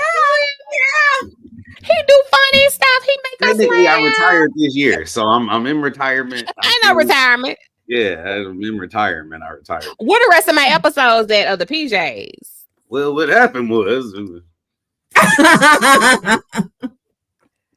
Boy, you better come on here. Now let me put some voices in here so we can get us going on now. Come a on lot of people now. don't even know that that's me. So, Really? I love it.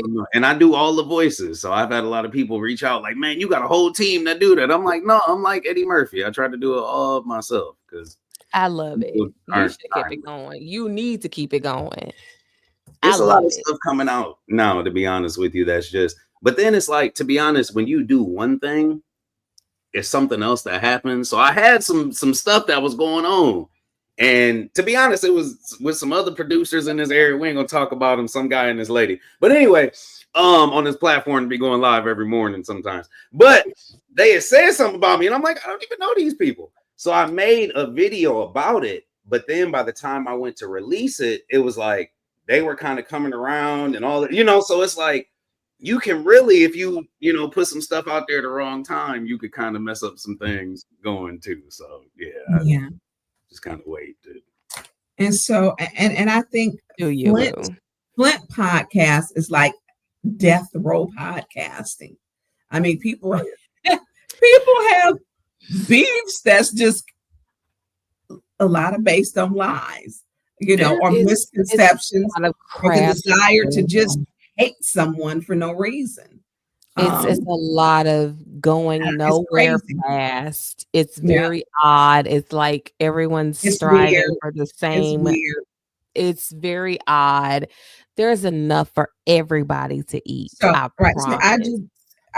going to say this because I don't, what do they call the truth? I don't know, treaty or whatever it is. So we've gotten to a place for me that when I deal, because I was on 810 News Media Group, then I left, and then I created my own with producer Jay. And then I'm doing this one because I want to expand so that we can educate people and talk about real issues. And that is for me. So we are in a space, I don't know what's a good space. We're in a space where we can I will tell people to watch them Monday through Friday, 9 to 11. I have said that. And move, because the message is more important than the hate for me. And it is for me the message. And look, and I'm not for everybody. I'm not. My platform ain't for everybody. And there are going to be people who don't like me, and I'm okay with it. I ain't losing not one night of sleep. I'm not losing none. And I think people have to understand my choices are this. I deal with people all over. I don't care where you live. You're human. You're a part of what's happening in America. And I don't have my mind is not limited to only ideas that are created within my community or my block. My vision is not limited. I can see clearly with things and with what I want. Now, my vision may not be yours, and that's fine. But what I'm not going to do, I don't go out disrespecting people. I don't do that. I don't go out lying on people. I don't do that. I state my opinions. I stand on what I say. And if you need to talk to me, you can call me. Or if you want to meet, then we can meet. But everybody ain't worth my meeting time. But don't bring your ass on here and turn your ass out on me. Don't do that, because I don't do it to you. I am respectful to other people's platform and whatever they preconceive. And let me say this, because there was this thing where we're going to come against Tonya. We don't like her. These folks don't even know why they don't like me. Yeah. So who told them not to like you? So why would they not like you if they've never even? I don't know. They have come up with shit that did not even happen. And I get people. A brick wall. I don't got no damn brick wall. You see what I'm saying? Man, I don't understand. So how would you not like someone? I've gotten people who come and said, hey, it was this thing to come with. We're all going to go against Tonya Byrne. We're all going to go against it. First of all, if your grown ass is doing that, is some silly shit. I don't get together with grown folks who pay bills and have spouses and vacation and children and itineraries and say, I'm going to put in the time to hate somebody. I've never done that and never will. Not going to be a participant in that. And so I've had, I don't know how many people tell me this. And some people had told me was really shocking that they came and told me. that they like, you really need to know this, and you need to know this is how they feel about you. And some of this is just recent. Mm. And look, guess what? And I don't care. I'm not for you. Go do something productive like play in traffic. I don't care. I'm a fan of the Westin, Berta. It's literally we have Just saying. tonight that the 3rd Ward in Flint, according to this, what we thought we could get out, people were rooting for Beverly Biggs to come in first. She had been robbed of the election. And tonight was to talk about this, and people want to come play in the chat. And still came and took the conversation way left. Yeah. And they probably didn't vote and didn't go to church on Sunday. So I don't, and to pick on other people who live in California, fly to California and have that beef. You're not going to do it here. I mean, that is so, get on a plane, get on Spirit or Delta or whoever, but don't do it here. A beef that's how old? Right. I mean, and so I'm okay if you're not for me, but call me and tell me if you want to have a conversation. If we're supposed to be about peace, being solution oriented, then you can call and say, "But Tonya, I need to know what this is why I have an issue with you." And then they can say that they can, then I'll respond, because I've had tough conversations that don't bother me. And then at the end, if you don't like me, guess what? I'm not going to be on your platform. Don't come on mine. But I think that, and this is the problem with some of the Flint people, the stuff that we see, and some of the stuff that we see. So it's peace in the Middle East over here, but this is about the 3rd Ward election. Beverly Biggs, Levy, you ran a great race, 1, 2, 3. I don't even know how many, and you stood the course. And AC Dumas, you threw your hat in. It was your desire, which you wanted to run for office. You can't take away anyone's desire. That's why you even have people who are write-ins. And so it is what it is, and we have to just move forward. We have to move forward. I hate that, and we can only allow people to take what we allow them to do. What you won't do is come over here. You can't be a person of peace and come in with, come on. Just come on. We don't do this. And so, Landon, I want to tell you this, because to everyone who ran, and if they find out the race, we have to wait for, because it's hinged on a technicality. I don't know if it's technicality, hinged on an investigation. Mr. Jones, so I think it's hinged on an investigation. We knew this race was important. So we will, go back, reassemble, figure it out, and keep moving forward. You don't stop. And so to all of the people in the chat who came on here, and the other ones before they cussed everybody, I'm 1 to 5. Did y'all click like, share, and subscribe, and hit the notification bell? Listen, and look, y'all probably owe us something, because you didn't you didn't we need y'all to drop a little something in there. Yeah. So I just, and let me say this, I don't hate them. I don't even know them. I don't even know those women. I have never sit and just had a conversation with them on the phone or in person. I have not. That's what makes it 10 times worse. I have not. So I'm not for everybody, and I'm okay. And places where I'm not welcome, you won't see me at a Klan meeting. Yeah, I know how I feel about that. I'm not going to be anywhere they don't like Black folks. Okay. I'm not getting ready to do that. So I'm just saying, so I want there to be in the city to leave that we had an election. The people need to wake up. The people need to wake up. You can't say, I want all of this. And if this person got all of this and you sit over there and you don't have nothing, it probably ain't going to be nothing left. Let's just keep it real. So anything that you want to close out with, because we're going on 12:30. And Landon, I want to say thank you to being the man and the husband and the father that you are. and being talented and smart, and you always being respectful. You are a very creative Black man, and I love to see that. I love to see that. Yes. I love to see that. Yes, definitely. So thank you. So Landon is our producer over here on the, and this was such a business respect to come on Mayor Weaver Station to do that. That was just awful. Classless. So Shenna, you want to say something? I don't. It'd be best that I don't. Okay, so we're gonna leave with some positivity. So when I get time to share everything that has been going on, any updates, I will send them to you so that you have them. We'll give you the updates so that you will have them and you can move forward with them. So look at my circle is not very big, but listen, it ain't a square, and say look, it might be a triangle coming up, really. So I appreciate every one of y'all. Listen, drop something in for Landon, because we've been on here try to get on at 7:30. So 7, how many hours? 5. 4 hours, 47 minutes, and 2 seconds. No, well, yeah. Oh, it is. Hours. Oh my God. Oh my God. So I was gonna say, if you want to, because I know you said you want to leave on a little positivity. If you want to, if you don't mind, I'll take it out.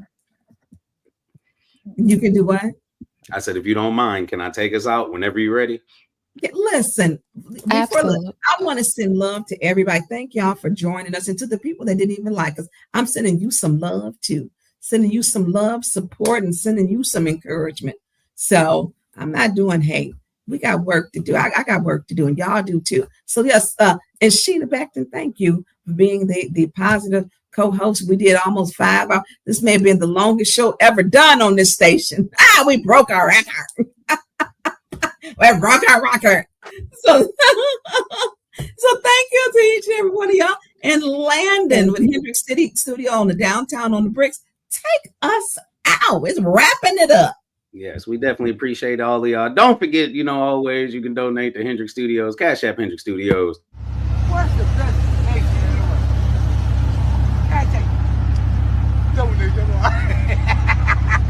That's what make America great, man. That's okay.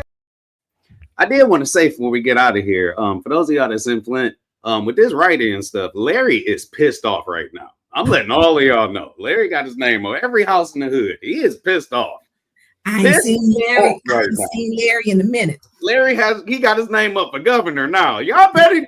All right, I'm sorry. All right, Larry Hutchinson ain't playing with y'all. Y'all better vote for Larry.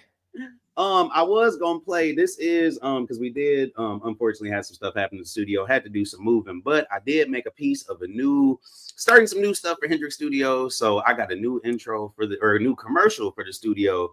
So I'm gonna let that play, and then we're gonna go out on it. All right. All right, y'all. Appreciate y'all for tuning in.